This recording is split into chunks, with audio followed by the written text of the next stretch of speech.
Bien, procedemos a la votación entonces. ¿Votos a favor?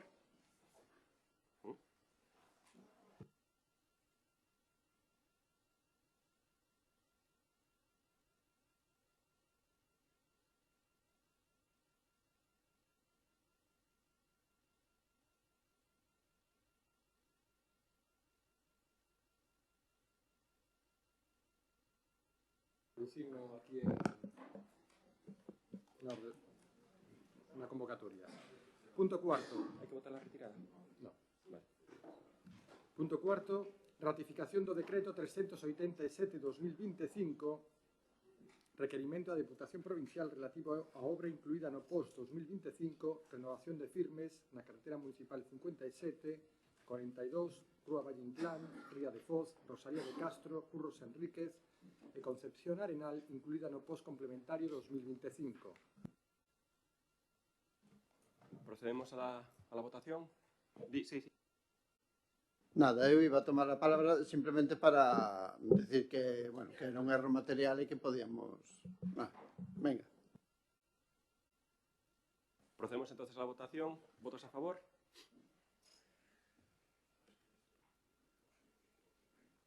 Punto quinto. Ratificación do decreto 364/2025 relativo ao requerimento.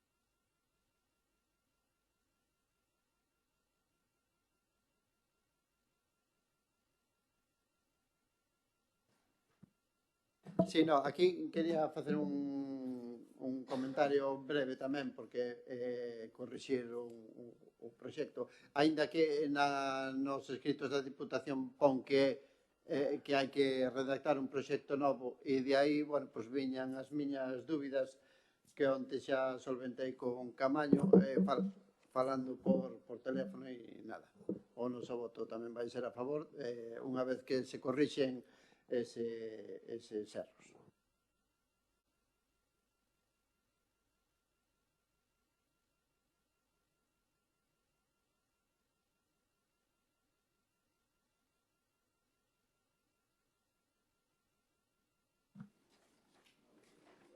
Aprobación das bases reguladoras para a concesión de subvencións destinadas a actividades deportivas en réxime con concurrencia competitiva. Suso, intervencións? Sí. Ben, neste punto no que, bueno, se traen a pleno a aprobación das bases das subvencións destinadas a actividades deportivas en réxime de concurrencia competitiva, non quero entrar a valorar os criterios, se unha porcentaxe me parece pequena, grande, creo que iso é a criterio do goberno, o cal é subxetivo e, por tanto, sería lícito que nos variáramos esas porcentaxes, etc. Quizáis o que me parece un pouco pequeno é o prazo de presentación de solicitudes, que di que son 10 días hábiles. Eu creo que unha vez que se coñecen, que se poñen a disposición das asociacións estas subvencións, debería aumentarse o número destes días para que as asociacións poidesen presentar e desenvolver esas solicitudes cun pouco máis de tempo, non? Pero neste punto quero recuperar o que comentaba o BNG de Arteixo no debate dos orzamentos, e é que o montante destas subvencións leva 3 anos sin aumentar. Cando vemos que os orzamentos ano a ano medran, pois o montante destas subvencións siguen aí estancados e parados, os impostos que se teñen que pagar suben, todo sube, menos as subvencións. Por tanto, queríamos que este fose un tema que se volvera a poñer en riba da mesa. Nestes últimos 5 exercicios en concurrencia competitiva baixaron os monumentos, os cartos destinados a esta partida, baixaron en máis de 54.000 euros, e eu quero lanzarlles aquí unha pregunta ao goberno local. os orzamentos municipais subiron ou baixaron e por que non suben estas partidas para as subvencións, neste caso deportivas, que é as que estamos analizando. Por outro lado, quero rematar esta intervención agradecendo e admirando toda a labor que fan as entidades deportivas que ano tras ano e con ese amor que desenvolven o deporte desinteresadamente, porque hai que dicilo, e hai que poñer en riba da mesa, desinteresadamente, estas asociacións que se merecen que se lles apoie un pouquiño máis e que menos que aumentar esa porcentaxe que todos os anos suben os orzamentos, pois que aumenten un pouquiño máis, non? Aínda así, o noso voto vai ser a favor porque creemos que é importante que estas asociacións dispoñan canto antes deses cartos ou polo menos que saiban cantos cartos van ter do Concello, non? Entón, por iso, o noso voto vai ser favorable, mas queríamos darlle este tirón de orellas ao goberno que se poña un poquinho máis as pilas neste sentido, nada máis. Sí, gracias, bo día a todos. Primeiro anunciar que o noso voto vai ser afirmativo porque é necesario, sen dúbida, axudar as entidades deportivas que tan boa labor fan no noso Concello. Así que empezar por eso, por poñer en valor o que fan ditas entidades, pero sí facer un par de consideracións. Primeiro, volver a incidir na anomalía que xa falamos sempre nos orzamentos de que existen todavía 3 clubes que non están sometidos aos mesmos criterios de concorrencia competitiva, polo que habería que adaptar as bases ou que os clubes se ciñan ao establecido polos actuais. Non é de recibo que 3 clubes do noso Concello reciban 10.000 euros e outro 15.000 euros sen ter que cumprir os mesmos requisitos que o resto. E despois que o clube de triatlón, por exemplo, non reciba nada pola línea 1 por non ter o 50% dos deportistas empadroados en Arteixo, ou que a Asociación Alma, o clube de natación ou o clube de patín axel non reciban por determinados eventos. Ou que o clube de arqueros ártabros, ou a Asociación Alma, ou a Sociedade de Cazadores, ou o clube de deportivo Luz Verde non reciban nada pola liña de fomento da actividade física, e que resulten excluídos outros clubes desta liña de concurrencia, como é o caso dos veteranos de Pastoriza ou o clube de skate Northside Skate Park. Non poño en dúbida en absoluto os criterios establecidos para o resto e para que isto suceda, pero sí que os clubes teñen que facer o esforzo de cumprir cos requisitos da convocatoria e outros poidan ir directos a unha subvención nominal. Algo dá a sensación de que non estamos facendo as cousas legalmente e polo menos éticamente non o estamos facendo. Non poño en dúbida a labor que fan eses clubes, creo que tamén merecen axuda, pero en tal caso unha de dúas, ou modificamos as bases e facemos un sistema no cual podan incluirse estes clubes, ou senón todos os clubes teñen que ter as mesmas posibilidades de acceder ás axudas do Concello. Non ten que haber clubes A e clubes B. Por lo tanto, eu creo que queremos que esta sensación de anomalía hai que intentar superala intentando axudar tamén a estes clubes que van por vía de subvención nominal. E por outra banda, vemos, que é o que decía Xurxo, que a partida destinada a este punto leva estancada dentro do ano 2022, polo que sería bo ir actualizando a cuantía que agora mesmo está establecida en 262.000 euros, xa que, como ben decía Xurxo, o orzamento medrou e tamén os gastos dos clubes foron medrando. E deixamos isto encima da mesa para cando se elaboren os orzamentos do ano 2026 para intentar que esta partida vaya medrando e, polo tanto, que os clubes podan recibir algo máis destas subvencións de concurrencia competitiva. Nada máis e gracias. Bos días a todas e a todos. Pois traemos aquí a aprobación das bases reguladoras para a concesión de subvencións destinadas ás actividades deportivas en réximen de concorrencia competitiva, non? Cun dos obxectivos claves do Concello de Arteixo pois é apostar por a promoción e o fomento do deporte, subvencionando pois este tipo de actividades. Levamos anos facendo este tipo de subvencións.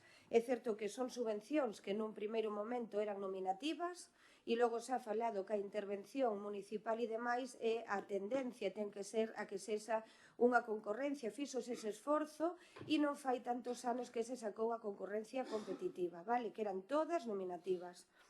E aquí a liña de financiación que se están a facer se financia o programa de fomento do deporte federado en deportes de equipo, como pode ser o de fútbol, baloncesto, programas de fomento de deporte federado en deportes individuais, como pode ser a natación, salvamento, judo, patinaxe, programas de eventos deportivos, programas de actividade física saudables e programas de deportes autóctonos, os máis tradicionais, como pode ser o da chave. Polo tanto, hai varias liñas de financiación, porque non todas as entidades concorren pois as mesmas liñas, o sea, é totalmente as bases transparentes e cada unha delas preséntanse a como consideran. De feito, como vostedes falaban, temos 262.000 euros destinados a estas axudas, a estas subvencións. Tamén cabe destacar que, aparte dos 262.000 euros, cando o Xurso nos dice que temos que poñernos as pilas, en este caso, quero comentarlles que facilidades aos clubes deportivos aquí no Concello de Arteixo entendemos que se están a facer, porque a disposición das instalacións municipais deixaselles para todas as entidades, para que desenrolen todo este tipo de actividades. É dicir, que todos os gastos correntes, a luz, a auga, todo o tema de conserxería que tamén asume o Concello de Arteixo, tamén están a disposición de todas estas entidades. Non só é financiar concretamente as actividades desenroladas por as asociacións, clubes deportivos, sino todo o que poñemos a súa disposición, vale? Polo tanto, eso tamén hai que poñelo encima da mesa.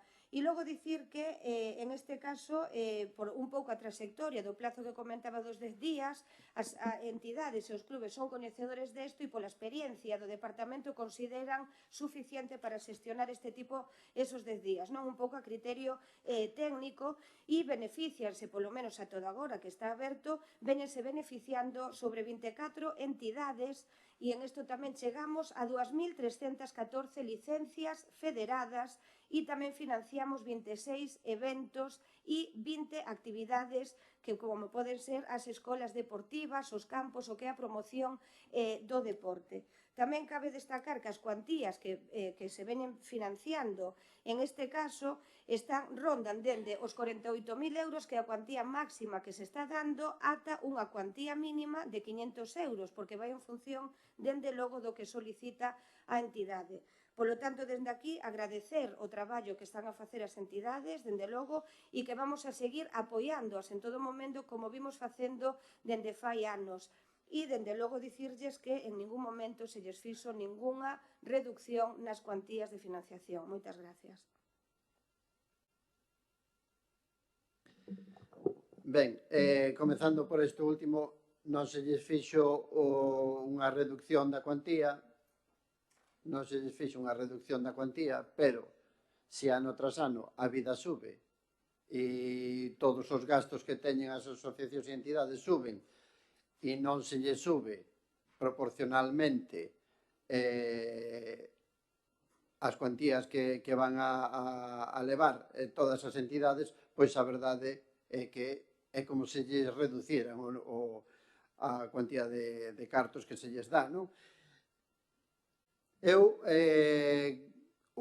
quero poñer en valor ese traballo que, como decía antes, desinteresadamente fan estas entidades, por amor a aquelo que están a desenvolver, neste caso o deporte, mas tamén quero poñer en valor todas as entidades que cada vez van a ser máis, cada vez van necesitar máis cartos, porque temos que facer un concello atractivo tamén para o deporte e aumentamos demográficamente. O orzamento aumenta, os gastos de goberno aumentan no orzamento, os gastos de publicidade aumentan no orzamento, pero estas entidades non ven reflectido un aumento proporcional aos seus traballos, non? E, por tanto, eu quero desde aquí que o goberno reflexione sobre este tema, non? E, por tanto, aínda que xa digo que o noso voto vai ser favorable porque as entidades necesitan saber de cantos cartos dispoñen e cando o van solicitar, porque evidentemente se hai un tope de cartos que destinados para estas subvencións, bueno, pois non é o mesmo que se presenten 10 que 15 entidades, ou 24 ou 30. Entón, bueno, pois aí vamos a votar a favor, porque entendemos que canto antes as entidades coñezan estas cantidades, pois mellor, non? Gracias. A ver, hai que diferenciar, non é unha tendencia, é unha obligatoriedade. A lei establece que as subvencións teñen que ser por vía de concurrencia competitiva e fai unha serie de excepcións no caso de algunha situación na cual pode ser obxectivo poder dar unha subvención nominal, polo tanto é obligatoriedade de por lei establecer este sistema de concurrencia no cual existen uns criterios establecidos nos cuales un pode acceder aos cartos de todos para poder facer algún tipo de actividade. Por lo tanto, eu creo que hai que adaptarse a que todos os clubes se sometan ao mismo sistema, porque, vou a repetir, non pode haber uns clubes que sexan A e outros que sexan B. Non pode ser que, por exemplo, neste caso, haxa clubes, neste caso, como este Northside Skate Park ou Veteranos de Pastoriza, que se queden porque non presentaron ben a documentación ou porque non chegaron a tempo, se quedan sin subvención, e outros non teñen que presentar nada porque xa se les dá por vía de subvención nominal. Non é normal que outros clubes non podan acceder ás líneas de subvención porque non cumpren algúns dos requisitos e outros clubes reciban os cartos sin ter que acudir a cumplir esos requisitos. Digo porque creo que estamos dando tratos diferenciados aos administrados e unha das cousas que ten que regir é que a igualdade de situación para todos os administrados por parte deste Concello. Por tanto, pedir unha vez máis que se normalice ou que se adapten as bases, porque, vou a repetir, non ten por que quedar excluído ninguén. Habrá que adaptar as bases ás situacións que existan neste Concello para que ningún clube que teña unhas características diferentes que quede excluído esta línea de subvencións, porque quero poñer tamén en valor a función e a labor que fan esos tres clubes que reciben subvencións nominais e, por tanto, nós non temos nada en contra de que lles axudemos, ao revés, estamos a favor de que así sexa, pero que sexa en igualdade de condicións para todos os clubes, non que haxan os clubes A e outros clubes B, como decía anteriormente. Vou repetir tamén a necesidade de ir aumentando as cantidades. Creo que hai clubes que sí que nos amosan que necesitarían un pouquiño máis de axuda e, polo tanto, eu creo que ir adaptando as cuantías que eran de 262.000 euros no ano 2022 e siguen sendo as mismas, eu creo que ir facendo un pequeno esforzo de aumento conforme tamén vai aumentando o coste da vida e tamén vai aumentando o orzamento deste Concello, creo que non é unha petición que sexa para nada desmesurada. Creo que vai en línea co que debe exixir unha cuestión que creo que ademais é boa no noso Concello, que é o tratamento do deporte. Creo que en Arteixo hai un nivel deportivo evidente que se demostra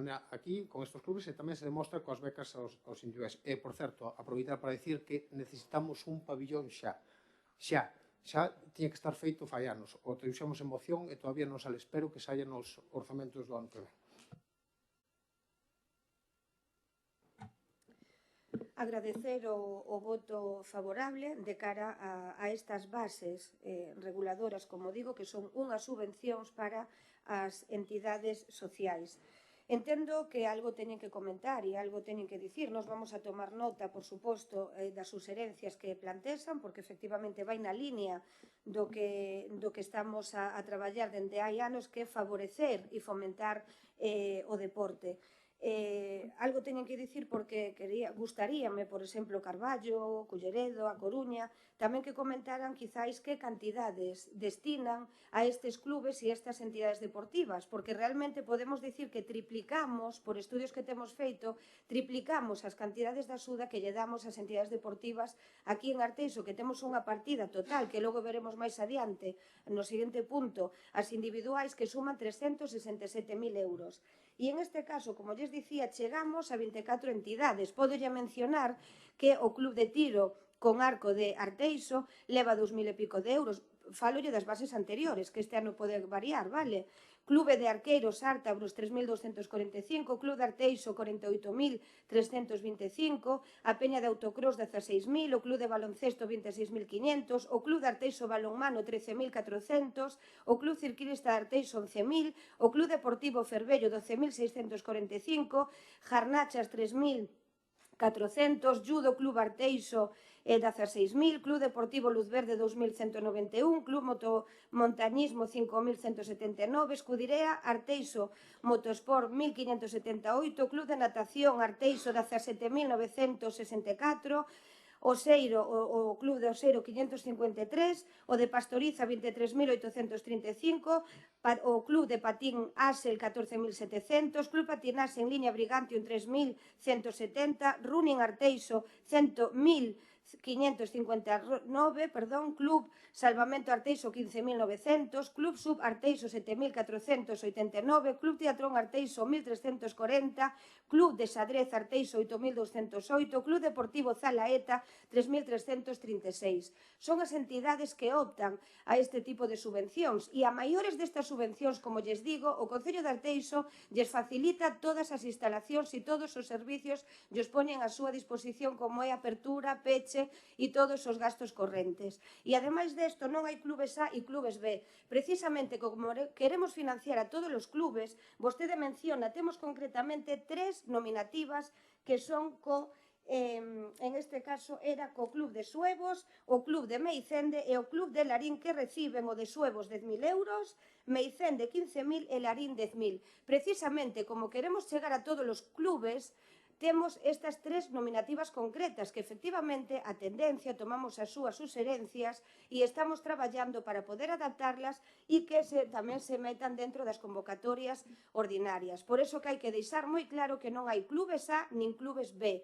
Precisamente para poder chegar a todos intentamos facer unhas modalidades para que teñan cubertas as súas necesidades. Por lo tanto, finalizo dándolle as gracias aos clubes por o traballo que desenrolan aquí en Arteixo, porque chegamos a un maior número de poboación moi importante xa desde os nenos como tamén das persoas adultas. Moitas gracias.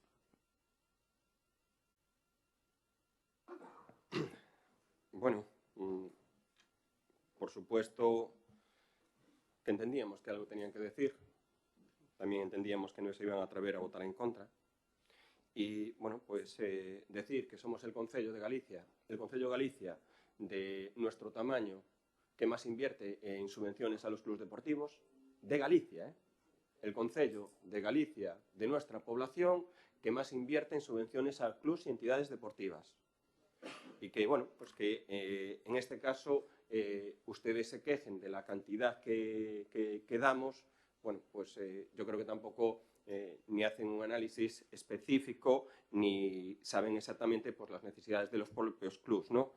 Que ustedes me argumenten que, claro, como hai unha maior subida da vida, pues sí que temos que subir as subvencións, pues yo ya le digo, efectivamente, hai unha subida elevadísima de los costes, principalmente de los costes de mantenimiento del concello. La luz no es lo mismo que se está pagando en el año 22 que se está pagando ahora. Las conserjerías, la renovación de las instalaciones, la limpieza, los materiales, lo que son el gas, el gasóleo, todo eso ha subido. Y si hay una cosa que distingue a este concello es que cede gratuitamente las instalaciones deportivas a todos los clubs de Arteixo. Todos los clubs de Arteixo.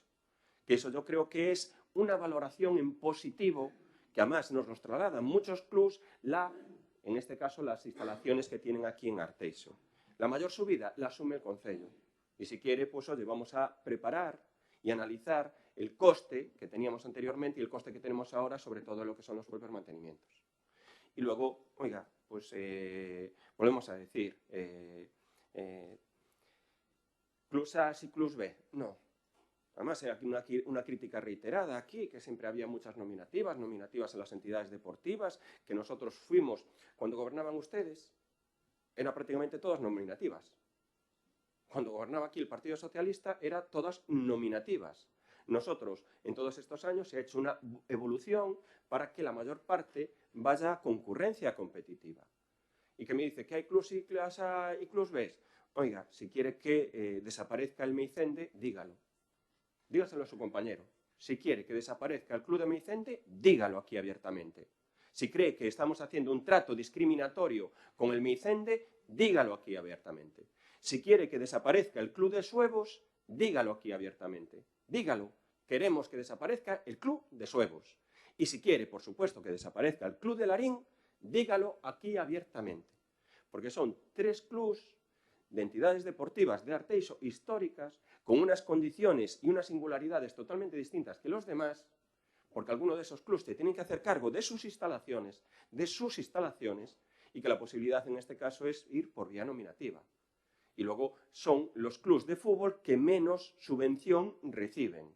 Me habla usted específicamente de los veteranos de Pastoriza. Hombre, yo creo que lo lógico sería que los veteranos de Pastoriza entraran en la subvención con el Pastoriza, que es una de las subvenciones más elevadas que se da aquí en este concello. Entonces, oiga, no que se pagan legalmente, éticamente. Pues oiga, yo cuando en la Diputación de La Coruña me dice usted que tienen que cumplir la ley, o incluso que tiene que ser éticamente, y cuando, oye, pues aparecen las nominativas al Real Club Deportivo de La Coruña, cuando aparecen las nominativas al Leima, cuando aparecen las nominativas al hockey, al Racing de Ferrol, por no decir, en este caso, la Diputación de Lugo, que usted también conoce, y la cantidad de subvención nominativa que le dan al Breogán. Al Breogán, ¿qué pasa? No, eso no cuenta, ¿no? No cuenta que otras entidades y otras administraciones no cumplan la ley, que éticamente no estén actuando, porque todas estas nominativas que están dando las diputaciones superan con mucho la cantidad que se le da a los clubs, vamos a decir, no profesionales. Entonces, oiga, yo creo que tienen que tener ustedes ya un criterio pues, importante. Fíjese que no solo en la aprobación definitiva, en la liquidación del presupuesto del 24, lo que son las subvenciones a entidades deportivas se pasó a 324.000 euros. 324.000 euros en la liquidación del 24, con incorporaciones de remanentes. No sé.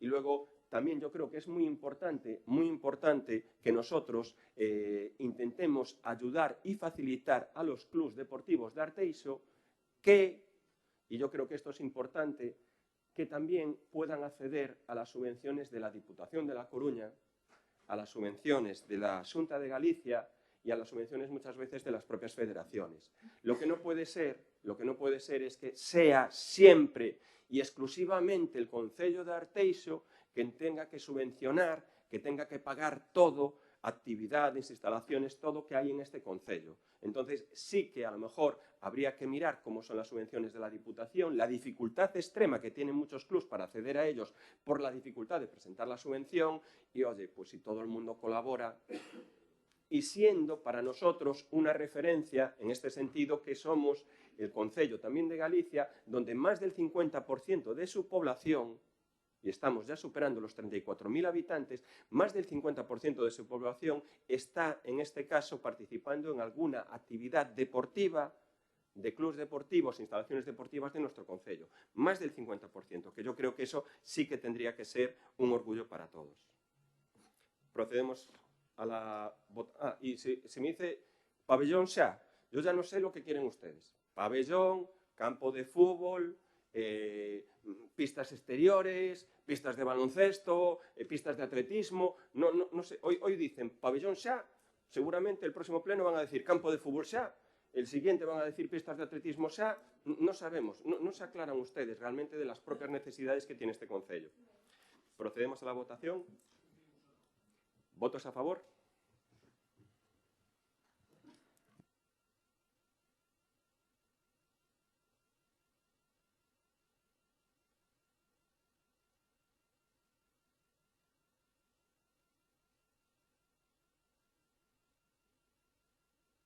Sí. Bueno, bon día a todos e a todas de novo.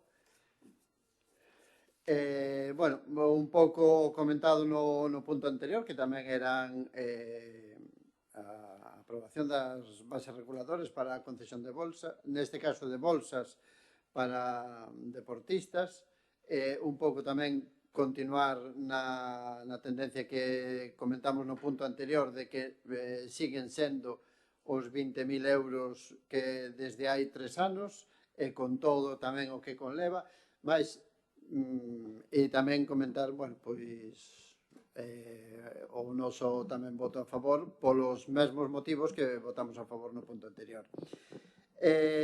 Comentar tamén que creo que debe haber un erro na aplicación orzamentaria. O documento di o 340 48.100 e debe ser o 341 48 903. Penso eu, porque a mí non me coincidiu esa aplicación, porque no orzamento do ano 25 ni siquiera a vin reflexada, por tanto, bueno, pois supoño que será un erro e si é así, pois que se corrixa, non? Nada, o noso voto vai ser favorable. Insistimos en que o Concello ten que ser atractivo para todas as entidades que incluso veñen de fora, pero veñen a reforzar o que é o deporte en Arteixo, veñen de fora, pero ven e teñen que ver a Arteixo como un referente que a partir de agora debería pois ser un concello en pro do deporte e que se lles axuda. Vemos, por exemplo, o tema do rugby, vemos o ciclismo, que tamén hai algún club ciclista que se situou en Arteixo e a verdade é que ten que ser un referente neste sentido, nada máis. Sí, para dar un par de datos. O alcalde dice comparacións. Sin máis, collendo directamente datos das fontes, un concello que ten un orzamento similar ao Arteixo. Ten de orzamento no ano 2024 92 millóns de euros. Arteixo ten 70. Concello de Ferrol. O Concello de Ferrol dá 780.000 euros en axudas deportivas. Eu non digo que haya que tal, pero me refiro, exemplos hai moitos, pero eu non vou a examinar ni analizar o que pasa noutros concellos de Galicia. Eu estou en Arteixo e me ciño os problemas que ten Arteixo e as cuestións de Arteixo. Entonces, nós decimos que se podía ir aumentando. Non digo que haxe que pasar de 262.000 a 500.000, digo que se podía ir pouco a pouco. Dice, algo teñen que decir. Non, creo que se o 2022 está bloqueada esa partida, podíamos ir pouquinho a pouco aumentándoa para darlle máis facilidade aos clubes. Que hai clubes A e clubes B, que nós queremos que desaparezca algún clube, en absoluto, ao revés. O que vai facelo desaparecer en tal caso é non adaptar a legalidade aos cartos que se lle dan. Entón, se se quere esos clubes que nós os queremos, hai que ir adaptando as bases para que podan acollerse a eles. Porque iso é querer os clubes. Non simplemente lanzar esas pullitas que fai continuamente o alcalde para intentar decir vos non queredes o clube, por exemplo, a Sociedade Deportiva de Micende. Non creo que a quera vostede máis como o compañeiro concelleiro, que leva traballando por ela toda a vida. Non creo. Pero bueno, vamos aí. E logo, mire, o Polideportivo de Arteixo. Nós presentamos unha moción no ano 2022, outubro de 2022, que se presentou aquí e creo que incluso se aprobou. Entonces, volver a repetir que probablemente a instalación que máis necesita o Concello de Arteixo para as entidades deportivas é un novo polideportivo, eu creo que non está fora de lugar. Se vostede lle pregunta ao Partido Socialista cal é a instalación deportiva que máis necesita o Concello de Arteixo, o polideportivo, lle decimos claramente. Por tanto, que dentro do noso punto de vista lle digamos que a ver se no orzamento do ano que ven se pon en funcionamento un novo polideportivo porque estamos escasos de horas para algunhas das actividades que se fan no noso Concello, creo que tampouco está fora de lugar, nin non é nada que non digamos anteriormente, porque eu volvo a repetirlle, outubro de 2022, unha moción do noso partido pedindo a construción dun novo polideportivo. Non é que se nos ocurrir agora. E, por lo tanto, creo que vostede debería de tomar en consideración estas cuestións. Con respecto a esta liña de bolsas aos deportistas do noso Concello, que o noso grupo vai a votar a favor tamén, queremos puntualizar tamén varias cuestións. Primeiro, que nos resulta pequena cuantía. E, polo tanto, resulta difícil que haxa beca para todos aqueles que son medallistas en campeonatos galegos. Creemos que non é de recibo ter 20.000 euros para becar a todos os deportistas do noso Concello, ao mesmo tempo que hai unha subvención nominal a un deportista moi determinado que se lle conceden 50.000 euros, nada máis e nada menos. Recibe el casi o triple que todo o resto dos deportistas do noso Concello. Por lo tanto, o que nos pedimos e o que consideraríamos que sería oportuno é sumarlle esos 50.000 euros aos 20.000 que xa hai, convertilo nunha partida de 70.000 euros e repartilo entre todos os deportistas, tamén este que reciba os 50.000 euros. Eso que nos pediríamos precisamente que sexa por concorrencia competitiva, igual que fan o resto dos deportistas de Arteixo. No ano pasado foron 28 os deportistas que solicitaron a beca. 28. E se concedeu unha por campeonato do mundo, 2 no ámbito europeo, 6 no ámbito estatal e 8 no ámbito autonómico, con cuantías de 6.000 ata os 500 euros. Pero é certo que quedaron excluídos 11 deportistas, sin recibir beca. Por lo tanto, mentre temos un deportista que, sin acudir ao sistema, recibe 50.000 euros, hai 11 rapaces ou non tan rapaces que se quedaron sin beca. Algúns deles porque non cumprirían algunha das cuestións e outros, que me consta, porque analicei o expediente, porque non había cuantía suficiente para darlle. Entonces, creo que, volvo a repetir, que deberíamos de acudir ao mesmo sistema, porque dentro destes, que sí que foron a concurrencia competitiva, hai un campeón do mundo, ou unha persoa que foi ao campeonato do mundo, que se lle dá unha cuantía que eu creo que é importante. Por lo tanto, o mesmo sistema para esa persoa que vai ao campeonato do mundo que para outro. Eu creo que sería oportuno, e creemos que é a nosa consideración, e nós faríamos así, súmenlle vostedes esos 50.000 euros aos 20.000, convirtan nos 70.000, e que ese deportivo que reciba os 50.000 que vaya como o resto a esa línea de subvencións e colla o que sexa oportuno. Creemos que e, ao final, os cartos, como decía anteriormente, teñen que ser iguales para todos os administrados, en este caso para todos os deportistas. E a cantos máis cheguemos e máis incidamos en que os rapaces fagan deporte e que consigan éxitos deportivos, que por certo, hai que felicitar a gran labor que fan os rapaces e non tan rapaces, e tamén os clubes deportivos que fan e construen xente que vai aos campeonatos galegos, os campeonatos de España, os campeonatos europeos e incluso os campeonatos do mundo. Nada máis, moitas gracias. Ben, pois efectivamente estas son as bases para poder chegar aos deportistas que practican de maneira individual, porque entendemos que realmente pois teñen dificultades, non? Tamén a hora dos adestramentos, das competicións, polo elevado custo que lle supoñen tamén pois os desplazamentos, as licencias e as axudas das licencias federativas, o equipamento e demais. Efectivamente, son unhas bases que recollen e que financiamos as bolsas en campeonatos mundiais, tamén os campeonatos europeos, tamén os campeonatos nacionais e tamén as bolsas nos campeonatos autonómicos, vale? É unha bolsa de 20.000 euros, efectivamente, como xa vostedes mencionaban, e efectivamente foron financiados a toda agora os 28 deportistas solicitantes, non? E efectivamente temos unha nominativa de 50.000 euros para o campeonato mundial. En este caso, Martín, cando fala de... Bueno, primeiro para comparar a cidade de Ferrol, podemos comparar a poboación, eso xa para empezar, a poboación.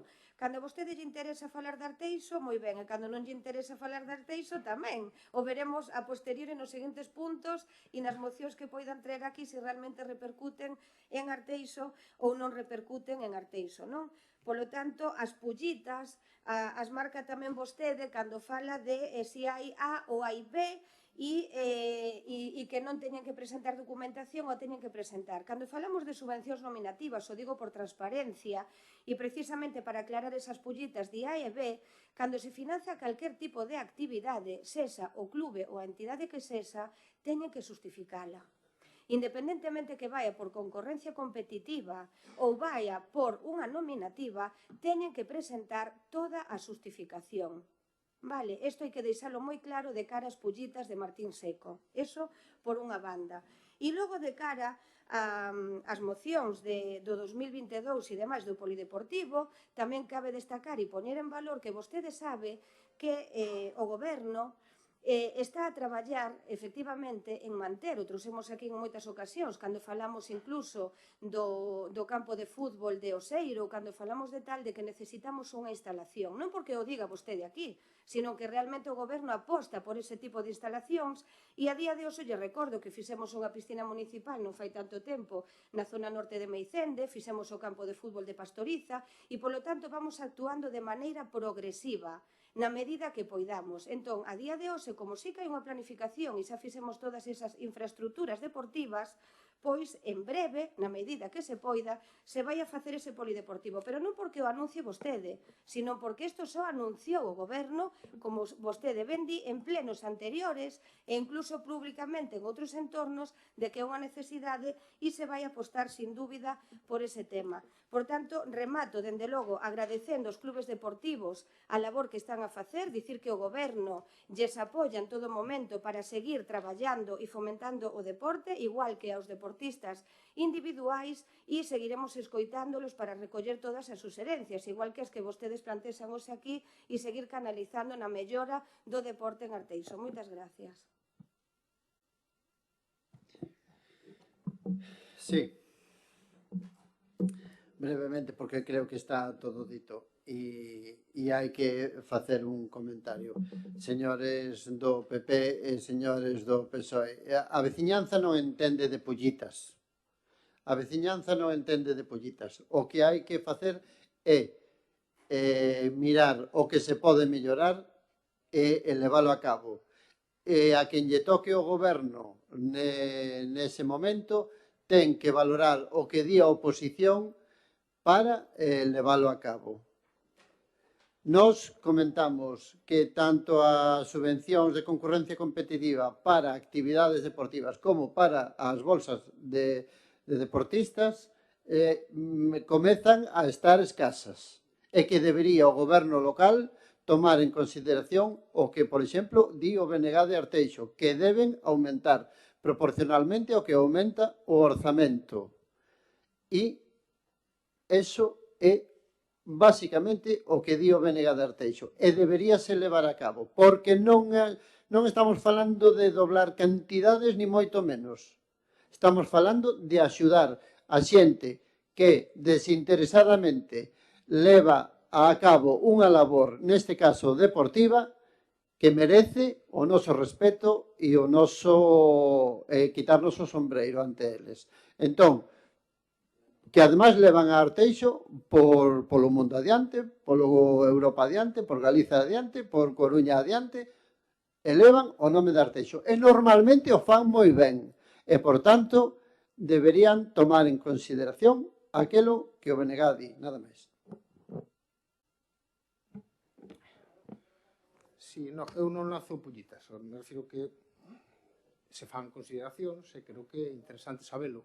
Non estou falando de número de habitantes, estou falando de cuantía que ten a disposición o Concello. O Concello de Arteixo ten 70 millóns de euros de orzamento. Evidentemente, Negreira, que terá pois 15 ou 12, non pode invertir en axudas o que pode invertir Arteixo. Por lo tanto, creo que deberíamos de ceñirnos, vou repetir, o que pasa en Arteixo. E nós creemos que neste caso as becas, non só nesas que nós xa o dixemos en anteriores ocasións, se debía tamén indagar noutro tipo tamén de becas, que creo que serían interesantes para o noso Concello, pero sí tamén por ensalzar pois a actividade que fan as entidades deportivas e os deportistas do noso Concello. Creo que é unha subvención que está moi ben destinada porque fomenta ese uso do deporte tan necesario, sobre todo na nosa xuventude. E o que decimos é, hai 20.000 euros, non chegan porque quedaron excluídos deportistas, 11 deportistas quedaron excluídos da línea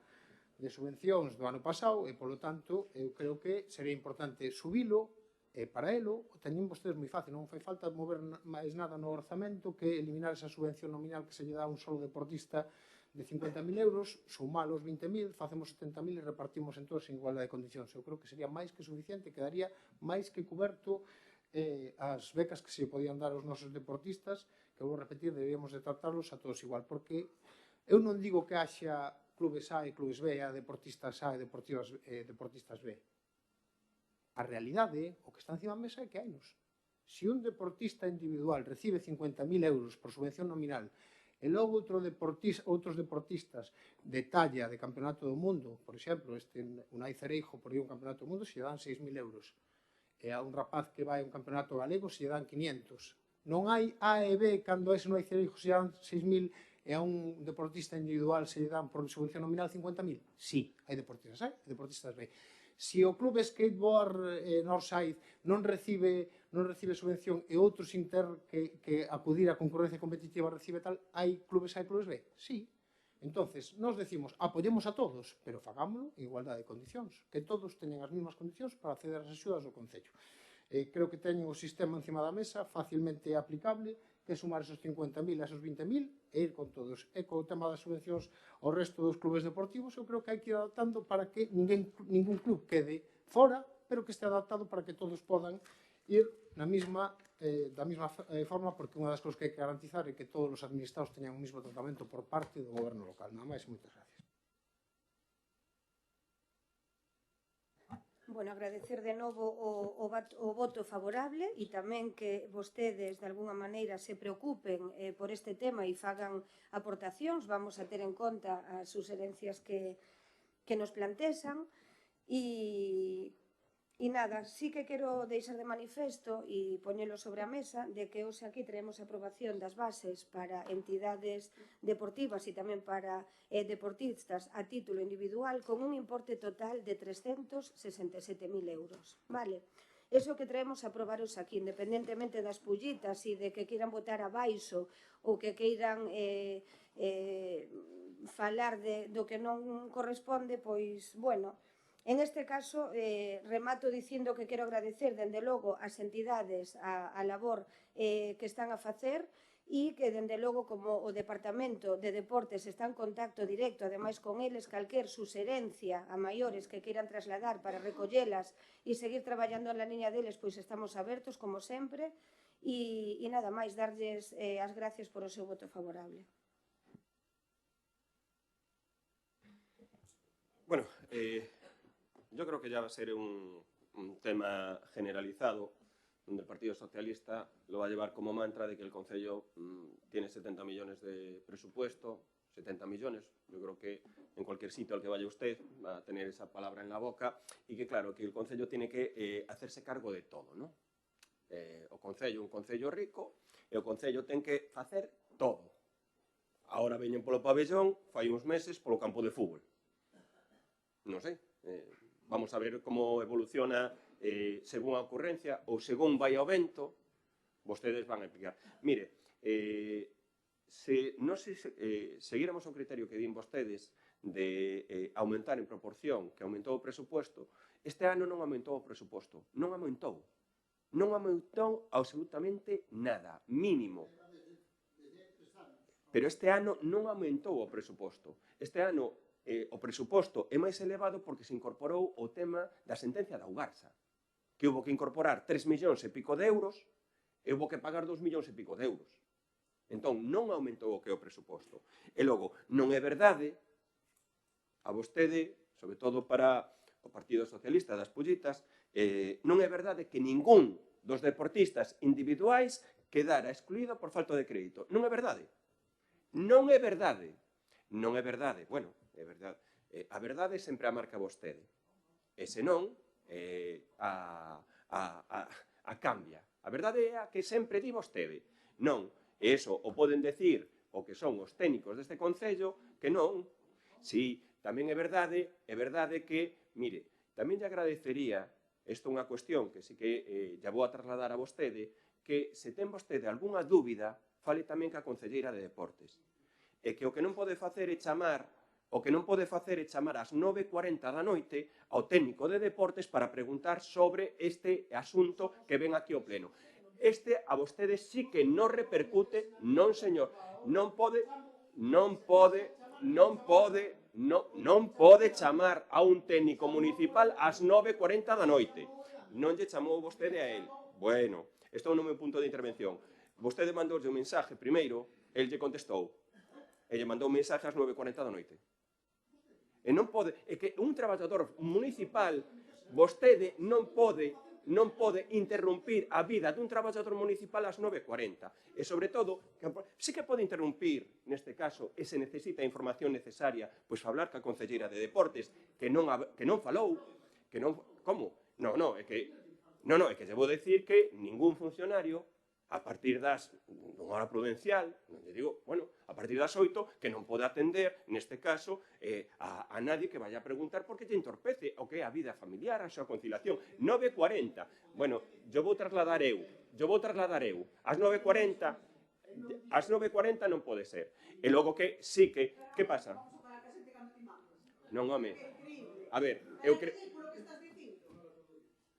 Falarás que a xente cando xente admita a tua chamada ou cando te chamen eles, cando eles queiran, non cando decidas ti. Bueno, podo continuar?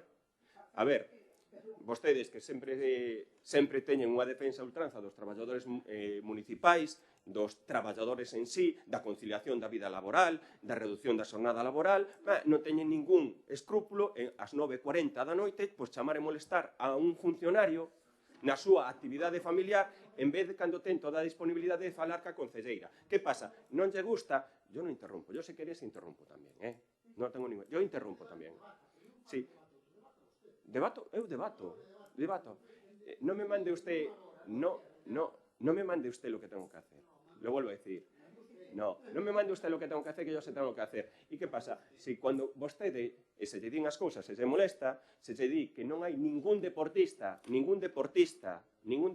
deste concello en axudas individuales que quedou excluído por falta de crédito, non é verdade. Mire, pode mentir vostede o que queira.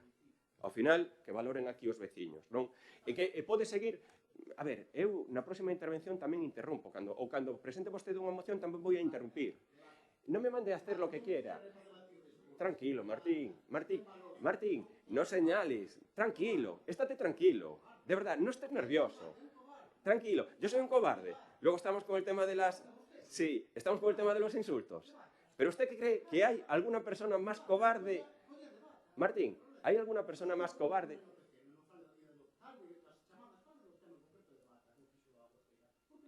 Vale. Sí, vale.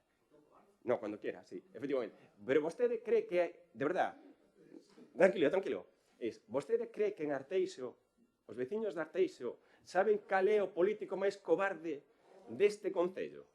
Todos os veciños de Arteixo saben quen é o máis cobarde. Quen é o máis cobarde e tamén quen é o que máis traizoa. Lo sabe todo o mundo, Sí. No. Pero, Marín, pero de verdad. Claro, no. Si estamos empezando lo que es el debate, está en este sentido... No, si yo estaba debatiendo y haciendo mi intervención tranquilamente, sin ningún tipo de problema, diciendo... No, Martín, es verdad. Mira, yo hago lo que usted quiera. A ver, ¿qué quiere? Dígame lo que tengo que decir. Mire, el portavoz del Partido Socialista es un portavoz valiente. El gobierno lo hace todo mal. No damos ningún tipo de ayudas. Es verdad que cuando gobernaba el Partido Socialista no había ayudas a deportistas individuales. No había ninguna. No había. Aquí se olvidan. Cuando gobernaba el Partido Socialista no había ningún tipo de ayudas a deportistas individuales. Y es verdad que en este caso la pullita que hace siempre el Partido Socialista es para meterse, en este caso, con la nominativa que hay a un deportista, o dos deportistas, que es Mauro Barreiro y Roberto Blach, que es un orgullo para este concello que sean dos deportistas que llevan el nombre de Arteixo en el Campeonato del Mundo de Rallys. Campeonato del Mundo de Rallys. Y es un orgullo. Y además, personas que sí que realmente son apreciadas en este concello y queridas en este concello y que son valientes, no cobardes como podemos ser usted y yo. No somos cobardes. Ellos sí que son valientes porque arriesgan su profesión, su dinero, arriesgan todo lo que es el trabajo por poder optar a participar en el Campeonato del Mundo. Y ese Campeonato del Mundo es una referencia y llevan el nombre de Arteixo por el Campeonato del Mundo por distintos países. Y esto no menoscaba nunca lo que es la capacidad del concello de poder ayudar a los deportistas individuales. No menoscaba. Usted quiere ir con ese mantra, dígalo. Pero, oiga, tenga también y sea valiente. Y un día, cuando se cruce por la calle con Mauro Barreiro y Roberto Blach, dígaselo a la cara. No haga como hace siempre, que baja la cabeza. Usted es el más valiente de todos, baja la cabeza. No se atreve a decirle a la cara a Roberto Blach y a Mauro Cabeza. Bueno, Martín, usted es verdad, tendrá muchas virtudes, pero lo de decir a la cara las cosas no es la suya. Usted, oiga, tendrá muchos defectos. Pero bueno, y lo vuelvo a decir, es siendo una referencia a este concello en lo que son las actividades deportivas, lo vuelvo a decir, critican ustedes, en este caso, una nominativa a Roberto Blas y Mauro Barreiro, pero no critican las nominativas a los equipos, sobre todo profesionales, Depor, Leima, Liceo, Racing, lo que es Breogán, lo que es... todos, ahí no pasa nada. Ahí no pasa nada, ahí no se puede decir nada, ¿no? Y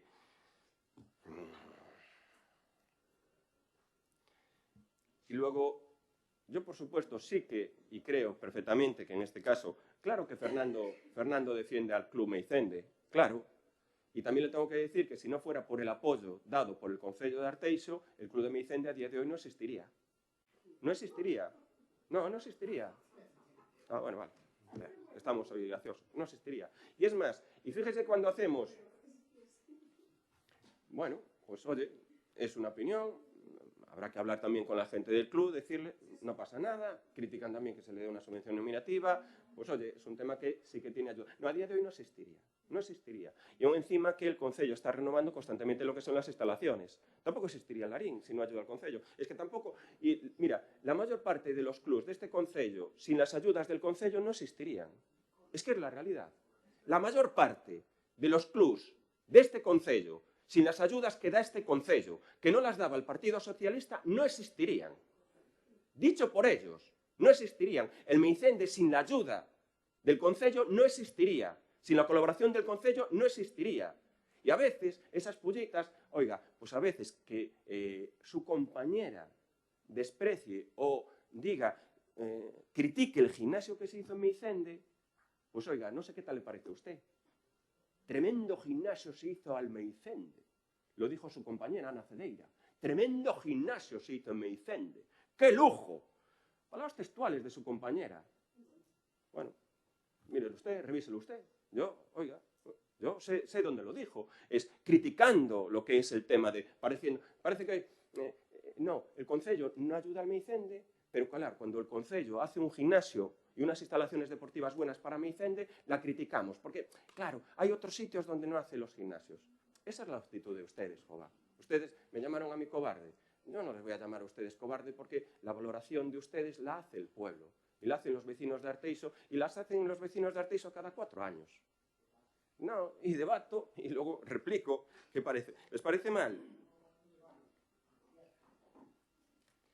Y lo vuelvo a decir, nosotros vamos a defender la actuación y el trabajo realizado a entidades deportivas, que lo vuelvo a decir, y quiero dejarlo claro en este sentido, sin las ayudas del Concello, la mayor parte de las entidades deportivas de este Concello desaparecerían. No, el Meicende también. Vale. No, también. Es verdad que se renuevan las instalaciones del campo de fútbol del Meicende, un campo de fútbol nuevo, un gimnasio nuevo, se va adaptando a todas las necesidades que hay, pero nada, es verdad que, nada, mire, seguramente el Meicende sobrevive gracias al Partido Socialista. Gracias al Partido Socialista. Es gracias. ¿Qué pasa? Su compañera critica que se haga un gimnasio. Bueno, la próxima siempre fue así. Sí. Claro, pero sí, y necesita las ayudas del Concello, y necesita las ayudas de la Diputación, y necesita las ayudas de la Xunta, y los clubs deportivos que no son profesionales, no pueden vivir si no tienen las ayudas de las administraciones, y eso hay que reconocerlo.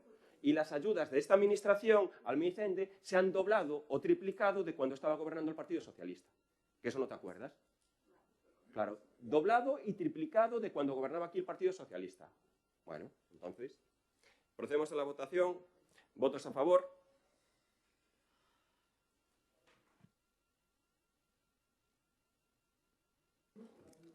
O punto 8º, modificación da encomenda a Servizos Urbanos Municipais de Arteixo para a prestación do servizo de limpeza viaria.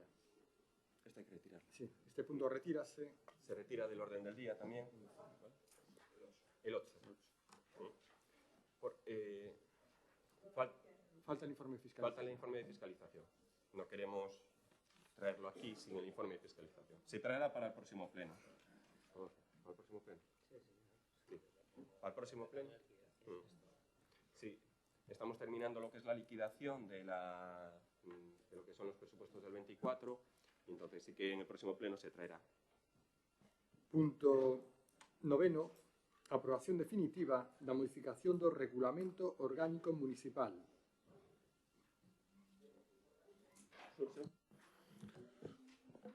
Bo día a todas e a todos. Bueno, si aprobar un RON ou non aprobalo, a modificación do RON en este caso, temos o exemplo do anterior debate estéril entre dimes e diretes estúpidos entre uns e outros, entre dous grupos, pois para que queremos un ron, se logo despois non se vai a respetar, porque aquí ningún dos tempos se respetou, entonces non entendo para que vale o papel mollado, o ron, non? Tamén entendemos que o que se está votando agora, o que se vai a votar agora, vamos a ponernos aquí, é a modificación do ron, non o ron. O sea, votamos a modificación do ron. E chegamos a un acordo en voceiros de unos tempos, non? Que estaban establecidos, e vou directamente a que se pretende que sexa esa modificación, si o topo. 18, sí. Bueno, hai dúas cosas que hai que comentar. No punto 2, artigo 31, que é o dos tempos que se adican a... Bueno, o que habíamos acordado é que a exposición fora de 3 minutos, que era un debate de 5 minutos e logo unha réplica de 2 minutos e que pecha o alcalde 3 minutos. Non sei se... Bueno, polo visto non se vai a cumplir. Entonces é absurdo que votemos aquí e non votemos, porque logo despois a cousa vai acabar como está acabando. E a xente que está fora non o vai a entender, porque aquí se deben de tratar de cousas que afecten a toda a veciñanza do Teixo, non a insultarse entre uns e outros en outros grupos. Desde logo, nós non entendemos a política así. Desde fora, esa desafección que hai da política ven de estas cousas, non? Entón, non sei, hai que mirarlo, hai que facelo mirar cada un, non? E realmente a mí me gustaría que vivimos aquí e estamos traballando en unhas cousas e que se dedique o tempo que se ten que dedicar. Nós estamos aquí por vocación de servicio a xente, non para escoitar cousas entre uns e outros que non veñen a conto, nin a caso, nin nada, non? Entonces, moitas veces dan ganas de coller, levantarse e irse do pleno. É dicir, a ver se me vostedes cando paren de discutir. E logo volvo, e entonces, cando falemos das cousas que realmente importan, pois as decimos, non? Entonces decía que no punto, artigo 31.2, fala de orden decreciente. Digo que non se entende moi ben, porque, en principio, empezaría o grupo con menos representación, un orden decrecente parece que se entende de máis a menos, non? E o espírito... Non, o digo que está un pouco... Sí, pero non se entende moi ben. Quero decir que igual podía expresarse con o grupo con menor representación ou de maior representación, ¿no? Porque en orden decrecente é de maior a menor. Entonces parece que intervería primeiro que ten máis representación e logo decrece, ¿no? Non se dice tampouco o tempo de exposición, o cual tampouco me parece mal. Sí, pero non, aquí non ven. Ven antes. Bueno. Vale, e logo no segundo turno de réplica fala de que ao mellor, polo que aquí parece, que non sei se tampouco entendería ben, é máis tempo que a primeira réplica, porque fala que non se é inferior a 3 minutos cando as réplicas de 2 minutos, non?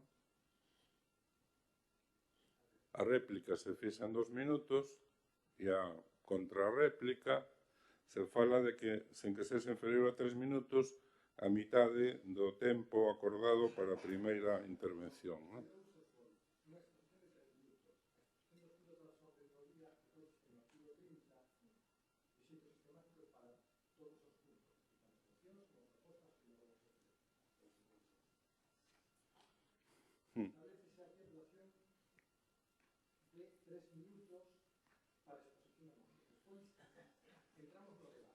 Sí, 5 minutos.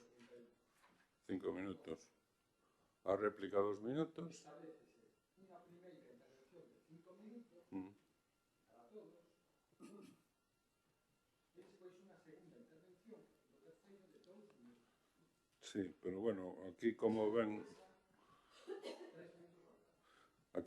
redactado, hai unha, parece que dice que hai unha contrarréplica e fala de unhos tempos que estaba un pouco confuso, vamos. Bueno, eso que acordamos, 3 minutos, 5 minutos, 2 minutos, e eso é que votamos, porque se vota, recordo, a modificación. Non votamos o RON, porque o RON se expresamos no seu momento, non é o RON que nos redactaríamos, pero, bueno, aquí chegamos a un acordo de modificación e votamos a modificación. Esa modificación que votamos, se así, tal e como acordamos, votaríamos a favor, deixando claro que votamos a modificación do RON, co cual, xa no seu día, expresamos que non estábamos moi de acordo. Un RON é un documento que ten que ser consensuado entre todos os grupos e debatido, ¿no? Porque ese RON, teóricamente, debe prevalecer no tempo, ¿no? E entonces un día gobernan uns, outro día gobernan outros, pero o acordo é como a Constitución, digamos, ¿no? Debe ser consensuado. E creo que me excedindo o tempo. Gracias. Sí.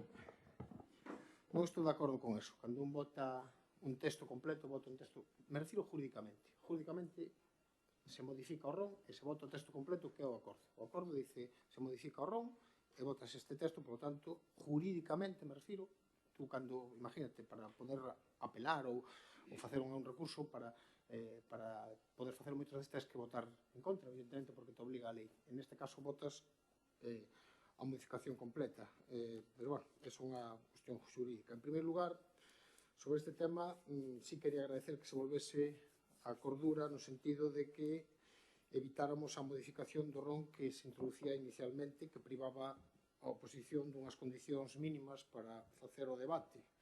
Ter capacidade de poder explicar as túas iniciativas e poder defendelas en igualdade de condicións que o goberno, eu creo que é o mínimo que se pode exixir nunha democracia, tamén que podamos incluso realizar os rogos e as preguntas ao goberno da nosa propia voz, ainda que teña que ser nun tempo curto, porque creo que é necesario. O mesmo que o grupo de goberno tamén contesta as nosas preguntas e non o fai o secretario do Concello. Eu creo que iso é un indicativo de que funciona a democracia con normalidade. Decir que este non sería o regulamento que aprobaría o Partido Socialista. Xa o dixemos no ano 2013 cando se fixo o primeiro RON. Por lo tanto, non vou a repetir cuestións que se puxeron daquela de manifesto e que xa dixemos no seu día que non sería o noso RON.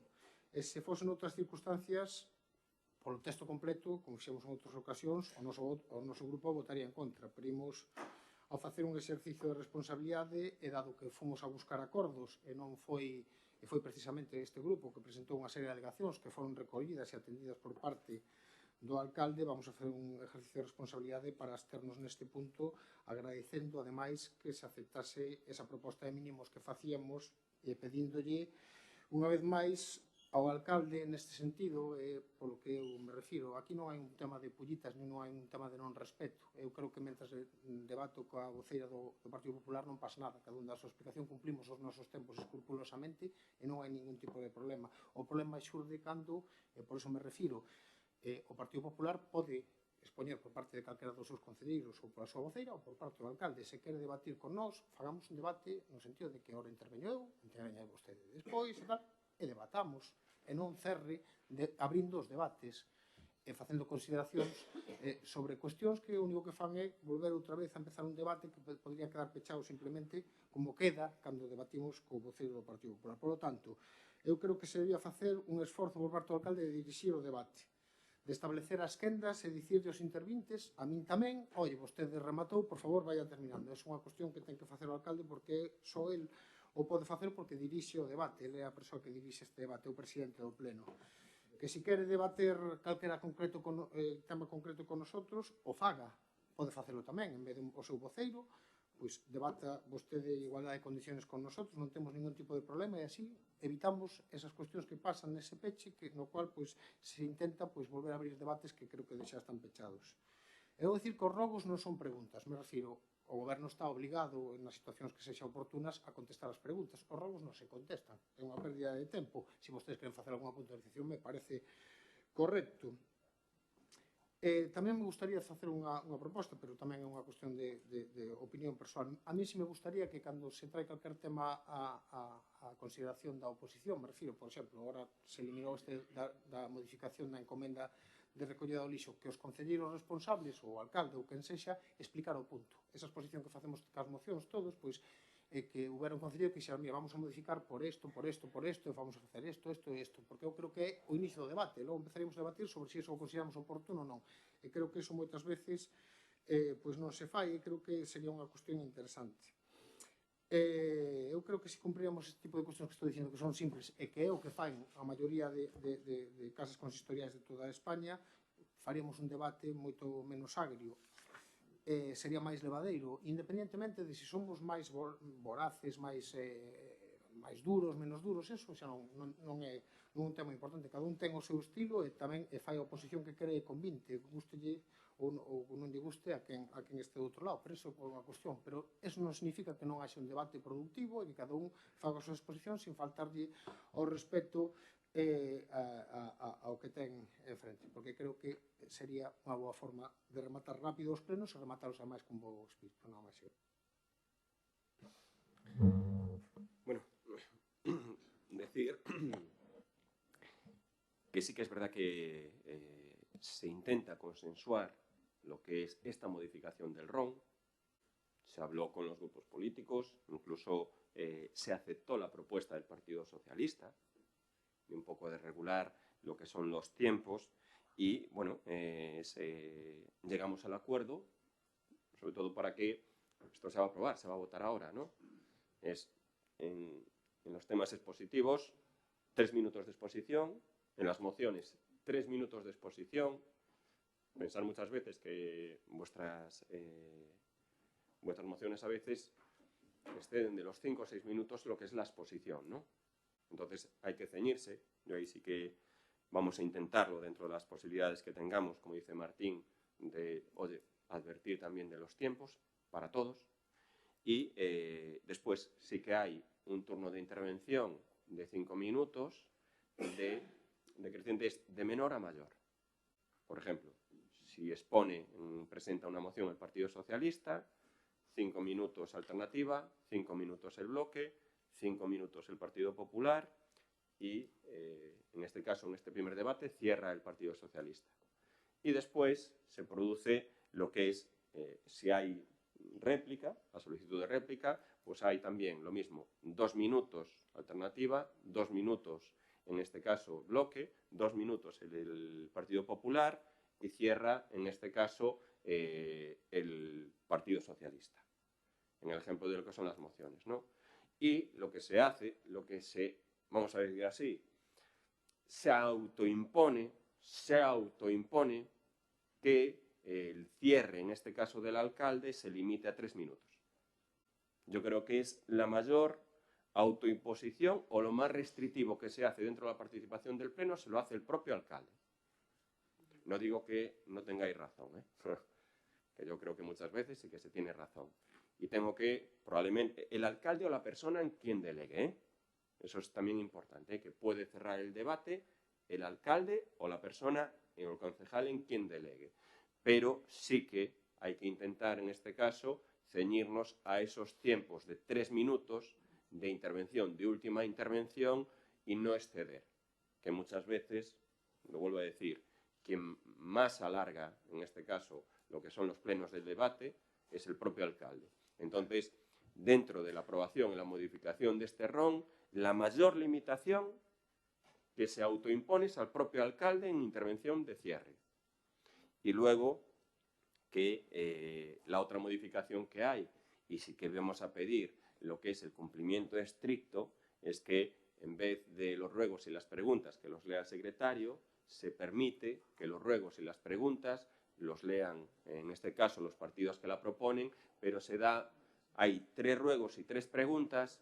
Sí que me gustaría que os ajustarais a lo que son las 3 preguntas, porque a veces metéis una batería de 6 o 7 preguntas, pero en este caso se permite que los partidos que proponen ruegos y preguntas una exposición máxima de 6 minutos. 6 minutos, ¿vale? Yo creo que eso es... Vale, se incorpora, ¿no?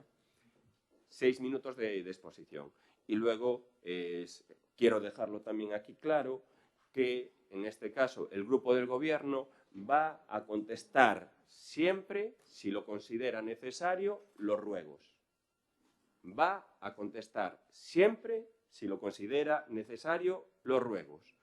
Un ruego que presenta el Partido Socialista en este pleno, pues ruega al gobierno la instalación dunha beira-rúa na senda peonil da Rúa da Iglesia e un espello no stop da Rúa do Camposanto. Pois creo que ese ruego merece unha contestación e unha explicación de nuestra parte por qué se puede o no se puede hacer, ¿no?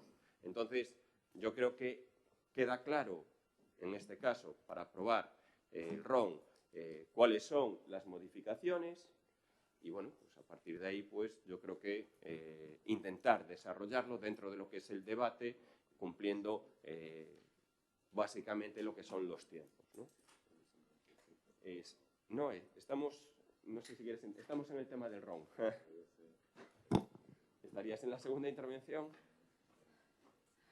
Vale. Sí.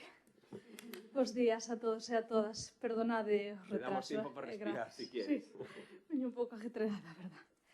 Bueno, referente a este punto, decir que non tiña moi claro como se expoñía o punto, como viña redactado, entonces, desde o noso grupo, si a votación vai a ser da modificación da totalidade do RON, o meu voto vai ser en contra.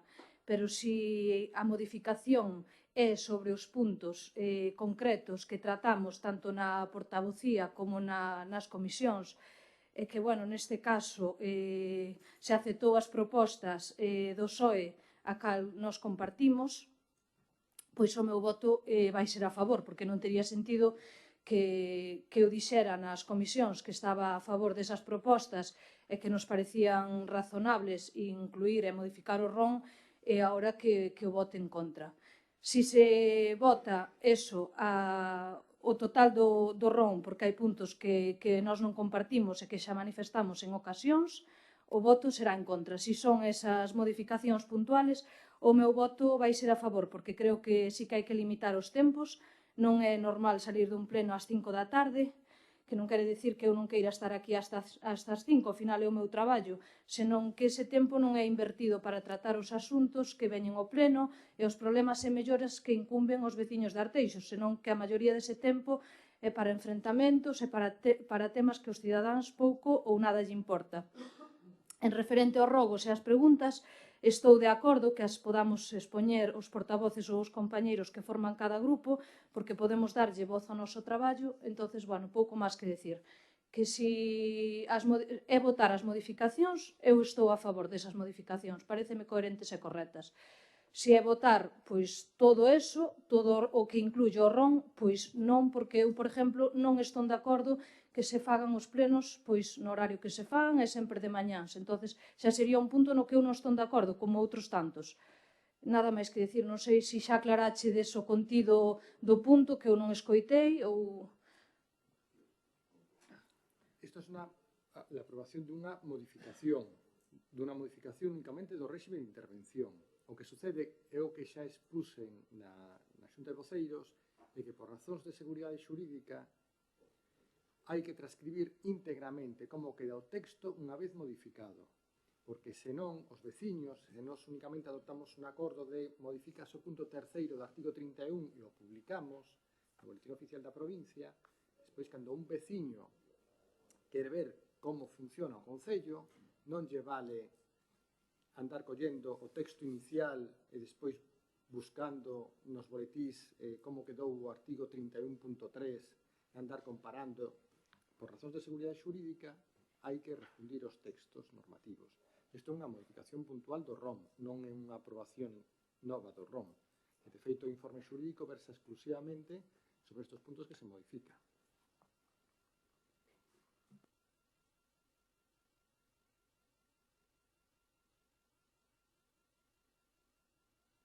Texto completo. Sí, ese. Ahora la vuestra, 3.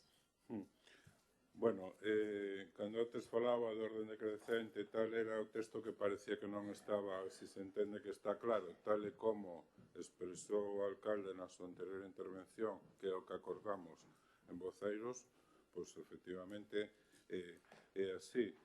E logo insistir o que dicen antes e no que acaba de decir Noelia, votamos a modificación. Si se vota a modificación, votamos sí. Que quede claro que votamos sí solo a modificación.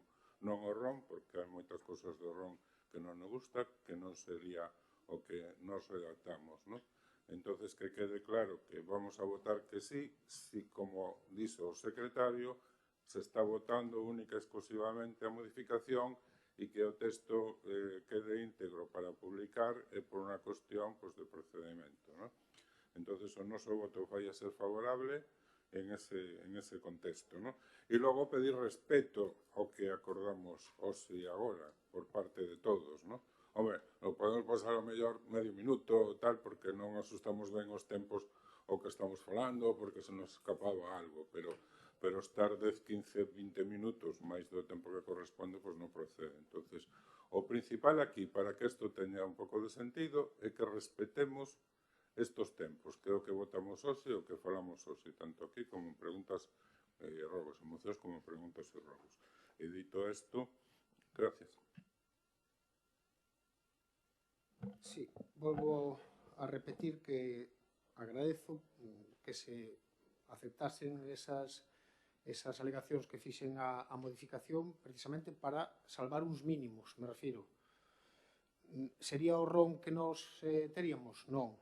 Creo que os tempos, eu creo que o tempo nos debates creo que é suficiente, nos debates das mocións e dos puntos. Creo que nos robos e nas preguntas vamos un poquinho xustiños, porque 6 minutos para expoñer 3 robos e 3 preguntas é xustiño, pero, bueno, evidentemente, mellor eso que non poder expoñelas. Por tanto, un tema de mínimos. E volvo a repetir, xa sei que xurídicamente ten que ser así, doulle razón ao secretario, se vota a modificación, pero dentro desa modificación o que se vota é o texto completo. Eso é unha realidade, me refiro. Aquí se vai a aprobar un texto que é o que tal. Entonces, cando votas a favor de todo o texto, legalmente. Se isto fora un tema no cual quixeras alegar, eu pregunto, se votara a favor, podería alegar? Non. Non tería capacidade xurídica logo para poder recurrir esa cuestión, porque ao final votas o texto completo, o desexes ou non o desexes, por tanto, nese sentido, por iso anunciei a nosa abstención, non porque non agradezcamos e non creamos que esta modificación é mellor que a que se facía anteriormente, porque quero repetir que eu prefería o texto sin haber feito a modificación que este, pero creo que, por lo menos, chegamos a un punto de acordo que, aparte, é unha cuestión, eu creo que oportuna e casi para celebrar, que puderamos falar de algo e chegar a un acordo que, por lo menos, nos satisfaga a todos nunha pequena parte. Eu creo que é parte da política, pois, aguantar cousas que non te gustan a cambio de que outros aguanten cousas que non te gustan a ti. Eu creo que un acordo consta en eso, en ceder por todas as partes, e creo que nese sentido, pois, por lo menos, salvamos ese punto. E logo repetir que a mí non me importa o tempo que dure o pleno. Me gusta que se cumpran as normas. Eu, se os plenos tiveran que ser 2 días, eu viría aquí 2 días a debatir mañán e tarde, xa o facemos, pois, na miña época no Parlamento estábamos 3 días metidos debatindo mañán e tarde. Eu creo que é parte da democracia, creo que é bonito poder debatir, eso sí, cumplindo os tempos e dando tempo de descanso para poder comer ou poder descansar ou aliviar a garganta, creo que é oportuno, pero creo que os tempos veñen determinados sempre por unha sola cuestión. Eu creo que máis ou menos nós cumplimos, todos os que voceiros e concelleiros cumplimos os tempos. Nos podemos pasar de segundos ou un tema determinado de despistas e todo eso. Está en que se mida dende a presidencia os tempos, que se pida que se remate no seu momento e logo que esa última intervención do alcalde sexa para puntualizar cuestións ou para poñer en valor a súa decisión como dirixente deste Concello, non para entrar novamente nos debates que xa debatimos. Porque, bueno, podemos debatilo entre o alcalde e os restos dos voceiros, pero se o fai outro voceiro xa está debatido. Ele non debería de entrar e volver a abrir espitas e volver a facer pullas que fan que no seguinte punto volvamos a debatir o mismo. Nada máis e moitas gracias.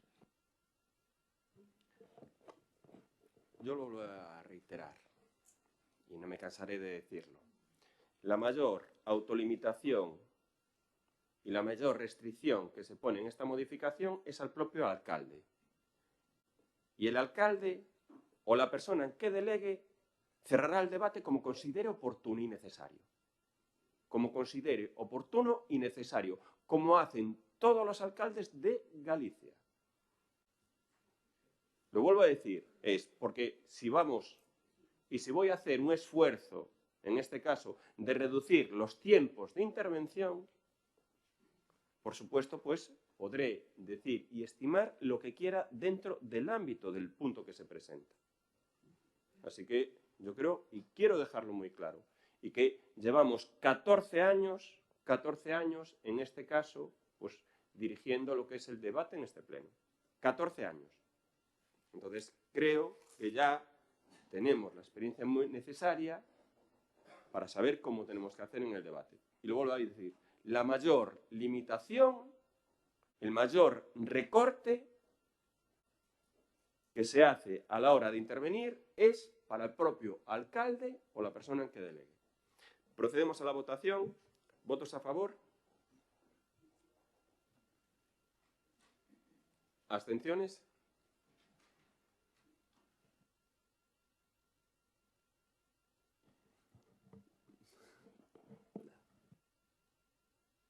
Si fue el quien propuso. Punto 10. Moción do Grupo Municipal Socialista de Arteixo pola condonación da débeda da Comunidade Autónoma de Galicia por parte do Goberno do Estado.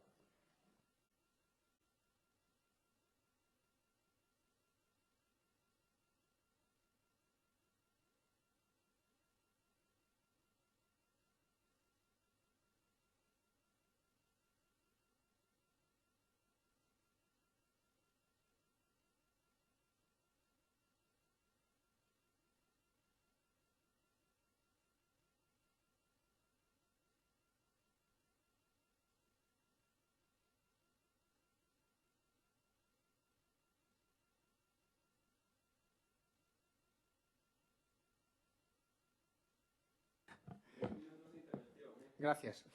O actual modelo de financiamento autonómico vén dos últimos anos do 2000, baixo o goberno de José Luis Rodríguez Zapatero, foi beneficioso para Galicia debido á consideración das variables que afectan de maneira especial a xestión e garantía dos servicios ás persoas. No caso de Galicia, o envellecemento e a dispersión xeográfica da poboación son dificultades para eses servicios, pois aumentan a demanda e complican a fixación deles de maneira capilar respecto da poboación beneficiaria. Ese modelo sabemos que necesita ser reformulado, xa que 15 anos despois da súa posta en funcionamento as exigencias de financiamento son diferentes. Nesa liña, o Goberno do Estado ten amosado a súa vontade de chegar a acordos beneficiosos para todas as administracións implicadas. Dentro do debate das distintas formas de financiamento existente, o Goberno do Estado vende a dar forma e concreción a unha proposta de condonación de débeda autonómica dotando de maiores recursos a autonomías. Este sistema, en debate dende hai tempo, ten sido obxecto de valoración e comentario por parte das distintas comunidades, tamén polos distintos partidos políticos. O principal partido de oposición, o Partido Popular, destacou sempre por soster infundadas opinións sen existir ninguna proposta firme ata o de agora co único fin de xerar conflicto. A realidade da proposta de condonación de débeda formulada polo Goberno do Estado é a máis ambiciosa que se puxo en riba da mesa e ofrece para Galicia unha condonación de máis de 4.000 millóns de euros nunha comunidade con máis de 12.000 millóns de débeda xerada fundamentalmente polos gobernos do Partido Popular dende o ano 2009 que triplicaron a débeda existente nos últimos 15 anos de goberno. É dicir, o Estado ofrece condonarlle un tercio desta débeda no caso de aderirse ao plan. É máis ambicioso tamén que as propostas que fixo o BNG, que dicía que no caso de que o Estado chegase a acordo coas autonomías, Galicia debería recibir medidas compensatorias, algo que está recollido no acordo de investidura co PSOE do ano 2023, unhas medidas compensatorias que son menores que se puxeron de manifesto coa proposta actual. Este sistema de condonación de débeda, ofertado a todas as autonomías, supera as previsións previamente establecidas en cuantías e formato. O cómputo do sistema realiza en función da poboación asustada, o que implica a contabilización das dificultades para acceder aos servizos á poboación, cuestión que mantén criterios favorables para Galicia, que permite que recibamos, co 5,5% de poboación, recibamos fondos con cálculos sobre o 6,7% coas súas características singulares. Tamén cabe mencionar que o sistema computa baixo o conxunto da débeda, non priorizando o feito de que algunhas comunidades teñan débeda adquirida a costado e outras cun sistema privado. Este modelo de condonación computa o total, o que equipara as comunidades e evita desequilibrios. Estas características teñen sido sinaladas tamén por expertos en financiamento como o Foro Económico de Galicia como elementos de relevancia para poder acollerse a un sistema de condonación de débeda. Estamos, por tanto, ante unha proposta enormemente beneficiosa para Galicia, ambiciosa e supone o primeiro gran punto de inicio do financiamento autonómico. Supón a posibilidade de que Galicia dispoña de 4.000 millóns de euros máis, así como os intereses que se evitarían por esa débeda, uns 100 millóns anuais. O mandato de Feijóo que dende Galicia Alfonso Rueda cumpla prioriza a sumisión partidista por riba da responsabilidade co pobo de Galiza, poñendo en risco de posibilidade dunha enorme axuda para que o noso país poda reinvertir en servicios públicos como sanidade, dependencia, educación ou vivenda. Por lo tanto, nós o que pedimos é que se aprobe esta condonación, que se pida esta condonación da débeda que se aprobe por parte de Galicia de máis de 4.000 millóns de euros e tamén que se inste aos grupos parlamentarios no Congreso dos Diputados a aprobar as medidas que o Goberno do Estado impulsou para facilitar as entregas a conta das comunidades autónomas o que estas poden repercutir unha gran parte de fondos tamén para as competencias dos concellos galegos. Tería máis cosas que decir, pero 3 minutinhos.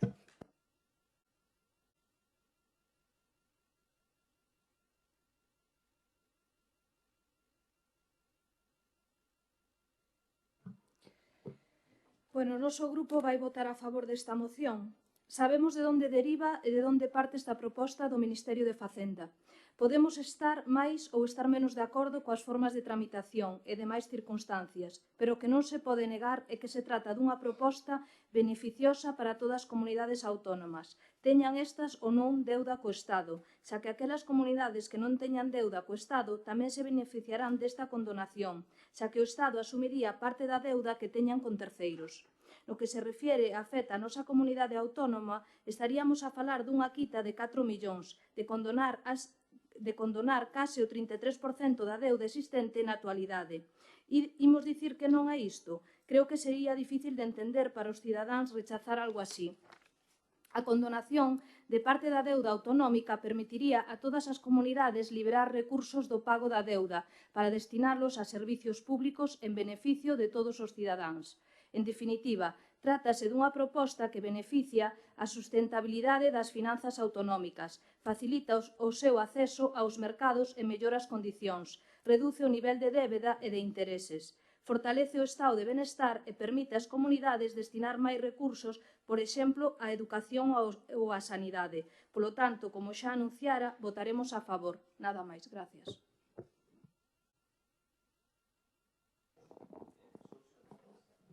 Sí. Quería comezar o meu argumento desta moción preguntándolle a todo o mundo, pero en especial aos membros aquí do Partido Popular neste goberno municipal, rexeitarían vostedes unha quita da súa hipoteca? Rexeitarían unha quita vostedes da hipoteca ou dunha débeda que tiveran coa Seguridade Social, cun banco, etcétera, etcétera? No. Estou no meu turno de palabra. Ben, como xa se dixo, e as argumentacións sempre son as mesmas, un tercio da débeda de Galicia, que en moitos casos foi provocada pola mala xestión, aínda que ten fama de boa, pola mala xestión dos gobernos de Feijóo na Xunta de Galicia. Un tercio da débeda, máis de 4.000 millóns, que como, bueno, xa escoitamos e como ben dixo Noelia, que se poderían dedicar a vivenda, a seguridade social, a sanidade, a dependencia, a moitas máis cuestións. Por tanto, eu creo que é un erro que o señor Rueda se empecine en non aproveitar esta ocasión, que lle reduciría a débeda, que además, como ben digo antes, foi o Partido Popular o que a provocou. E é máis, e é que estamos falando de 4.000, pero que non levamos as mans á cabeza, por exemplo, cando se rescatou a banca, máis de 123.000 millóns de euros. E ninguén se leva a mans á cabeza. Claro, unha quita de 4.000, aí sí, non? Ou cando por máis de 5.000 millóns de euros se rescataron as radiais madrileñas. Pero claro, 4.000, aquí sae moito na prensa, que sí, que non, cando son cantidades mínimas con respecto ao que acabo de decir, non? Evidentemente, por non decir a incongruencia, porque foi en 2018 o goberno de Rajoy o que defendeu a condonación da débeda no ano, xa digo, 2018, porque consideraba que as comunidades estaban mal financiadas. Por tanto, hai argumentos de sobra como para aceptar esta quita e hai argumentos de sobra como para decirlle ao señor Rueda, por favor, teña un pouco de coherencia no seu argumentario. No? Por tanto, o noso voto vai ser favorable a esta moción.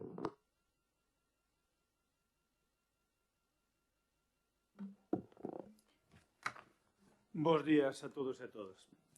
Este acto de trilería que vostedes se esforzan en explicar só ten un único fin, que é o de manter no poder ao señor Pedro Sánchez.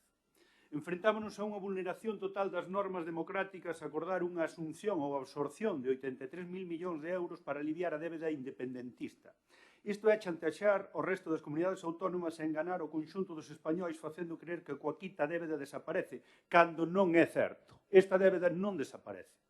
Solidaridade e cohesión territorial non é acordar cos independentistas o que afecta a todos. A débeda que se pretende mutualizar de pagarse por parte dos españois pola súa condición de galegos, andaluces, asturianos, vai pagarse por estes pola súa condición de españois. É dicir, que ninguén pense que se perdoa a deuda, tan só cambia de mans. Estou de acordo con vostede que o actual modelo de financiamento autonómico necesita ser reformulado, e tamén os das entidades locais, pero deben basearse en principios tais como debe ser multilateral, é dicir, todos os actores afectados deben opinar e participar na reforma. Debe ser solidario, este é o principio básico fundamental do noso modelo de financiación, algo que non entenden o señor Junqueras, Puigdemont e compañía. Debe aportar suficiencia financiera, algo que tanto demandamos dende o noso Concello. Deben incrementarse os recursos das comunidades autónomas e das entidades locais e que teñan a suficiente capacidade para prestar os servicios públicos, como, por exemplo, os servicios sociais. Reivindicar que calquera norma autonómica ou estatal que cree servicios con competencia municipal ou xenere gastos que deban afrontar as entidades locais establezca os mecanismos de financiación correspondentes. Debe realizarse tamén un análise das inversións. Non debe facerse un uso partidista das inversións do Estado nun determinado territorio. Con respecto á débeda asumida polas comunidades autónomas, defendemos a reestruturación da mesma, tal e como tamén defenden os expertos na materia. Esta reestruturación viría acompañada de períodos de carencia, tipos de interese bonificados e un alargamento nos plazos de amortización. A situación de inestabilidade que está a provocar o Goberno do Estado no eido das comunidades autónomas é terrible. Estamos a piques de iniciar o mes de abril e o Goberno Central non presentou o proxecto de orzamentos do Estado, non actualizou as entregas á conta ás comunidades autónomas, nin impulsou a revisión do sistema de financiamento autonómico. Tres cuestións básicas que teñen un denominador común. As tres son responsabilidades do Goberno Central. E Galicia non pode aceptar a condonación. Non a pode aceptar porque favorece as comunidades autónomas incumpridoras e penaliza as cumpridoras. Beneficia o mal xestor que non o infrafinanciado. Porque non mellora a nosa capacidade de gasto. A condonación non xera capacidade adicional de gasto ás comunidades autónomas, xa que a débeda e o gasto global non pode aumentar en aplicación do principio de neutralidade no impacto do déficit e da débeda pública. Cando vostedes din que a actual negativa a acollerse a condonación da débeda é un erro enorme que únicamente corresponde ao interese partidista ao que se somete o Goberno de Galicia e que eso deixaría de pasar unha gran oportunidade, isto é mentira. Argumentos de que se está rechazando poder gastar máis cartos en sanidade, educación, políticas sociais son mentira. O que se condona non é aforro directo, é simplemente unha operación contable. Polo tanto, as cantidades condonadas non poderán destinarse ao financiamento dos servicios públicos que vostedes están a decir en sanidade, servicios sociais, porque hai unhas regras fiscais que o impiden. Eses 4.000 millóns de euros únicamente deberían de ser débeda autonómica, deixarán de ser débeda autonómica, para pasar a ser débeda estatal. E o que digo ao contrario, minte. Primeiro, foron políticos indultando políticos, logo políticos amnistiando políticos e agora políticos condonando políticos, todo a cambio de permanecer na Moncloa e pagando con cartos de todos os españois. Facendo unha recopilación, vale, porque é tan bo, facendo a recopilación do que din os principais diarios en materia económica, Expansión, El Independiente, 5 días, o Foro Económico de Galicia, que fai mención o compañeiro Martín, e a FEDEA, que é a Fundación de Estudios de Economía Aplicada, veñen a reflectir isto que vos estou dicindo, que é un completo erro. E despois, no segundo turno de Independiente, ou de intervención, explico e matizo as causas. Pero sorpréndeme que Eso de condonaría a hipoteca. Hombre, evidentemente, pero se pasa a debelo igual, porque pasa ao Estado e eu debo igual, que vai lá, se pasalo nada máis.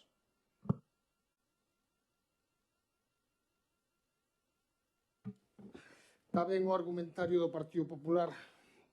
Creo que, sabes, o maior problema de todo isto é que vostedes, todos os voceiros do Partido Popular en todas as institucións, van a ter que tragarse todo isto porque o Partido Popular en Galicia vai a aceptar e vai a firmar a condenación da débeda, o sabemos todos. Isto é unha realidade como un templo, porque iso de vostede que di que non aceptaríamos, todos aceptaríamos que nos perdonen o 33% da nosa hipoteca. O aceptaríamos todos, que a deuda pasa ao Estado, claro que pasa ao Estado, pero a autonomía, que neste caso se está falando de financiación autonómica, libera un tercio da débeda, de pagar esos 100 millóns anuais, e, polo tanto, unha medida que non é negativa. Que logo hai que entrar no fondo e falar de financiación autonómica, estou totalmente de acordo. Que hai un problema de financiación autonómica incluso maior de financiación local, estou completamente de acordo. Que non se dá chegado a acordos porque resulta moi complicado tal como están os partidos políticos, neste caso o Partido Popular, que está en contra absolutamente de todo, hasta vota en contra de crear unha agencia estatal polo tema da sanidade, co tema das pandemias. Hasta ese punto chegou o Partido Popular. Vostedes creen que ahora mismo hai os membros para chegar a algún tipo de acordo co Partido Popular en financiación autonómica cando non aceptan nin isto que é beneficioso para todos? Vostedes creen que se pode negociar nesa línea? Porque vostedes sempre falan do mismo.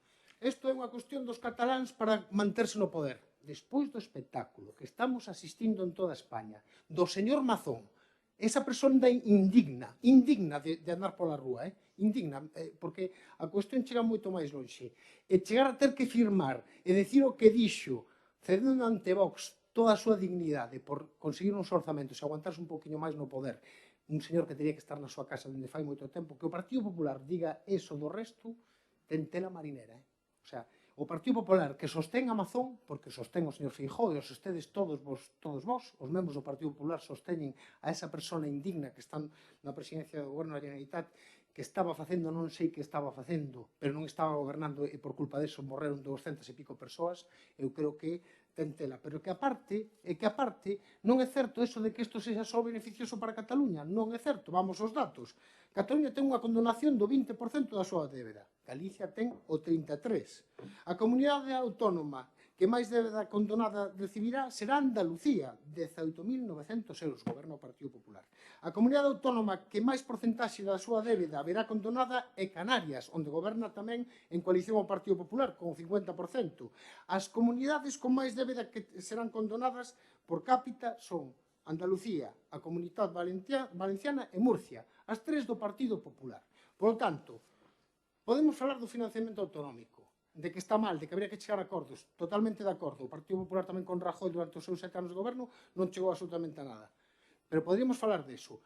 Pero tratar de opoñerse a unha condonación da débeda, que ademais vai por un sistema que eu creo que é beneficioso para Galicia, porque con o 5,5% da poboación de España recibimos a porcentaxe en 6,7% precisamente por as nosas características especiais de envellecemento, de dispersión, este tipo de cuestións. Poñerse en contra deso, única e exclusivamente por estar en contra de todo, por ser máis que Vox. Está en contra de todo o Partido Popular. A Axencia Estatal, outro día, o tema da sanidade, que o pediu tamén o Partido Popular, ora está en contra, votou en contra no Parlamento. E vostede di, por que non hai orzamento e por que non hai entregas a conta? Concho, pero se é unha das cuestións que pide esta moción. A problemática das entregas a conta viña no famoso decreto ómnibus que o Partido Popular votou en contra e votou abaixo. Por qué? Porque único e exclusivamente busca, xusto o contrario que di vostede, que caiga o goberno si ou si a cuestión de que sexa. E as entregas a conta están paralizadas porque votou en contra o Partido Popular do decreto ómnibus e despois non se pudo sacar adiante. Esa é a realidade. Por que non hai orzamento? Porque ninguén do Partido Popular se senta a falar de orzamento. Vostede veu algunha vez ao señor Feijóo dicindo, bueno, podríamos negociar un orzamento se formos por aquí e tal. Non se fala. Non hai orzamento, evidentemente, porque non hai maioría, igual que moitos gobernos do Partido Popular por toda España non teñen maioría, e seguramente, se non se chegan a acordos, pois habrá que seguir co orzamento do ano pasado prorrogado. Eu faría tamén un esforzo porque os partidos da oposición, se tanto queren o noso país, e tanto aman a bandeira de España, pois que se sentaran a negociar ese orzamento do Estado e que logo voten a favor de decretos como o decreto ómnibus, que ao final foi unha vergonza para o Partido Popular, porque acabaron salindo as medidas prácticamente todas a favor con cuestións tan importantes como revalorizar as pensións, pero o Partido Popular importalle todo con tal de que caiga o goberno. Xa o dixo o seu día o señor Montoro cando fora precisamente co goberno anterior de Zapatero, que caiga el país que lo recogemos nosotros, e vostedes están facendo todos os esforzos e poñendo toda a carne ao asador para que caiga o goberno, incluso votando en contra do que é beneficioso para toda a ciudadanía.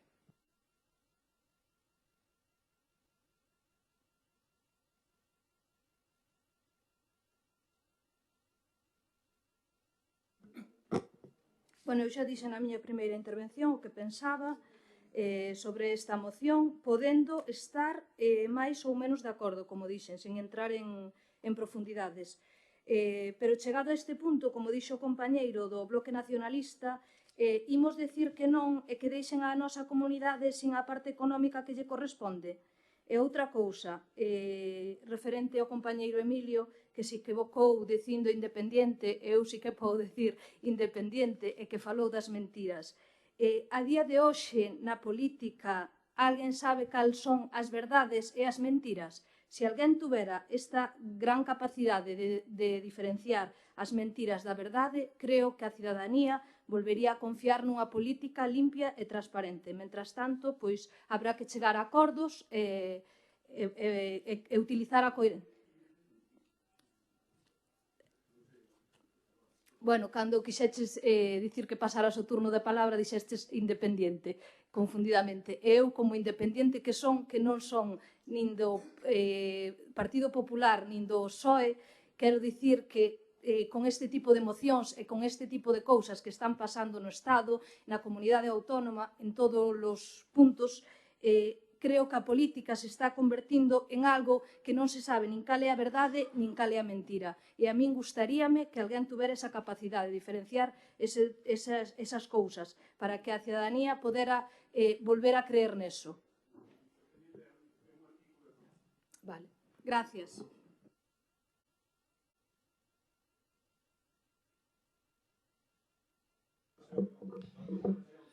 Sí, 2 minutillos. Concordo con Emilio nunha cousa que dixo, que isto daqui te beneficia ao mal xestor. Os 12.000 millóns ou 13.000 millóns que temos aquí no noso país os provocou Feijóo prácticamente. Os provocou Feijóo. E hai que sinalalo do mal xestor, porque hai que quitar esa áurea que ten Feijóo de que é moi bon xestor. De eso nada. Moi mal xestor. E aí estou de acordo. Que beneficia e tapa aos malos xestores como foi Feijóo no noso país. Pero xa que non lles gusta o exemplo das hipotecas, voulles comentar que eu agardo que vostedes pasen pola AP9 pagando o total sin rebaixa. Porque eu supoño que estarán en contra das rebaixas da AP9. Porque precisamente saen cartos do Estado tamén. Imagínome eu que será así. Imagínome se son congruentes, claro. Entón, estarán en contra, por tanto, das rebaixas da AP9. Que as vai pagar o Estado. Por tanto, con impostos galegos, como dixen antes, pagáronse as radiais madrileñas, 5.000 millóns. Aquí non se falou en nada. Todos somos solidarios, etcétera, etcétera. Pois agora mesmo toca ser solidarios con nós. E esos 4.000 millóns, máis de 4.000 millóns, hai que aceptalos e restar esa débeda que teñen, que a provocou Feijóo. Volvo a insistir. E que, ademais, volvo a insistir, no ano 2018 foi o goberno de Rajoy o que dixo que había que defender unha condonación da débeda. Non me explico eu, porque agora, con tal de zumbarlle ao goberno que hai na actualidade, hai que decir que non. Pero se gobernara Rajoy, todo Dios aceptaría esa condonación. Eu non me explico. Por tanto, a ver, vamos a ser coherentes e vamos a aceptar esa quita. E insisto, como esa quita a deberíamos aceptar, nos vamos a votar a favor. E xa me está o alcalde tal. Veña. A ver, esta é unha humilde opinión dun economista de Figueiroa, vale? Pero hai outros expertos na materia. Vostedes fan un fundamento político, pero non sei se se atañen a temas económicos, vale? 5 días. Esta decisión eliminaría cualquier tentación que pudieran tener las comunidades autónomas de ahorrar, algo para los malos tiempos e incrementará también el gasto del Estado. Diario Expansión, el aberrante pacto de condonación. Con este acto beneficiarían a quien más se ha desviado, a quien más ha incumplido y a quien más impuestos ha subido, porque todo ello benefician a la más incumplidora, que es Cataluña, y perjudican a las más disciplinadas. La condonación es un disparate que desincentiva la buena gestión, lanza una muy mala señal a los mercados y constituye el reconocimiento de la incapacidad de poder pagar la deuda por parte de quien recibe la condonación. También supone una atrocidad económica y financiera, porque lanza una señal pésima como país. ¿Qué inversor va a confiar en cualquier comunidad autónoma a la hora de financiarla si pueden no hacerse responsables de la deuda que permitan con ese sistema ideado por el señor Sánchez para obtener los votos de los independentistas? Esto es gravísimo, porque debilita la calidad crediticia de todo el Reino de España, pues está reconociendo tácitamente que algunas de sus administraciones no pueden pagar su deuda. Y lo que es más importante, si el Banco Central Europeo deja de respaldar la deuda soberana con su herramienta de antifragmentación, entonces el coste de la deuda española se elevaría y se dificultaría su financiación. A famosa prima de riesgo, non sei se vos acordades dela, vale? Asimismo, advierte que la medida podría generar una redistribución regresiva, etcétera, etcétera, etcétera. Esto, José María Rotellar, director del Observatorio Económico de la Universidad Francisco Vitoria y Premio Nobel de Economía, vale? O sea, non é un pringao de Figueiroa que está falando. FEDEA, Fundación de Estudios de Economía Aplicada, que é a entidade con máis credibilidade a nivel nacional, di: la condonación incondicionada de deuda por el Ministerio propone es una pésima idea porque agravará los serios problemas de incentivos que ya sufre el sistema de financiación autonómica de régimen común. A la vista de la experiencia previa, cualquier quita no sujeta a condiciones estrictas de ajuste tenderá a confirmar la percepción que ya tienen las comunidades autónomas de que pueden gastar sistemáticamente más de lo que ingresan, porque al final el Estado rescatará de una forma u otra sin coste alguno para ellas y constituye, por tanto, una invitación a la indisciplina fiscal. E xa acabo. Sí que a distribución das quitas entre comunidades tería sentido, sería cuestionable, con criterios tanto de equidad como de eficiencia. A condonación de deuda autonómica podría ter sentido si se utilizase para corrixir inequidades pasadas, compensando a infrafinanciación acumulada ao largo do tempo por determinados territorios. E acabo. Pero con isto eu creo que queda demostrado que non, bueno, que non é correcto económicamente, punto. E xa está, sea o partido que sea o que defenda o... Nos va a costar a todos adaptarnos a los 2 minutos, ¿eh?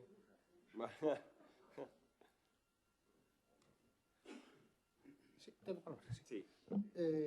Ben, non hai que demostrar, cada un lee os artigos e as consideracións que cree oportuna. Me refiro, hai multitude de opinións, dependendo do que se lea. Non hai ningún experto experto en economía que avale esa situación. De feito, poderíamos falar incluso do gran despropósito do que iba a ser a subida ao salario mínimo profesional, que iba a reventar a economía por parte de moitos desos grandes gurús da economía, sobre todo pagados polas empresas que manexan este país. Pero non foi así, que curioso.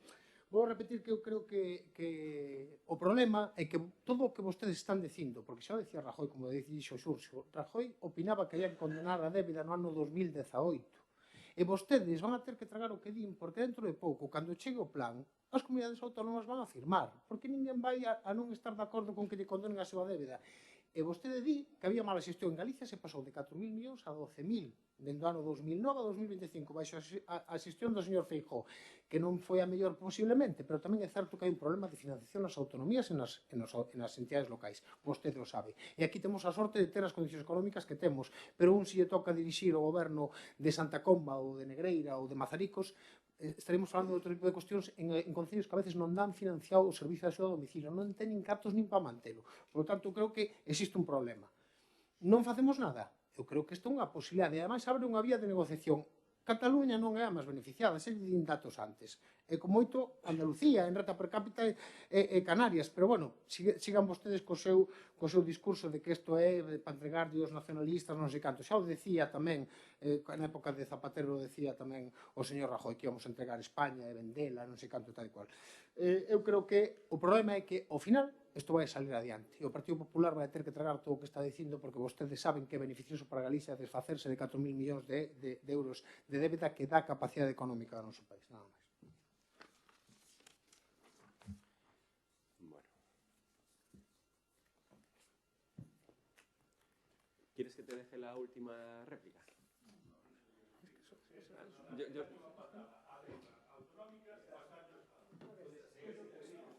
Eso no es así. No es así. Es que no es así. A débeda que actualmente teñen as comunidades a pasarlle ao Estado. Porque se é tan importante isto, non o levaron vostedes no seu programa electoral. Por que non o levaron no programa electoral?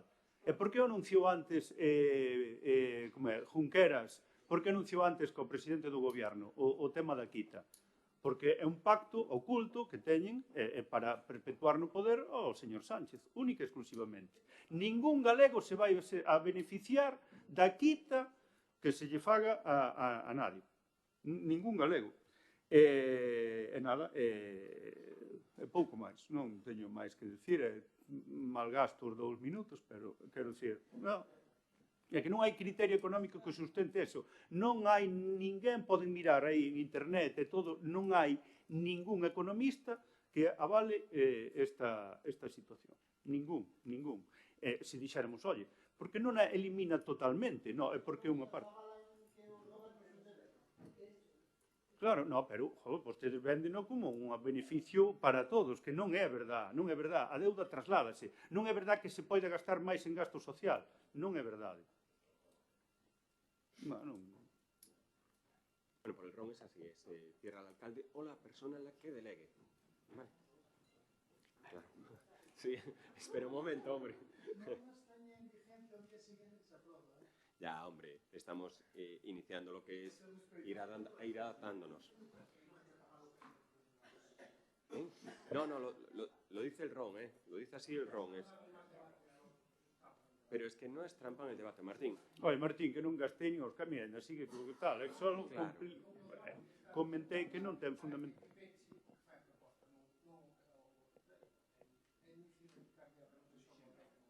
Vale, bueno.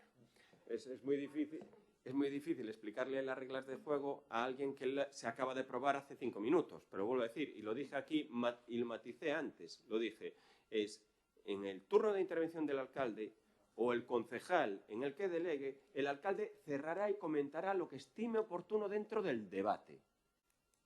A ver si tenemos que un poco, porque es que es cansino ya repetirlo, es que, claro, cuando responden cosas que nos gusten, juego revuelto.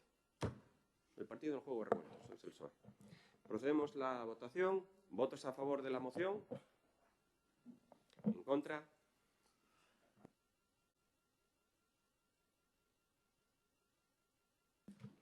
Punto 11º, moción do Grupo Municipal Socialista sobre a posta en valor do actual parque de Monticaño e a construción do gran parque prometido polo actual goberno municipal. Sí, non te preocupes. Buenos días a todos e a todas. O Concello de Arteixo ten a sorte de ter a súa disposición dende fai 26 anos o Parque do Monticaño, un parque forestal de 70.000 metros cuadrados, propiedade do Ministerio de Defensa dende a década de 1920, que foi cedido ao Concello por 50 anos para ser destinado a usos comunitarios, despois de que formara parte dun plan para defender o Golfo de Ártabro entre Ferrol e Caión. Coa chegada do goberno municipal actual foron moitas as promesas para a recuperación do parque e moitas as actuacións que se anunciaron, pero a realidade é que a día de hoxe pouco se fixo no parque e as súas instalacións foron deteriorándose, atopándose hoxe nun estado de abandono tal e como mostran as fotos que aportamos ou os veciños poden velas, quitando as instalacións da nova Escola Ecolóxica de Sumarte e as actividades de mantemento que realizan os traballadores de APEN no seu entorno.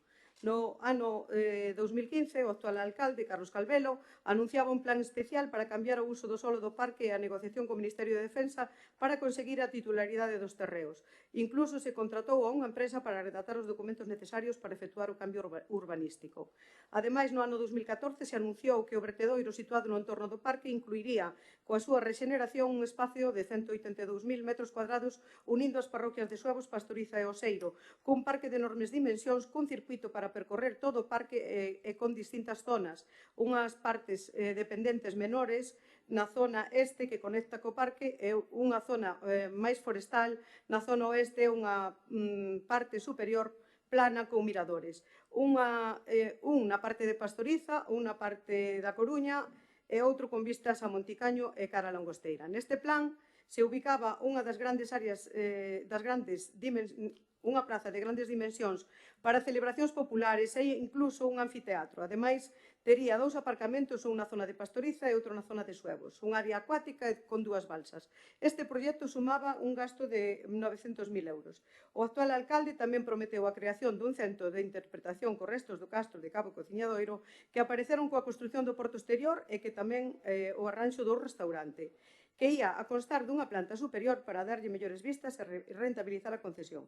A realidade é que a día de hoxe as instalacións do parque están en peor situación que no ano 2011 e o abandono do mobiliario é total, perdendo boa parte do material de defensa que tiña nas súas instalacións, cun restaurante pechado e o centro de interpretación sin construir, sen espacio para aparcar, sen fontes e papeleiras a disposición dos usuarios, etc. etc. A pesar de todo, se as instalacións da escola ecolóxica non estropean a beleza do seu entorno, coa presencia de silos e malos olores, o parque ten todas as posibilidades para ser un gran pulmón para a parte norte do concello e convertirse nun parque de referencia para aqueles que desexen disfrutar da naturaleza, pasear coa familia ou coas súas mascotas, ocupar o seu tempo de ocio e achegar o turismo a este lugar.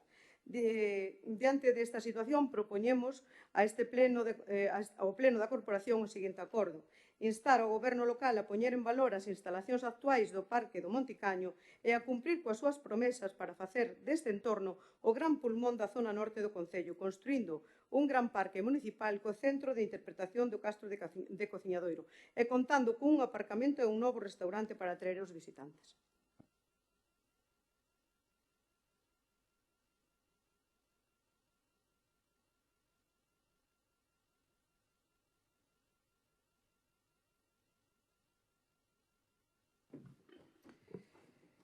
O noso voto vai ser favorable. Nós, por suposto, estamos a favor de que se poñan en valor as instalacións do Parque de Monticaño.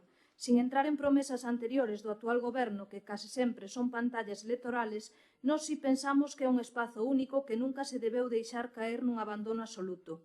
É verdade que neste momento se están levando a cabo actuacións moi boas no parque que favorece ese estado no que se atopa Monticaño e que van facer dese lugar un sitio atractivo e útil. Pero sí que é verdade que queda moito por facer neste lugar e é unha pena que non se faga porque é un espazo único no noso municipio. Por iso nós imos a votar favorablemente esta moción para sumar a que se teña en conta esta petición. Nada máis, gracias.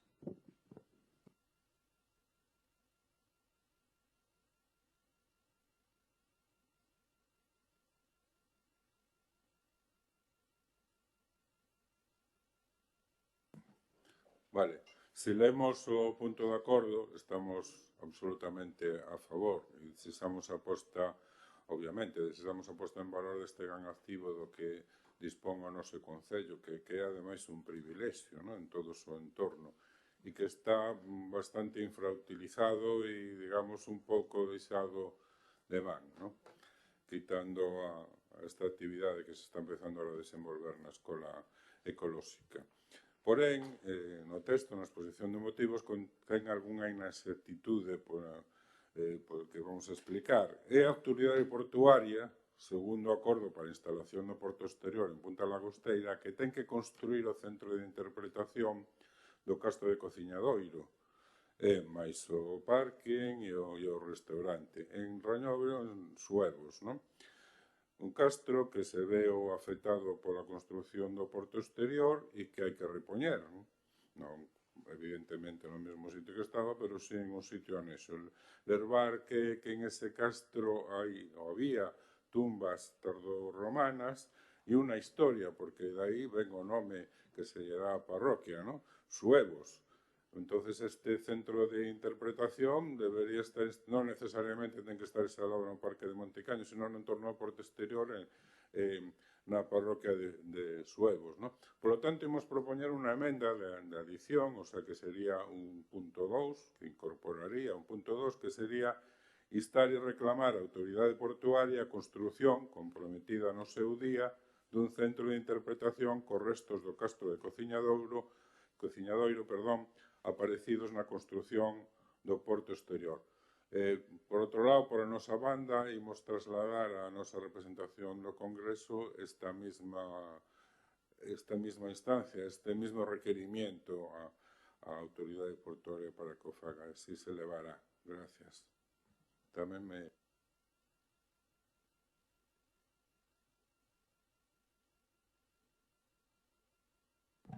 Sí, yo también voy a ser breve porque efectivamente estamos de acuerdo que es un espacio totalmente privilegiado a lo que hay mucho que hacer y actuar y que realmente queríamos poner en valor el trabajo, que sí lo mencionaron, pues de la entidad ZAPEC, ¿no? Que lleva muchos años trabajando ahí, es un centro de inserción sociolaboral con personas con discapacidad y que realmente hacen una labor extraordinaria de mantenimiento del parque para que digan que está en precario ese parque.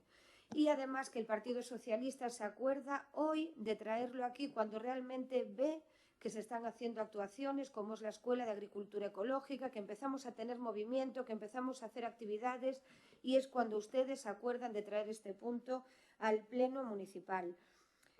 Por lo tanto, también en relación a lo que comenta Surso, toda la razón, efectivamente. Perdón, Raúl, que te estaba mirando, pero cambiarache o nome, Raúl.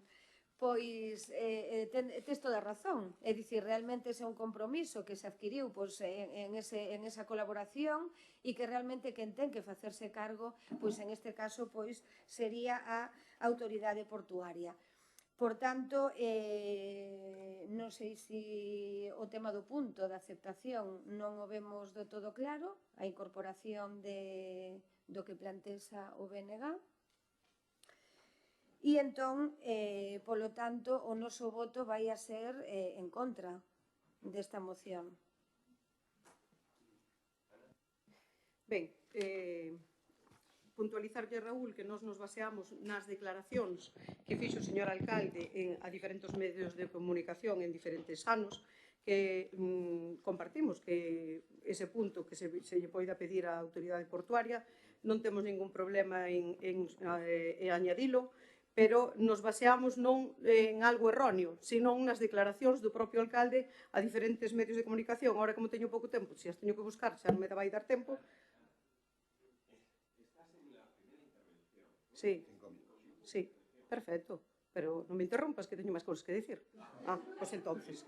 Estou dicindo que se as teño que buscar aquí, que teño moitas noticias de prensa onde ti mismo declarabas eso, pois se as teño que buscar non me vai dar tempo. Pero entonces, o único que quero dicir é que había unha casa no Monticaño, había unha casa onde vivía un señor, un guardián, que vostedes decidiron botar fora, os motivos non vamos a falar hoxe aquí deles, e esa casa está en plenas ruínas. Estaba ben e hoxe son ruínas. Calquer veciño de Arteixo pasea polo Monticaño e pode ver como está a casa, tapiada, con cristales rotos, xardíns abandonados, en fin, de feito mostramos fotos. Eso é unha realidade. Había un restaurante, vostedes deixaron que era concesión. O propio regente do negocio pediu que a sacaran a concurso e que non lle fixeran pechar porque non quería botar á rúa os seus traballadores e que a deixaran continuar cunha cafetería aínda que non fose co restaurante propio. E hai unha declaración no ano 2015 do señor alcalde que dice: como tenemos que arreglar el tejado, vamos a ampliar unha planta máis para que tenga vistas e sea máis bueno el negocio. Non se fixo nada, está tapiado, eso é unha realidade, señora portavoz, é unha realidade, non hai máis que ir ali, é unha realidade, está tapiado, abandonado, etc. O negocio cerrou, cando o negocio, polo que se ve, polo que dicía o seu propietario, era viable. O resto das instalacións están igual. Temos un mirador impresionante, que podíamos ter un mirador ben acondicionado, que se podría usar por todos os veciños da comarca, e de xente que quixera vir a visitar o Monticaño e o noso concello, pero está cheo de ruínas, cheo de escombros e pintadas. Esa é a realidade, como moitos outros edificios. No ano 2012, este Concello fixolle unha petición ao Ministerio de Defensa para cambiar a ubicación da Galería de Tiro. Creo que non me equivoco. No ano 2019, o PP presentou no Congreso unha pregunta sobre este tema. Que sabemos a día de hoxe? Vaise cambiar ou non se vai cambiar? Sigue disfrutando a Guardia Civil desa concesión que lle deixou Defensa? Cando finaliza as concesións? Ten pensado o goberno local pedirlle a Defensa que lle entregue por completo o Parque do Monticaño? En canto á instalación da Escola de Agricultura Ecolóxica, nós xa dixemos aquí no pleno anterior que non nos opoñemos a ter en Arteixo unha Escola de Agricultura Ecolóxica, pero que nós non compartimos a súa ubicación, porque creemos que o Monticaño, como ben dixo tamén en moitas declaracións o señor alcalde, debería de ser un parque, decía el, moito mellor incluso que o Parque de San Pedro de Coruña, que atraese a moitos turistas a esa zona, a zona de Pastoriza e a Arteixo. Non porque cando un vai visitar unha zona dun concello tamén se acerca a outras zonas do concello e, polo tanto, é beneficioso para todos. E logo, co outro tema que falamos, que traemos aquí, que non é solamente o que é o núcleo do Parque do Monticaño, falamos, e aquí está, o vertedeiro do parque cercano ao Parque do Monticaño. É unha promesa de vostedes. Contrataron unha empresa para facer un proxecto e era, quizás, un proxecto moi bonito e moi interesante. E nese proxecto se dicía que iba a haber un espacio para celebracións populares, con pérgolas, con caseta de servicios, con zonas de recreo infantil, equipadas de xogos, tamén con un anfiteatro ao aire libre que podería albergar a máis de 100 personas como público, con aparcamentos, unha zona de Pastoriza con 77 vehículos e outra na zona de Suevos con unhas plazas máis ou menos de 12 vehículos. Falaban de facer unha área acuática con 2 balsas, non hai nada. Con flora e fauna características de Galicia, tampouco vemos nada. Falaban dunha zona arbórea de que se iban a recorrer camiños dun lado, do lado este ao lado oeste. Todo eso non existe. Este proxecto e outros proxectos para o Monticaño que serían moi interesantes, que se puideron haber presentado no seu día nos fondos EDUSI ou actualmente nos fondos NES.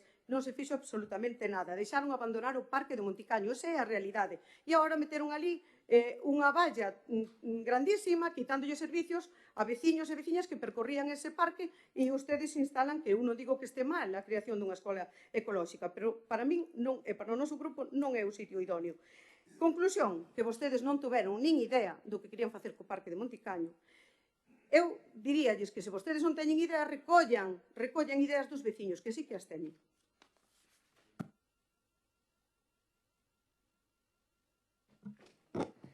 Bueno, non sei se vai a añadir a esta moción a emenda que dixo o noso compañeiro do BNG, xa que sí que é verdade que na moción do PSOE pois pídese facer o centro de interpretación do Castro do Cociñadoiro. Nós imos votar favorablemente igualmente a moción e a emenda de Raúl, se añade, nós tamén na imos apoiar, porque creemos que se é a responsabilidade da autoridade portuaria, que son eles os que teñen a responsabilidade e a competencia, pois tamén sería eles a quen lle teríamos que solicitar que se cumpra esta obriga. Nada máis, gracias. Sí, a ver, no fundamental creo que estamos todos de acordo. O Parque de Monticaño necesita poñerse en valor, darlle máis valor. Estamos de acordo con que este ali a Escola Municipal Ecolóxica, de feito non chega nin a... Non estou de acordo, soy lo que non estou de acordo. Con que se instale ali a Escola Municipal Ecolóxica? Pero nós decimos que nós estamos de acordo. Estou dicindo eso. Nós sí estamos de acordo con que a Escola Municipal Ecolóxica se instale ali, de feito ocupa, non chega nin ao 18% da súa superficie, e máis queremos que axudará a poñer en valor ese Parque de Monticaño. Pensamos que é un valor positivo, e o dos malos cheiros, pois sí, se vai facer compost, pero vamos, que non parece argumento, non? Entonces, no resto estamos de acordo. Hai que meterlle man ao Parque de Monticaño e poñer en valor. Creo que estamos todos de acordo. E estamos de acordo que quen ten que construir ese centro de interpretación non é o Concello. Cando estamos falando de infrafinanciamento dos Concellos, dos puntos. os concellos están adquirindo compromisos que non lles corresponde. Xa teñen menos cartos dos que lles correspondería. E se encima adquire compromisos que non lle competen, pois vamos listos. Entonces sería, vamos, con esta moción ten que ir sí ou sí esa emenda que entendo que se acepta, ¿no? E creo que con esta emenda tamén está de acordo o PP, imagino. Entonces a mí me gustaría que todos votáramos a favor de poñer en valor ese Parque de Monticaño, que é un valor grandísimo que temos, non? E que non podemos deixar desaproveitar. Hai que disfrutar, ir ali e disfrutar del, non? Eso o que quería decir. Por outra parte, insisto, que vamos a trasladar ao Congreso de Madrid esa reivindicación de que de unha vez por todas, porque lo vamos esperando desde 2012, que se construya ese centro de interpretación. Gracias.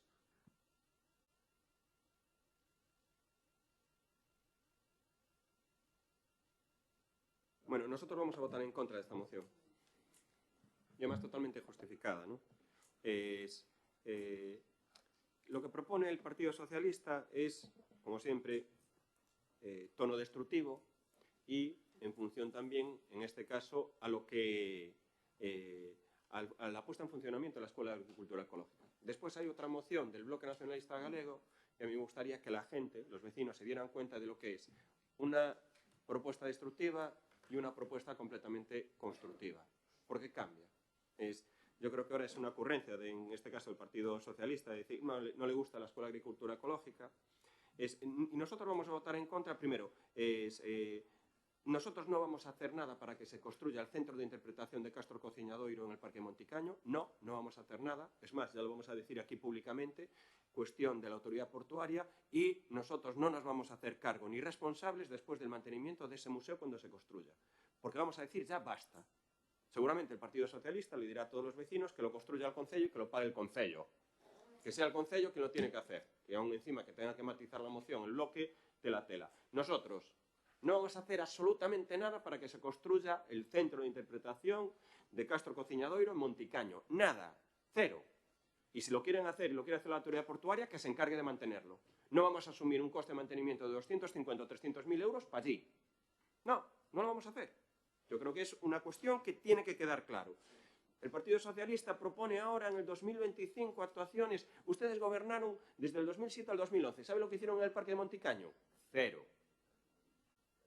Y yo lo que invito a todos los vecinos de Arteixo a que vayan allí a pasear por el Parque del Monticaño.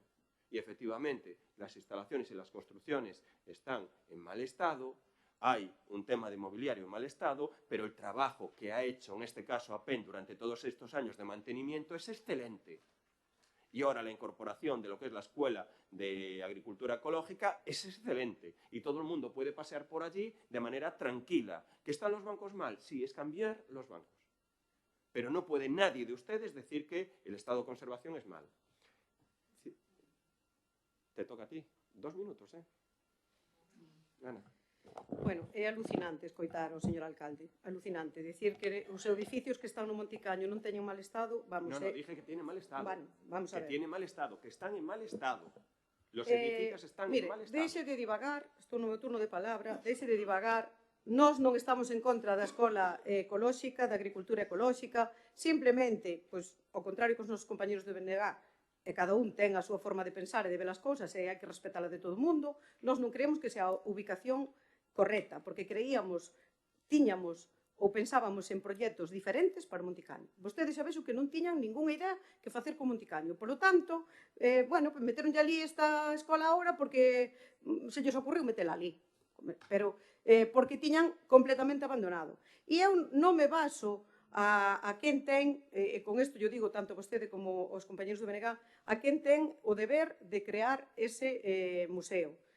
Que estou de acordo con Raúl, e vamos a aceptar a súa emenda. Estou de acordo, pero me baso ao que vostede vendiu aos medios de comunicación durante moitos anos, que era vostede quen se quería facer cargo do tema, non éramos nós. non éramos nós. E non vimos aquí a traer nada destrutivo. Vimos aquí a recordarlle as promesas que non cumpliu, que están aquí, nos medios de comunicación. Está aquí a hemeroteca. Nós non vimos, nin vimos a pedir, nin a organizarlle nada, porque son vostedes quen gobernan. Pero vostedes prometen cousas que logo, como ben dixo a compañera Noelia, pura campaña electoral. E logo deixámolas caer aí.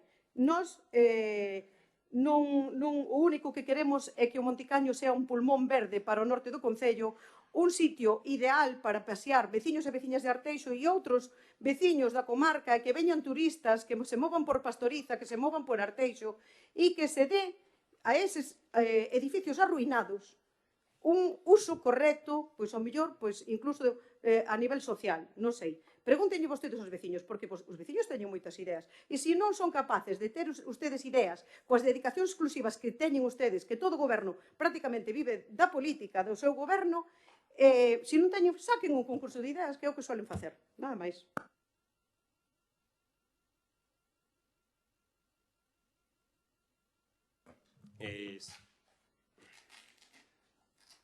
Efectivamente, qué poca memoria tienen, qué poco conocimiento tienen. Sobre todo, no se acuerdan que ustedes aprobaron, todos aprobamos lo que es el EDUS en el año 2016. Y el EDUS en el año 2016, había una línea, la línea 12, que decía vuelve la agricultura ecológica, y donde se planteaba hacer la Escuela de Agricultura Ecológica en Monticaño. Eso no se acuerdan. ¿Se acuerdan? Van al recorte de los periódicos, ¿no? Van a internet, a las noticias, a las fakes. Y se acuerdan ustedes de lo que se propone o no se propone. Pero no se acuerda que fueron ustedes mismos los que aprobaron, y con el voto favorable, una de las líneas estratégicas de lo que es el desarrollo de la Escuela de Agricultura Ecológica, que iba en Monticaño, que lo pone por escrito la propia línea de actuación. Ustedes mismos lo aprobaron, ahora se les dice, no nos gustan. No nos gustan porque puede producir olores. Vaya por Dios, olores en el Parque del Monticaño. Bueno, digo yo que el día que se haga un compostero comunitario próximo a las viviendas nos van a poner podres aquí. Y van a ir en contra de todas las políticas de reciclaje que mantienen todo lo que son todos los concellos.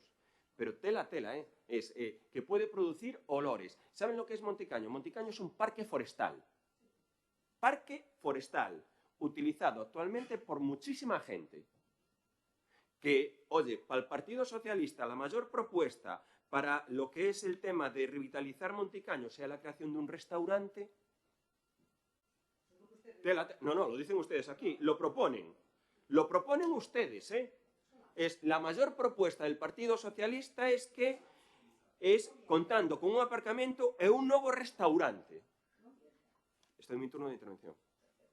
Un nuevo restaurante. Yo no sé lo que le parecerá a los restauradores del entorno de Pastoriza. Vamos a hacer un nuevo restaurante. ¿Qué pasa? Entiendo yo que lo tendrá que hacer también el Concello. El Concello tiene que hacer el centro de interpretación, tiene que hacer el restaurante, tiene que hacer todo. Y luego encima sacarlo a concesión. Y una concesión a lo mejor, ¿quién te va a venir? ¿Y qué le parecerá a los restauradores de este Concello? ¿Qué le parecerá?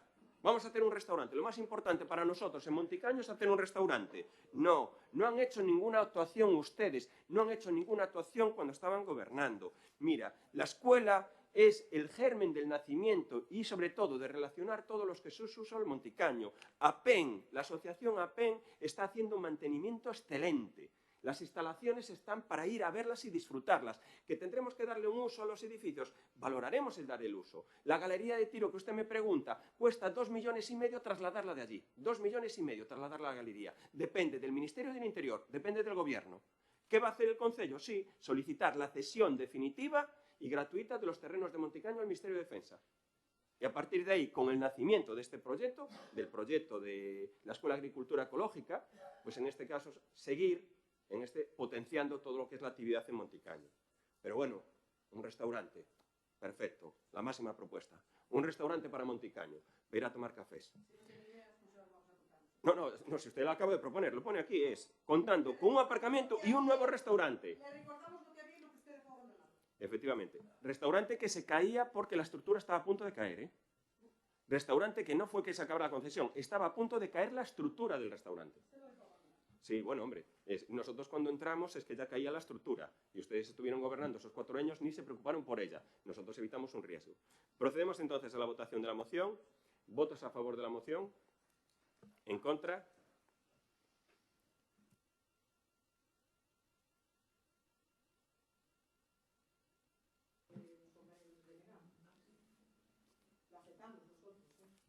Sí.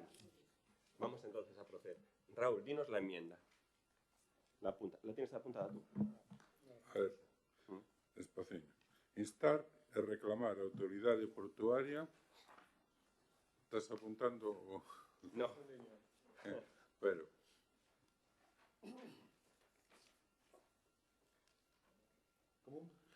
Instar e reclamar a autoridade portuaria a construción Y mantenimiento. coma, bueno, construción e mantenimiento, vale, coma, comprometida no seu día, coma,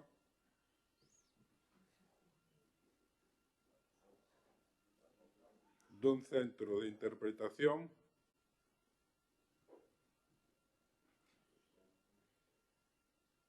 cos restos do Castro de Cociñadoiro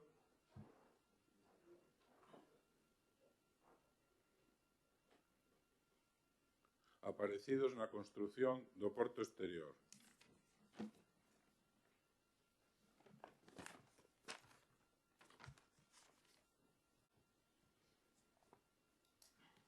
Vale. Entonces, pues a la votación. ¿O crees que volvemos a votar? No, ya se Ya entendió por el tema de la conversación, porque se sometió a votación fue la moción enmendada. Sí, e aceptada a emenda polos proponentes. Bueno, Raúl, te A ver. viniste aquí arriba, ¿eh? Como? La siguiente moción, digo. Ah, sí, sí, sí. Como Ahí sempre, propositivo, positivo. Pero bueno, aquí ya arriba, ¿eh? E ten continuación, O punto 12º Esta es más difícil. é a moción do Bloque Nacionalista Galego para a creación dun centro de promoción e desenvolvemento da agricultura ecolóxica en Arteixo. Principio, ten 3 exposición de motivos.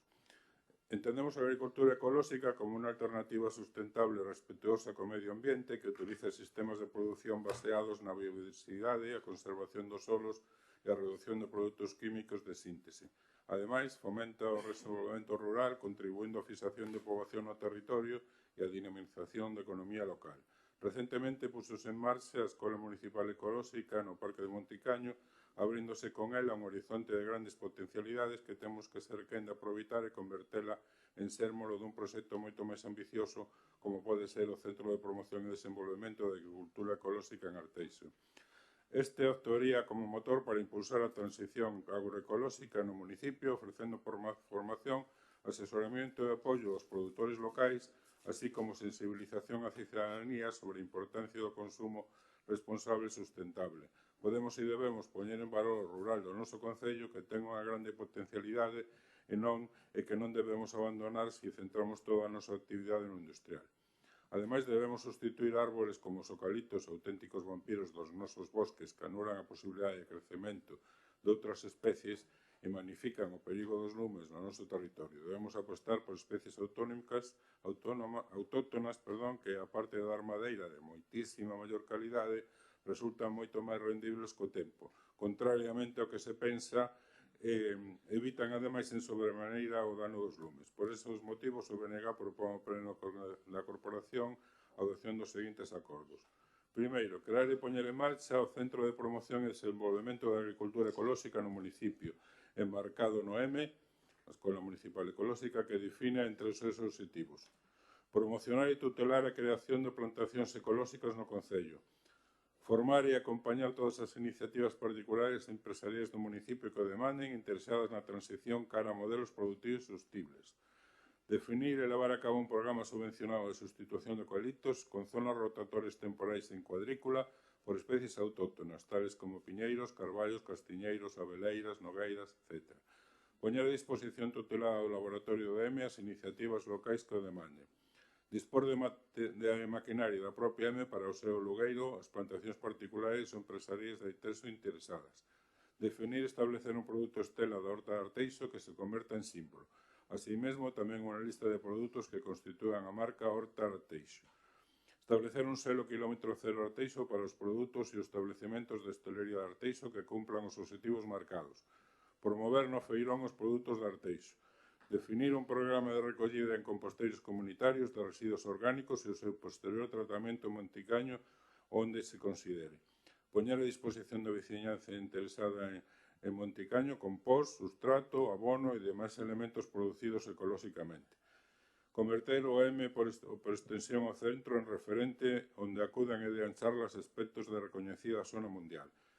Realizar, en colaboración cos agentes relacionados, incluídos os educativos, actividades de sensibilización sobre os beneficios da agricultura ecolóxica e o consumo responsable. E máis, e máis, e máis. E 2, buscar financiamento a través de fondos europeos e estrategias autonómicos para a creación deste centro. Gracias. Medio minuto te pasastes, vale? Hay que ajustar los enunciados. No, ¿empiezas tú? Sí. Nos imos apoiar a creación dun centro de promoción e desenvolvemento da agricultura ecolóxica en Arteixo. Abreuse a Escola Municipal Ecolóxica, a cal o noso grupo apoiou e apoia, e esta proposta podía aproveitarse para ampliar estes proxectos que a nos parecennos moi bons. Dende o noso grupo apoiamos e poñemos en valor todos os puntos de acordo desta moción. Fala de promover os produtos no feirón, algo que nos parece ben, pero tamén nos gustaría añadir que se aportara a seguir co estudo dun mercado municipal que trouxemos no seu día o noso grupo aquí e que creo que unha cousa chama a outra. Que non quede no olvido ese estudo porque creo que faría crecer estes proxectos e hasta se crearían postos de traballo no noso concello. Por suposto, decir que nos parece moi correcto buscar financiamento a través de fondos europeos, estatais e autonómicos para a creación do centro. Nos parece unha moción moi acertada, espero que se teña en conta, podendo aportar ideas e propostas, xa que considero que todos imos a estar de acordo. Nada máis, gracias. Ana ou Martín. Gracias. Eu asistín ao debate anterior e escoitei o de as competencias impropias. Leo esta moción, vexo un totum revolutum, parece unha iniciativa como as que levábamos, que eu participei 4 anos na Comisión de Medio Rural do Parlamento de Galicia, e dá a sensación de que isto é unha iniciativa presentada solicitándolle algo ao Parlamento, dentro do Parlamento ao Goberno galego. Xa digo, unha mistura que a mí me deixa un pouco abrallado. Do noso punto de vista, que se leven a cabo iniciativas para fomentar a agricultura, máis a agricultura ecolóxica, que se fomente o uso de produtos de proximidade, por exemplo, nas nosas comedores escolares, nos comedores das empresas de Arteixo, que se cree algún tipo de selo de calidade para distinguir o que se fai aquí na nosa terra. Eu creo que é algo interesante, pero que é o que facíamos no Parlamento de Galicia durante moitos anos. Galicia ten unha axencia de calidade alimentaria que ten varios centros de formación agraria, moitos deles que están prácticamente infrautilizados. Hai 6 en toda Galicia, incluso o de Monforte, ahora mismo só se utiliza para teleformación porque non teñen capacidade ahora mismo de coller funcionamento. Tamén hai centros de investigación, un deles de referencia a nivel internacional, aí en Mabegondo, tamén en Bergondo, o famoso CIAM. Teñen agora uns problemas bestiales porque non teñen relevo os investigadores, a Xunta non dá feito o relevo e os contratos oportunos para facer ese relevo, as instalacións están indo abaixo, teñen un banco de xermoplasma que é modelo en todo o mundo e se está indo abaixo. Tamén existen centros privados, como que temos aquí en Coristanco, hai un centro de formación agraria aquí en Coristanco que tamén funciona ben. E digo isto porque sería bo que soubésemos igual do que estamos a falar, da sensación de quen ten as competencias, que este tipo de cuestións, mientras que fala aquí, as competencias son do goberno galego e os centros deberán de ser potenciados os que hai inicialmente e logo deberíamos saber o que queremos para este concello. Por eso eu creo que ha caído o que decía antes Ana, cada un ten a súa visión das cuestións, por eso nos presentamos por partidos diferentes nas eleccións. Nós no Monticaño faríamos un gran pulmón verde con un gran parque estilo San Pedro de Bisma e San Pedro Parque de Bens. Sí, é a nosa opinión, pero é respetable. E, por certo, era a mesma opinión que tiña o alcalde no ano 2015, pero é a nosa opinión. Convertir o parque de Monticaño nun lugar con silos como vai ser Coeme e agora tamén se di con composteiros, creemos que é oportuno baixo o noso criterio de que debería de ser un gran parque para a xente, para o turismo, para o paseo, para disfrutar do monte, sería oportuno. Para nós non, é a nosa opinión. Porque ademais a zona norte necesita unha gran zona verde, porque é a zona máis demacrada pola industria, a industria máis contaminante, as infraestructuras están na parte da zona norte do Concello, por lo tanto, ese gran pulmón que significaría dende Suevos hasta Meicende, o gran parque do Monticaño, creo que sería unha das grandes ideas que podía ter este Concello, e creo que, volvo a repetir, que eso pensaba o grupo de goberno no ano 2015. E logo, con esta iniciativa, hai algún estudio serio para levar a cabo este centro? Me refiro, sale das propias empresas que se dedican a isto? Eu non o escoitei. Mais aló de regular e facer un centro de escola ecolóxica sin formación, sin reglar, para dar cuestións básicas a xente que ten unha horta na casa para axudarlle a facer agricultura ecolóxica, pode estar ben. Pero hai algún estudio sobre os produtores agrarios se incorpora que ten o Concello para ver se hai esa potencialidade que fala a moción? Cal é o produto estrela de Arteixo? Eu quería preguntarle, cal é o produto estrela de Arteixo? Cara, onde queremos invertir os nosos cartos? Eu creo que son preguntas que deberíamos de facer antes de propoñer un totum revolundo, sobre todo. Existe unha etiqueta de calidade xa que poderíamos aplicar? Sí, a reserva da biosfera xa ten unha marca de calidade, xa ten. E nós estamos dentro da reserva da biosfera. E, por certo, está funcionando moi ben. Poderíamos falar co compañeiro Santiso, por exemplo, da Abegondo, para preguntarlle como incorporarse a iso. A día de hoxe existe unha moratoria para a plantación de eucalipto, que se respeta onde se respeta.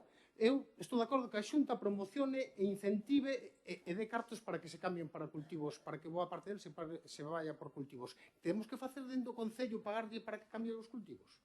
Eso non é unha competencia impropia, eso non tirar cartos de todos nós. Eu creo que me dá a sensación de que isto é un totum revolutum, creo que non hai propostas nin ideas negativas nin positivas, a nosa é outra.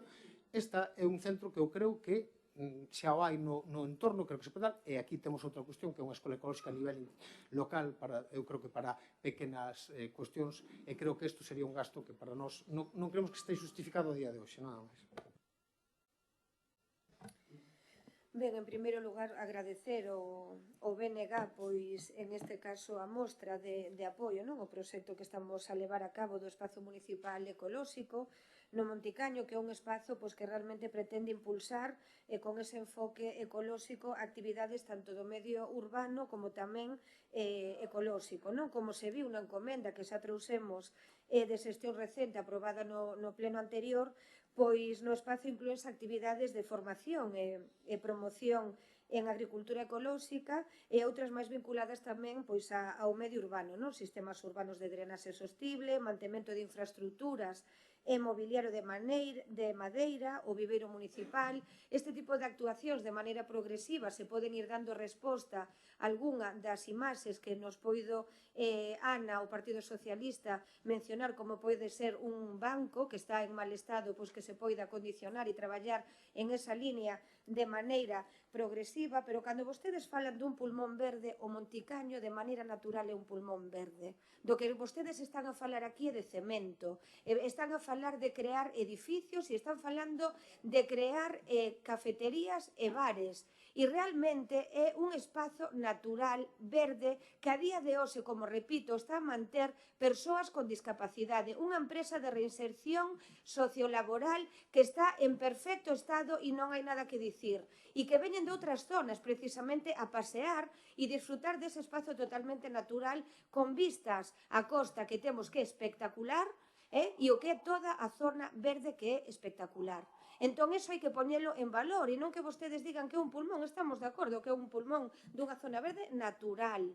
Que se poden facer moitos proxectos? Sí, podemos levar para ali unha tirolina, a parte do bar que vostede comenta, podemos facer un campo para o que era para o tema dos animais de compañía, podemos facer moitas cousas, pero centrándonos en isto, que realmente vostedes falan de se hai estudios, é verdade que aquí o BNG manda un pupurri de certas actuacións que temos que ver, porque cando falan de financiación, recórdolles que a agricultura ecolóxica, a modalidade desta agricultura quere impulsarse desde o Concello e xa se tivo en conta na liña 12 do EDUSI.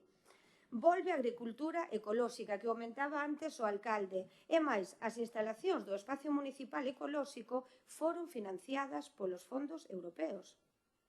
Hai que recordar que xa foron financiadas polo Fondo Europeo. E en ese caso hai 4 grupos de actuación que veñen recollidas, que é a preparación de superficies para o seu uso como sortos urbanos nos núcleos rurais, a Escola Municipal de Agricultura Ecolóxica, que é do que estamos a falar, a formación empresarial e o apoio ao emprendemento en sector agrícola e forestal, e tamén a habilitación de espacios de venda de produtos autóctonos ecolóxicos, que tamén menciona Raúl na súa moción. Por isto, todo este tipo de medidas teñen que ser progresivas e graduais. Daí que o que plantexa o BNG son obxectivos moi ambiciosos. É certo que haberalle que ir dando algún tipo de ir dándolle resposta. Cando falan da financiación, vostedes mencionan os fondos europeos, que, como digo, foron medidas xa financiadas, e tamén recordarlle que o Concello de Arteixo vimos de presentar a candidatura do froito do traballo compartido con todos os asentes na convocatoria FEDER, que eran o plan EDIL, vale, que iba a infraestructura verde e o pilar estratégico, vale, que tamén está recollido en ese tema. Entón, dende aí, o que vemos realmente do que plantexan é que a modo de financiar, aí poderíamos incluir, ademais, se lles parece ben, o que son os fondos provinciais a maiores, que nos faltaría aí ter en conta tamén eses fondos provinciais.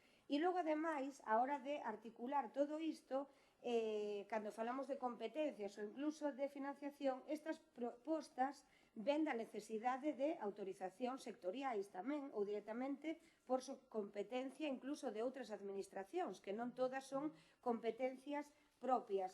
Non vou enumerar todas porque estou fora de tempo, pero sí menciono as que teñen que ver, por exemplo, as que dependemos de terceiros, como pode ser impulsar os tipos do selo que mencionan. En ese caso temos que ter en conta a Axencia Galega de Calidade Alimentaria, non, para coordinarlos ca Xunta, para poder realmente chegar a ese punto de recoñecemento. E logo tamén, en canto a colaboración entre distintos actores, porque aí temos que falar de colaboracións público-privadas ou incluso público-públicas, non? Que en ese caso sí que van a ter un importante impacto no orzamento municipal, non? Que poderían ser non as que menciona, sino sobre todo o de definir e levar a cabo programas subvencionados que mencionan de sustitución de eucaliptos con zonas de rotatorias temporais, e ao mesmo tempo tamén de dispor de maquinaria da propia escola e dese espacio para o seu alugueiro, as plantacións particulares. Vale, podemos aprobala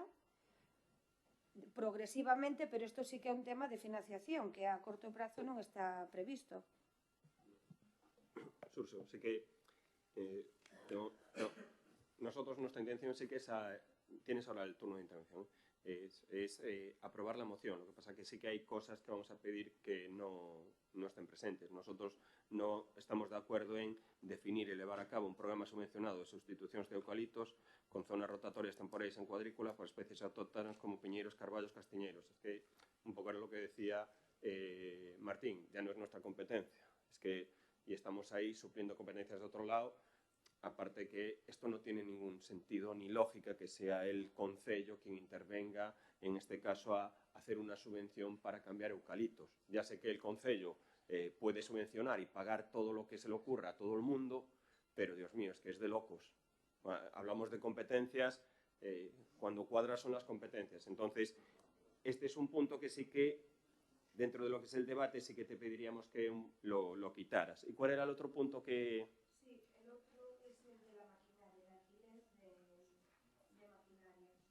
Dispoñer de maquinaria da propia EMA para o seu alugueiro de plantacións particulares ou as plantacións particulares ou empresariais de arteixos interesadas. Yo creo que tamén isto no tiene sentido. Si hay alguien que se dedica profesionalmente a esto, no va a pedir un alquiler. Y luego, tú imagínate que haya un tractor municipal o un tractor de la EMA y se lo alquiles a alguien con el tema de la responsabilidad de los seguros y todo eso. Yo creo que estos dos puntos sí que te pediríamos que los retiraras y después lo otro, el contenido de la moción, la apoyaríamos a favor. Siendo que yo también le doy la razón a Martín, es una declaración de intenciones que esto, con el nacimiento de lo que es la EMAP, va a poder llegar y progresar. Pero es lo que dice, te viniste muy arriba. Ahora tienes tu turno de intervención, que son 5 minutos. Raúl. Vale, a ver si me da tiempo de decir todo lo que quiero decir, ¿no? Efectivamente, a M estamos absolutamente de acordo con ela, non chega ao 18% de ocupación no Parque de Monticaño, costou 240.000 euros, do cales 80% foi financiado por Europa, entón nos parece unha iniciativa, como apoyamos no seu día no Plan IDUSE, moi acaída, ¿no? Pero nos parece que temos que ser máis ambiciosos. E estamos de acordo en que isto non é para facer hoxe, que é un proxecto de continuación que require os seus tempos e require os seus estudios. Entonces, entendemos esa idea de que hai que ir paso a paso. Primeiro paso, Escola Municipal Ecolóxica. Segundo paso sería fomentar a explotación de agricultura ecolóxica, porque precisamos que se creen explotacións agrícolas no Concello. Se queremos poñer en valor o rural, que non se esa competencia que haxa un comercio local potente, que haxa produtores locales, sí que nos afecta, ¿no? Entonces precisamos que se creen, ¿no? Entonces, ¿qué vamos a preguntar? Los que hai? Non, o que queremos é que se creen outros.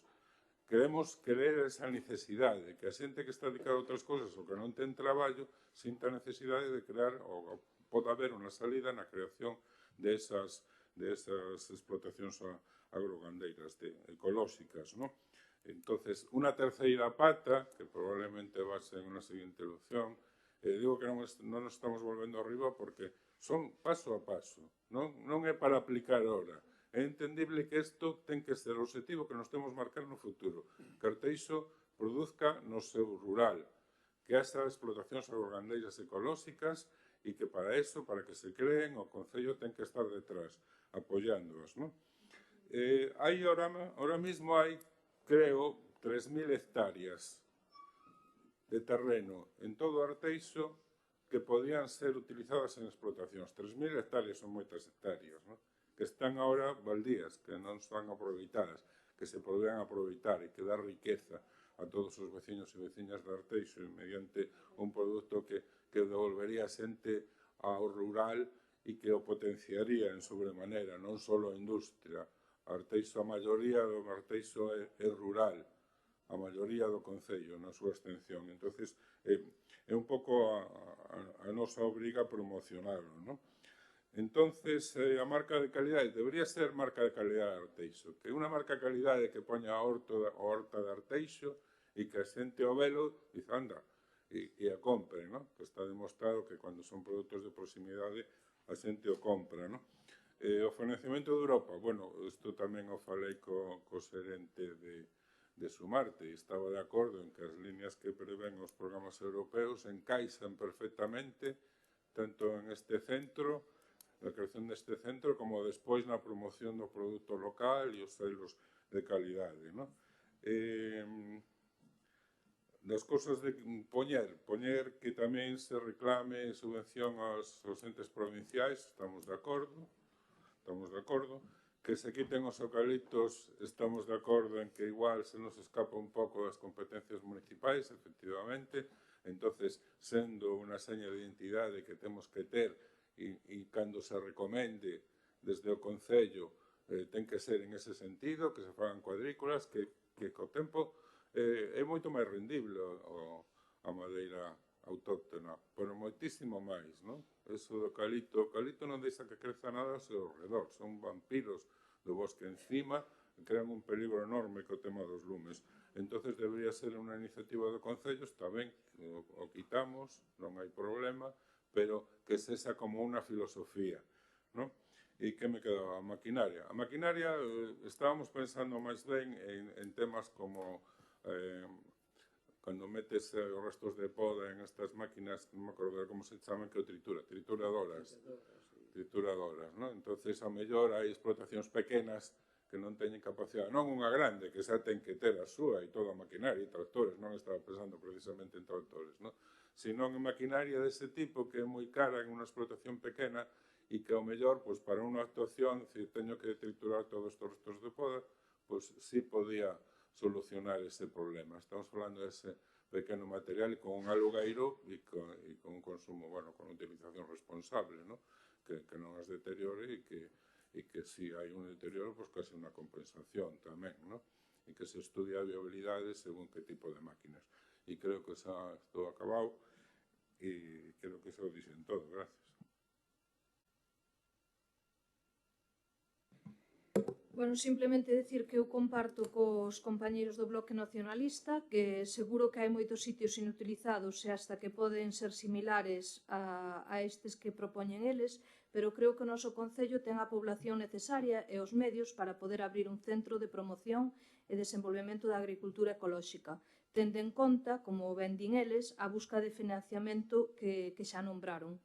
Creo que aportaría moitas cousas boas aos nosos veciños e veciñas, hasta a mocidade que moitas veces non teñen motivacións ou cousas que facer e que ás veces hasta son favorecedoras para lonxalos de malas prácticas. Seguro que todas estas propostas necesitarían de estudios de viabilidade, pero eu considero-as moi positivas. Nada máis, gracias. Eu creo que o máis fácil era dicir que sí e votar a favor, pero me invade a responsabilidade. E máis, se o Partido Popular acepta esta moción, nós vamos logo a exixirlle que cumpla o que está prometendo porque ao final, se o acepta, é que vostedes van a facer eso. Alguén sabe, de verdade, de aquí, o que costa conseguir un selo de calidade alimentario? O sabe? Porque eu sei o que está vivindo, por exemplo, imaginadvos, o Capón de Vilalba, que é unha produto estrela da cociña galega, para conseguir un selo de calidade leva anos e anos e lle está costando Dios e ayuda. É moi complicado este tipo de cuestións. Volvo a repetir, hai selos de calidade aos que pertenecemos. A Reserva das Biosferas das Mariñas Coruñesas formamos parte dela e ten un selo de calidade cunha página web que vende os produtos que funciona moi ben, pero que habitualmente estas cuestións surden dos propios produtores. Tes un produto bon, o queres expoñer, buscas un selo de calidade, buscas este tipo de cuestións. Non xurde do aire. Por exemplo, ter unha escuela ecolóxica plantexada na liña de promocionar o uso responsable da naturaleza, dunha agricultura que sexa acorde tal, promocionar tamén a limpeza dos ríos. A mí eso me pode parecer estupendo, me pareceu estupendo, por eso votamos a favor de que se incluíse no EDUSI. Outra cosa é onde se levan a cabo certas infraestructuras, que aí temos diferencias, non? Pero eu creo que facer un toto revolutum con cuestións que estamos todos de acordo no que é xenérico. Creemos que hai que eliminar parte do eucalipto que hai no territorio? Sí. Creemos que é bon que haxe un produto kilómetro cero que se utilicen os produtos cercanos nos nosos comedores? Tamén. Pero eu creo que cargar da responsabilidade a un concello de facer un centro, un gran centro, porque temos outros ao redor. Volvo a repetir, vide a ver o que hai no CIAM, hai en Abegondo, o que hai en Bergondo, mirar os centros de formación agrario que hai por Galicia, e cargarnos nós desa responsabilidade. Eu decía ahora, casi lle indicaba de broma a Emilio que prepare a caixa. Porque isto é un saco sin fondo. E existe a iniciativa e a problemática para chegar a este nivel? Eu creo que non. Eu creo que explorar e seguir aumentando o funcionamento de M me parece correcto. Agora, a ir ata este punto eu creo que é un error, nada máis. Bueno, todo o que non se xa plantexado por vostedes é un error, Martín. Polo tanto, non vamos a ter en consideración o que está a comentar, porque que é complicado, pois será complicado, pero do que se trata aquí é de traballar, de mellorar, de ser ambiciosos e intentar apostar por algo máis. Que formamos parte da Reserva da Biosfera? Fenomenal, non ten que ser limitante. Podemos optar a outros selos ou a mellorar dentro do noso municipio, que é do que se trata. Polo tanto, dicir, como xa dixen anteriormente, que o Concello de Arteixo vimos de presentar a candidatura do froito do traballo compartido, como digo, con todos os asentes, e isto xa saiu en esas reunións que tivemos e en esos foros a convocatoria FEDER os plans EDIL, na que a infraestructura verde é o pilar estratégico. Por tanto, os puntos que menciona o BNG, a maioría deles están xa dentro desa estrategia de infraestructura verde e plan de renaturalización que aprobamos aquí en plenos anteriores. Vale, entón, en este caso, si aceptan o de incorporar, como dixen anteriormente, o da financiación, en este caso provincial, e ademais podemos eliminar ou de momento deixalo, quitalos esos dous puntos, o noso voto vai a ser favorable.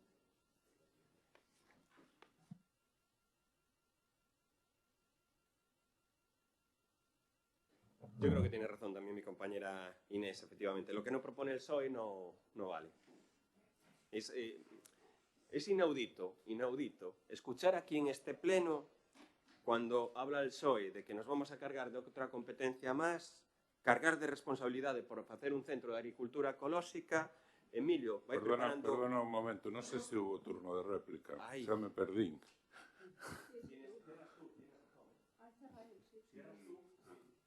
Sí. Pois a mí escoitar esa palabra de totum revolutum me parece tal sin sentido, vamos. O sea, non hai nada con máis sentido que isto. O sea, temos unha escola ecolóxica e 2 pasos seguintes para ser consecuentes co que estamos aprobando. E chamarlle a eso totum revolutum, non vexo que totum revolutum vemos unha relación de cosas a facer por ese de competencias dese centro e son todas absolutamente coherentes co que estamos falando. Que significa eso de totum revolutum? Es que vamos, me parece que se tomou unha decisión política. Pois vamos a votarles en contra. E ahora vamos a buscar argumentos por aí, por donde calquera de onde salgan, para decir que non. Entón non salen cosas tan absurdas como acaba de comentar o voceiro do Partido Socialista. Absurdas. É dicir, non, a mí non me interrumpa. Non me interrumpa. O sea, que chamar de totum revolutum a isto me parece unha incongruencia do propio Grupo Socialista. E o respecto de, bueno, xa falamos antes que aceptábamos as propostas do Partido Popular para que salga adiante un proxecto de futuro, non para facer hoxe, sino para ir dando os pasos pertinentes para poder leválo a cabo. En financiamento tamén, que se acomoda perfectamente ao que está exposto nos programas europeos. Se adapta absolutamente, non? E ora, bueno, xa non estamos no 80%, creo que pasamos o 60% porque Galicia pasou outro nivel, que non sabemos se alegrarnos ou entristecernos, non? Alegrarnos porque, bueno, subimos un pouco de nivel, pero entristecernos porque ahora nos subvencionan menos. E nada máis. Gracias. Bueno, pues nosotros lo vamos a apoyar, es lo que decimos. Seguramente si hoy hubiera aquí 4 agricultores o 5 agricultores que fueran aquí vecinos de Arteixo solicitando esta actuación, el Partido Socialista votaba a favor. Es más, decía con toda la cara y con toda la desfachatez que incluso era competencia municipal y no solo que tenía que hacer un centro de agricultura ecológica, sino que, bueno, ya tenía que hacer un mercado de frutas. Ese es el Partido Socialista. Tiene la desfachatez de cuando le cuadra decir que la competencia de las residencias es municipal, sin ningún tipo de escrúpulo ni pudor, sin ningún tipo de escrúpulo y pudor. Estoy en mi turno de intervención, tiene razón Raúl, nos vamos ahí. Tienen, claro, cuando viene alguien, se arriman a eso. Entonces, sí, está muy bien decir por ahí que el Concello tiene competencia de residencias, que el Concello la puede hacer las residencias. Emilio, prepara Caixa, que una residencia de ancianos cuesta un mantenimiento anual de 3 millones de euros. Sí, sí, sí. Ah, efectivamente. Y es por un tema de competencia. Y hace falta, ¿y quién la tiene que hacer? ¿La residencia? ¿Quién la tiene que hacer? ¿Quién la tiene que hacer? Xunta de Galicia, o en este caso, acogerse al programa de residencias de la Diputación. Xunta de Galicia o Diputación. No como cuando le cuadra a usted que decirla que la tiene que hacer el Concello. Y en cambio en esto, como es una propuesta del bloque en positivo, constructivo, que es el nacimiento, la base de una escuela de agricultura ecológica que ustedes lo aprobaron en el 2016, pero no sabían ni lo que habían aprobado, que les parece mal, que es un totum revolutum, que en este caso, oye, pues va a costar mucho y tal. Claro, no, una residencia no cuesta. Bueno, y hacer ya un restaurante en Monticaño, no sé qué será más importante para Arteixo, o hacer una escuela de agricultura ecológica o un restaurante, un pub. Solo les faltó decir un pub, una discoteca allí en Monticaño. Esa es la propuesta del Partido Socialista. Cuando Raúl está haciendo propuestas en específicas de promocionar la creación de plantaciones ecológicas, ¿qué problema hay? Y es verdad que no vamos a poder cumplir todos estos objetivos, Raúl, no los vamos a poder cumplir, pero vamos a intentar, a partir de la Escuela de Agricultura Ecológica, en el Parque Forestal de Monticaño, como base para mejorar lo que es el propio parque, no lo que dice hormigón, ¿quieren hormigón? Siempre nos critican a nos de que queremos hormigón y ahora quieren hormigón allí en Monticaño. Vamos a restaurar la casa del guardia, vamos a restaurar la casa del guardia. Dios, es proyecto privilegiado. Vamos a hacer un restaurante, proyecto privilegiado. Y dirán por ahí también a los vecinos que el Concello también tiene competencias en hacer restaurantes. No, hombre, no. Yo creo que, lo vuelvo a decir, no pueden ir siempre según el aire que más les convenga. Si están aquí agricultores, no, pero estoy seguro que si hubiera aquí un grupo de agricultores, ustedes iban a apoyar esta moción. No me quedan 6 minutos. 6 segundos, ahora sí, fuera de turno de intervención. Entonces, quitamos el punto del tema de la subvención de los eucaliptos, ¿vale? Mira, ¿te acuerdas? Pero bueno, el alquiler. Perdona, pero que estéis adquirido o compromiso de intentar incidir sobre a xente para que non plante eucaliptos e plante especies autóctonas, porque E hai normativas municipais. Claro, sí, y que se aplique, ¿no? Pero tú tienes la base de una escuela de agricultura ecológica, es decir, la base de la escuela ya tiene que incidir en esas actuaciones como estás diciendo tú. Sí, Lo que pasa eso que respecto que a filosofía do Concello é esa. sí, nosotros lo que no vamos a es hacer subvenciones para quitar eucaliptos. Si viniera también un grupo de... Bueno, no me meto más. Y luego sí, quitarlo del alquiler de la maquinaria porque no sabemos vamos a decir, la problemática que puede dar. Y en el punto 2, buscar financiamiento a través de fondos europeos, estatais, autonómicos e da Diputación. Que conste que la Diputación le hemos trasladado también un proyecto de colaboración para la Escuela de la Agricultura Ecológica y no nos han puesto ningún tipo de problema, que le traslademos lo que es la memoria y están dispuestos a colaborar y ayudar dentro de lo que es la comisión que tienen de productos de agricultura, DOMAR, la comisión DOMAR, que no pusieron ningún tipo de problemática, ¿vale? Procedemos entonces a la votación. ¿Votos a favor? ¿Abstenciones? Vale. Bueno, vamos a hacer un receso de 10 minutos, ¿vale? 10, ¿eh?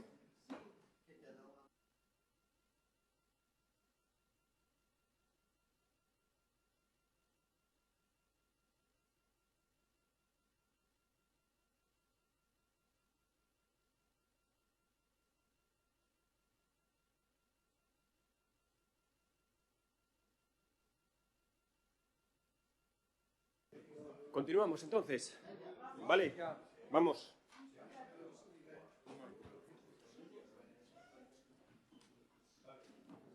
Punto 13º.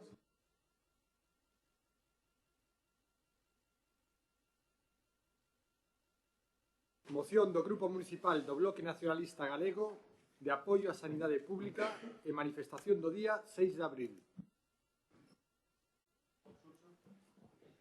Ben, paso a relatar a exposición de motivos.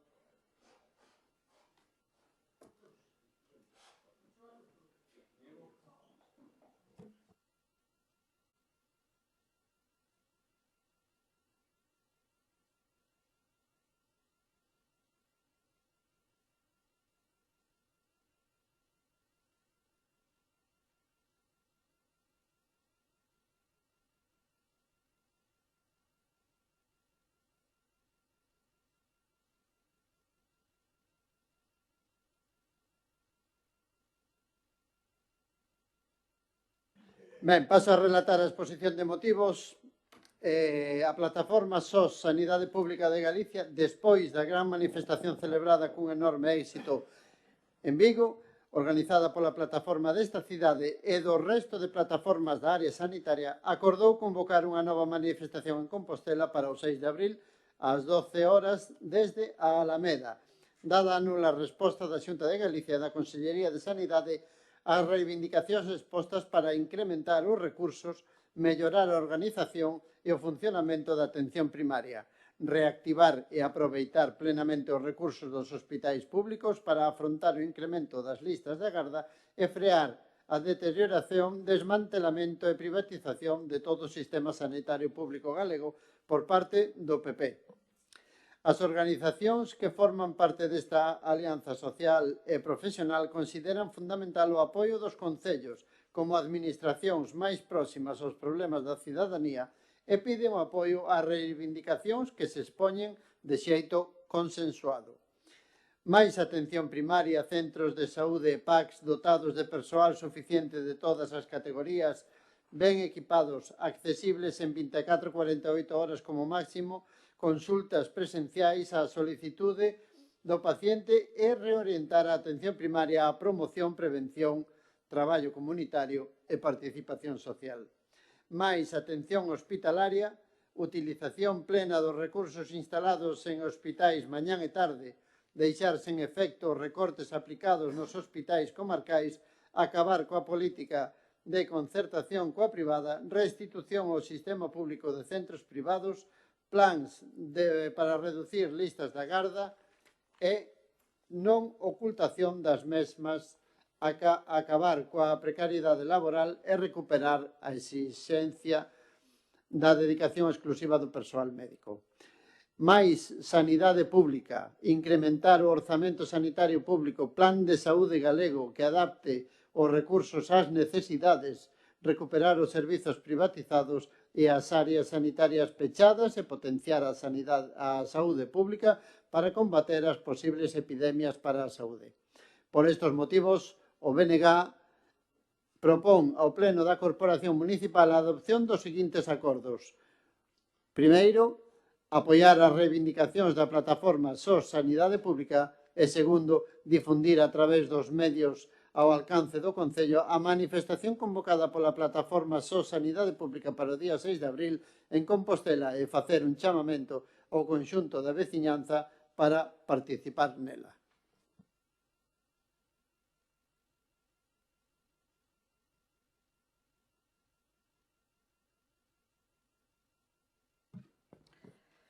Bueno, por suposto que imos apoiar esta moción que apoia a manifestación de apoio á sanidade pública.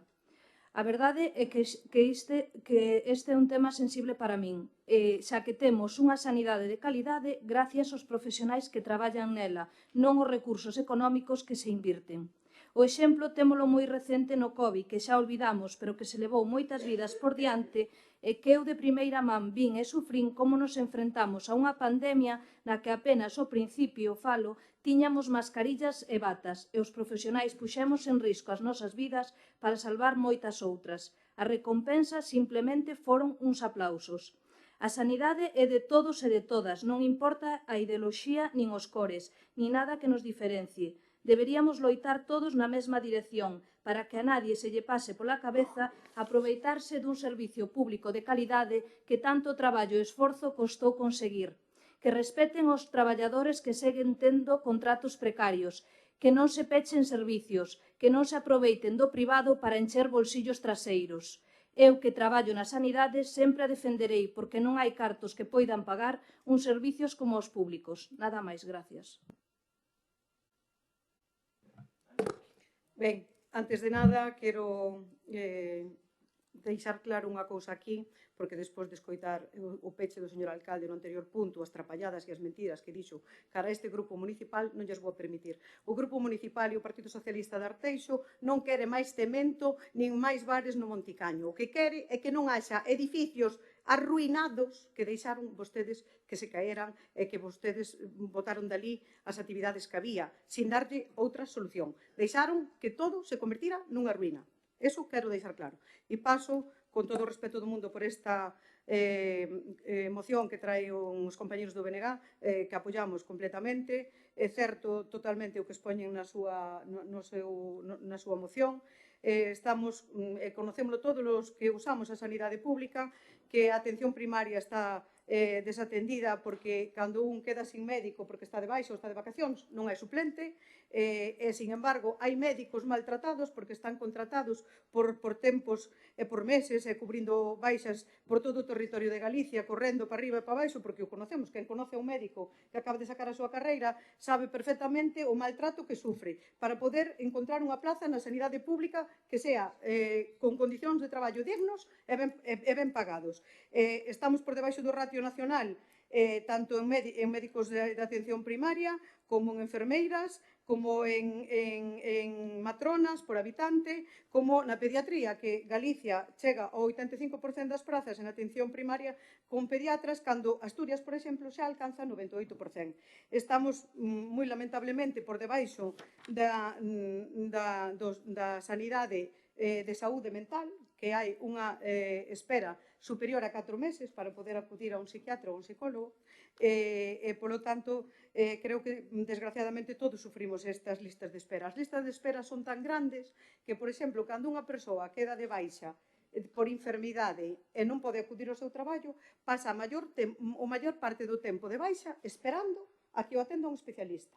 O que provoca que haxa perdas e que sufra moitísimo a parte do paciente que está sufrindo un daño Aparte deso, as propias empresas nas que traballamos todos, que se ven con moitísimas baixas por enfermedade, con ausencias dos seus traballadores, porque o sistema non funciona, porque o traballador está enfermo e non hai que no atenda. E non digamos se teñen que acudir a operarse a un centro hospitalario, porque tamén estamos por debaixo. A área de Coruña EC ten unha media de espera de case 80 días. Hai máis de 10.350 persoas esperando a ser operadas na área da Coruña. Isto, pois, é o que digo, ocasiona moitas baixas por enfermedade nos centros de traballo e é un desastre. É un desastre total para as empresas, é un desastre para a xente que por riba sufre as enfermedades. O único que quero tamén pedirlle aos compañeros do BNG que queríamos facer unha emenda á súa moción metendo nela un terceiro punto que dice o seguinte: promover actividades de difusión e coñecemento da situación sanitaria que afecta a cidadanía deste Concello para dar a coñecer os seus dereitos e a posibilidade de mobilizarse na defensa do sistema público de saúde de Galicia. Non sei se eles a queren aceptar. Gracias.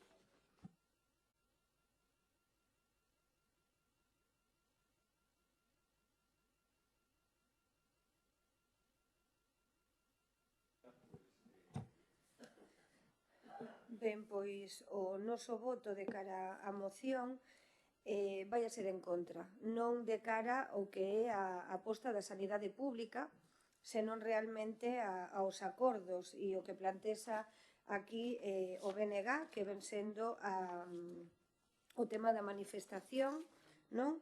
E o tema de apoiar a plataforma SOS, non? En este caso sí que quero destacar que a plataforma que promove esta iniciativa legislativa popular pois é unha entidade fundamentalmente partidista, é dicir, que non ten interés algún pola mellora da sanidade pública, senón que ten como obxectivo exclusivo atacar a Xunta de Galicia e o Partido Popular. Ademais, a moción parte de premisas erróneas, porque nin houbo recortes na sanidade pública, nin aumento da sanidade privada. E, ademais, Galicia conta co cribado neonatal máis completo de España e co calendario vacinal máis completo do mundo. Non sei se aquí, Ana, que pos de exemplo a veces países como Suíza e demais, cando vos interesa. Non sei se aquí tamén o queres poñer en coñecemento e tamén dicir o custe que pode ter a sanidade nese país, por exemplo, cando falamos de outro tipo de países. A plataforma SOS da sanidade pública está apoiada polos sindicatos e os partidos de esquerda que cada territorio ten a nivel de Galicia. Un único voceiro que é Manuel Martín García. Este médico foi nomeado membro do Consello Asesor do Sistema Sanitario de Galicia polo goberno bipartito entre o 2006 e o 2009 e participou na elaboración do documento Propostas de Transformación da Atención Primaria en Galicia, publicado en febreiro do 2009 pola Consellería de Sanidade, asinando un capítulo sobre os PACs, no que dicía: en la situación actual, los PAC en Galicia presentan una atención de escasa eficiencia, son poco resolutivos y provocan una elevada ocupación de profesionales que se sienten frustrados ante el escaso desarrollo profesional que puedan desarrollar en estos dispositivos. Se hace necesario realizar una reforma en profundidad que produzca una reducción del actual número de puntos, un menor consumo de profesionales y una mejora de la calidad asistencial.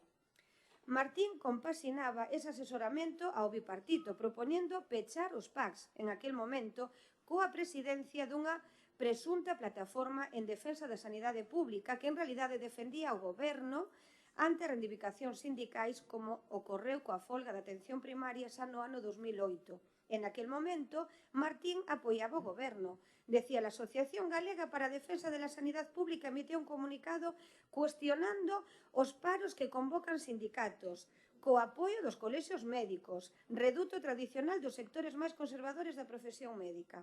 La entidad cuestiona incluso algunas de las reivindicaciones de los facultativos, ya que señala que su negativa a hacer guardias con carácter obligatorio choca con una realidad en la que no hay bolsa de médicos en paro. por lo que esta petición abocaría ao sistema de saúde a pôr en risco a asistencia sanitaria, dito por a persoa que preside isto, o sea que cando convén se di dunha maneira e cando non convén se actúa de outra. Curiosamente, esta mesma asociación que defendía entón as gardas obrigatorias pola realidade de falta de médicos disponibles ataca agora as medidas que toma a Xunta ante unha realidade constatada de falta de médicos nas listas de contratación. Desde 2009, Martín e a súa plataforma deixaron de ser tan compracentes co goberno autonómico e pasaron a ser uns feroces críticos de calquera medida adotada en materia sanitada pola Xunta de Galicia e gobernada por o Partido Popular. Destaca a ferroposición ao convenio asinado tamén no 2015 entre o Sergas e a Fundación Amancio Ortega, que se había adquirido ali de novo material de tratamento diagnóstico do cancro como aceleradores lineais ou o mamógrafo por un valor de 16,8 millóns de euros. E Martín chegou a afirmar en televisión que estes aparellos eran innecesarios porque xa había moitos recursos. En aquel momento, e en novembro de 2021, o conselleiro de Sanidade revelou no Parlamento que os aceleradores lineais instalados a través desa compra financiada pola Fundación Amancio Ortega estiveron activos no 99% do seu tempo programado e que se servirían para tratar a máis de 27.000 pacientes con 55 tipoloxías diferentes de enfermidades oncolóxicas. En cambio, ante o anuncio do goberno de Sánchez de que financiaría a adquisición de novos equipos de prototerapia para o Sistema Nacional de Saúde, sí que foron 280 millóns da mesma fundación, aí nada tivo que dicir a plataforma, en ese momento non apareceu. Por iso que están, resérvome para o seguinte turno. Que tempo, grazas. Ben, que bonita está a sanidade pública, entón. Eu, en principio, quero comezar pois dándolle os parabéns, porque creo que temos aquí a Noelia que representa todo ese colectivo que nos ven, como decía ela, que nos ven de paliar unha COVID, unha epidemia, a verdade é que é de agradecer toda a súa labor.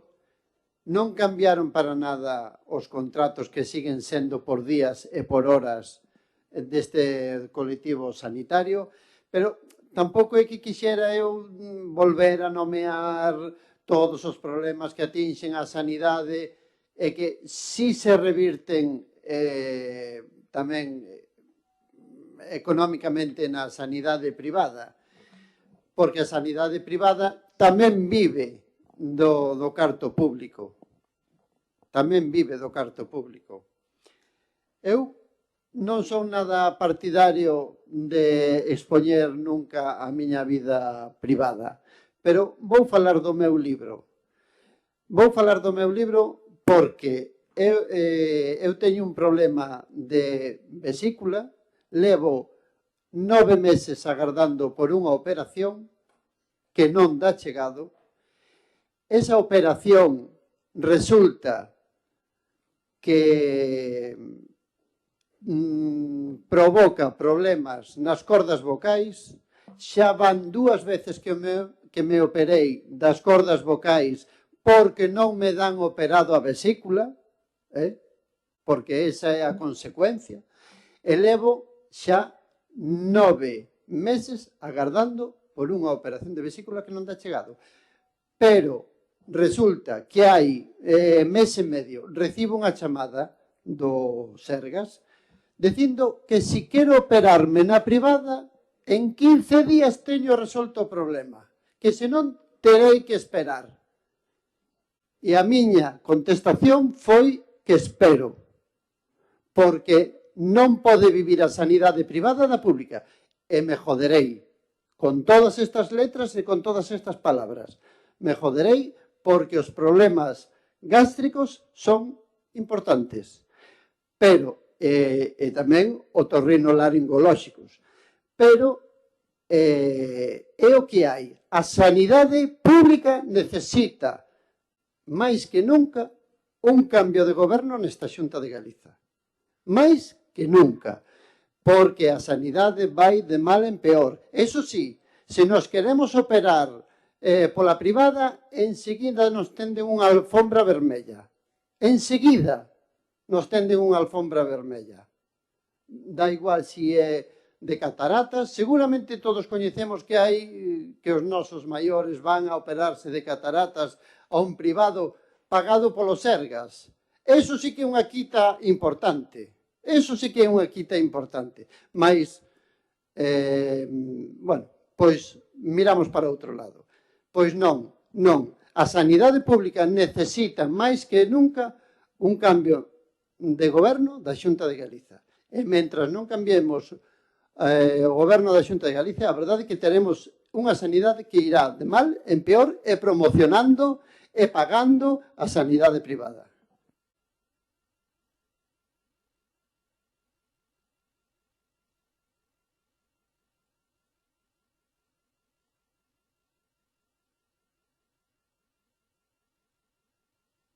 Perdón. No, hombre, que me acaban de emendar aquí un punto. Bueno, emendar non. Fixeron unha engadida que aceptamos, evidentemente, promover a difusión de todo isto, evidentemente, sí.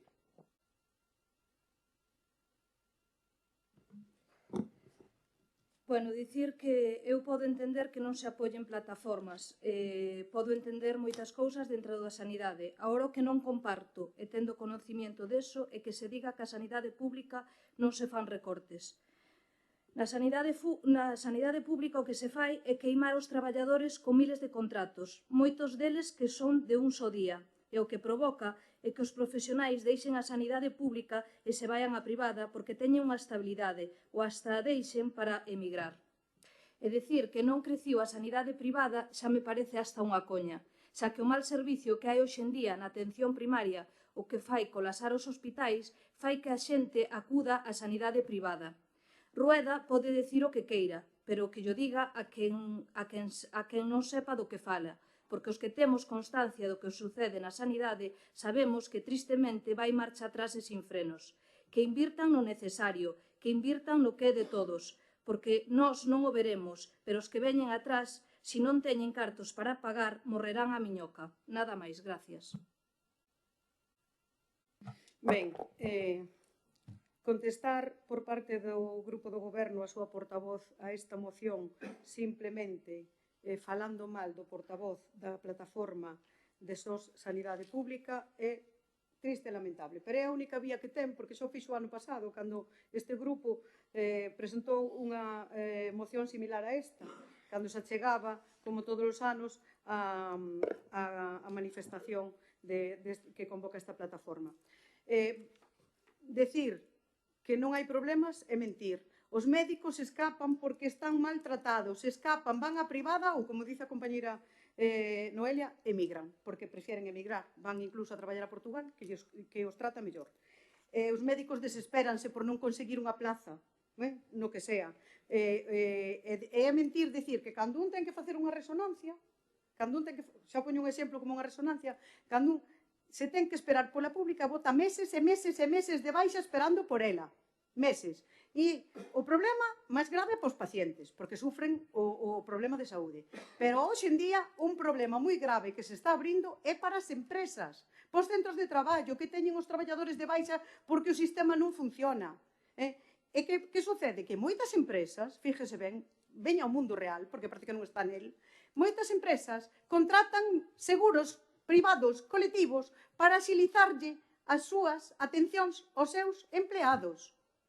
Iso é o que está sucedendo, para que os seus empleados poidan ser atendidos na privada, para que axilicen e para que poidan ser tratados e que volvan aos postos de traballo. Iso é o que está pasando. E, non sei, vostede faloume, creo que se dirixiu a min, señora portavoz, co tema de Suiza. Creo que se dirixiu a min. Mire, voulle dicir unha cousa, non sei se vostede estuvo en Suiza, eu si, vivi moitos anos nela. Son filla de migrantes retornados. Sabe cal é a sanidade en Suiza? A sanidade privada. Privada, totalmente. E o que paga o seguro mínimo está obligado a pagar un copago para que o operen de hasta 1.000 francos, que é un equivalente a 1.000 euros, para que lle operen unha hernia, unha simple hernia. privada. Vostedes que é o que queren, o Partido Popular? Derivar a sanidade española a sanidade privada? Mire, voulle dicir unha cousa, perdona, se me deixas un segundo. Hai un médico moi reconocido que é gallego, que se chama Diego González Rivas, que anda polo mundo adiante operando a xente. E o que decía Diego é que a mellor inversión está en la sanidade pública. En la sanidade pública, centros como que ele opera en China non teñen listas de espera e operan de cáncer de pulmón en 2 días, cando se hai o diagnóstico en 2 días está a xente operada. Eso é o que temos que ter. Ben, Ana, contestaste ti mesma agora mesmo. Efectivamente, Suiza ten sanidade privada. Polo tanto, vamos a poñer en valor a sanidade pública que temos aquí en Galicia. Xa non falo a nivel estatal, a nivel Galicia e a nivel Arteixo, que é o noso municipio. Ti mesma te acabas de contestar. Entón, vamos a poñer un poquinho de coherencia, de sentido común, vale? E deixémonos de populismos, deixémonos do tema emocional, que entendo a Surso, e o que faga falta, aí estamos para acompañarte, Surso, que non é por tratar, eu podería poñer aquí un caso de maneira positiva, de que me atenden moi ben, ou ao revés. Pero non quero entrar en temas de populismos, nin de demagosias, vale? Nin temas emocionais, porque estamos nun pleno municipal. E temos que ser realmente obxectivos co tema, e temos que ser racionais co tema. Entón, en este caso, cando falamos de que Noelia representa moi ben o colectivo, pois é outro tema persoal no que tampouco vou entrar, que entendo que forma parte do seu posto de traballo ou o que sexa, menciona a un doutor aquí que é un gran profesional, oxalá tivésemos profesionais dese tipo que realmente se formen, que sean especialistas, que seamos profesionais e que traballemos en esa línea, sin dúbida. Fala de mentiras, fala de que non hai problemas. En ningún momento dicen que non hai problemas, nin que este mentindo por nada, e que se fala mal, e que falo mal dese señor. Ese señor igual vostede o quere poñer de presidente da Xunta, porque falaba, en este caso Surso, que hai que cambiar o goberno para que a sanidade funcione. Deixémonos de populismos e demagosias, porque o que é a sanidade, o que é a educación, o que é servicios sociais, o único que fan é confundir a xente. Que a sanidade hai que mellorar. Estamos todos de acordo. De feito, aquí non estamos a votar en contra da sanidade pública. Non estamos a votar en contra de que haxa que mellorala e que haxa que dotala e que haxa que facer maiores procedementos e que haxa que mellorar moitas cousas de como xestionala. Estamos a falar de votar en contra, concretamente, da plataforma. Como se chamaba a plataforma? Que yo vou dicir outra vez. Sós, pois, perfectamente, vamos a votar en contra, vale, diso, non da sanidade pública, por tanto, deixemos de utilizar a demagosia, vale, e os populismos, en contra de iso, única e exclusivamente. Gracias.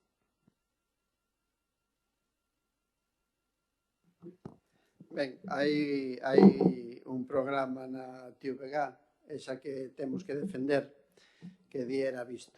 E era visto que iban votar en contra, porque os vínculos do PP coa sanidade privada pois son os que son, non? Que yo pregunten a señora de Cospedal. En todo caso, nada máis que obxitar, puxose en riba da mesa aquí todas as opcións e todas as bueno, todo polo que loitamos o resto da xente, non? Se temos algo que merece a pena é a sanidade pública. Pero voulles dicir unha cousa, cando hai fracasos na sanidade privada, a donde se vai é a sanidade pública. Por eso, os reforzos da sanidade pública teñen que ser 100%, porque a sanidade privada tampouco dará negocio, dará beneficios a certa xente, pero non é a solución ás doenzas que pode ter a veciñanza. Por tanto, queda todo dito e hai que reforzar a sanidade pública e hai que todas estas plataformas. Por que se crean estas plataformas? Estas plataformas créanse porque hai un déficit, hai unha deficiencia e unha necesidade de que a sanidade pois volva a ser o que foi, porque non está mellor que hai 10, 20 anos, senón todo o contrario. Por tanto, na medida que se poda, hai que acudir o día 6 de abril á manifestación que convocou SOS Sanidade Pública en Compostela.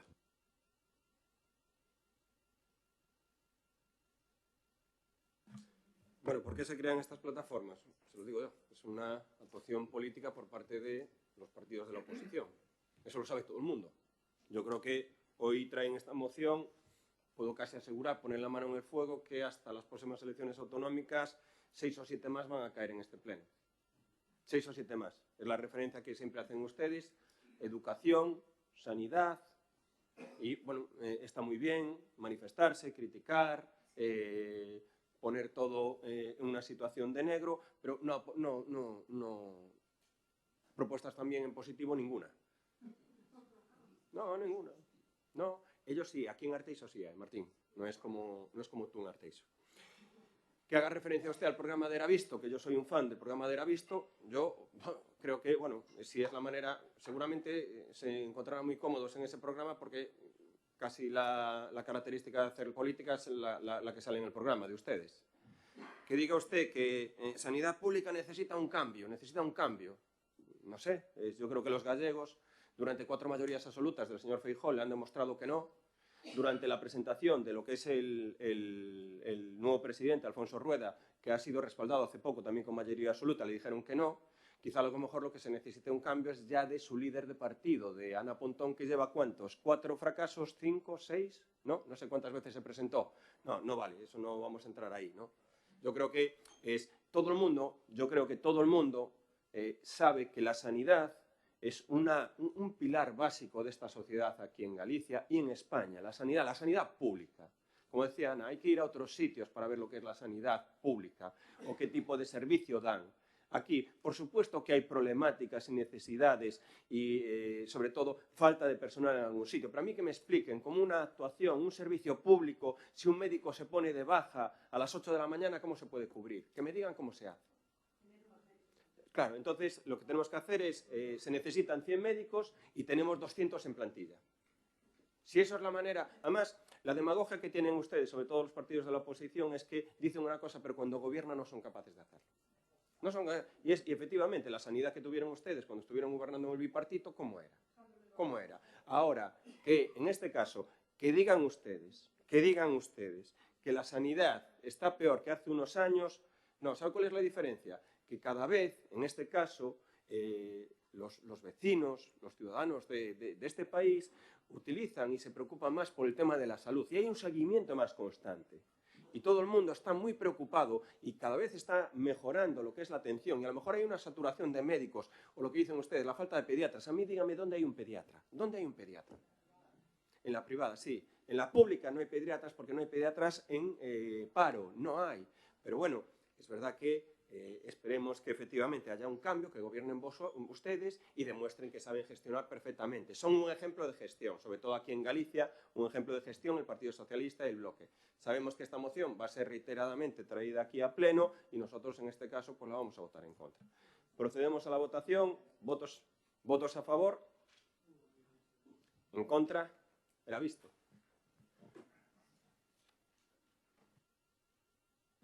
Bien. Non hai asuntos de urxencia. Dase conta dos decretos 480/2025 até o número 782/2025, así como das actas da Xunta de Goberno Local celebradas os días 20 de febreiro e 6 de marzo de 2025. E a continuación, rogos e preguntas. Vale.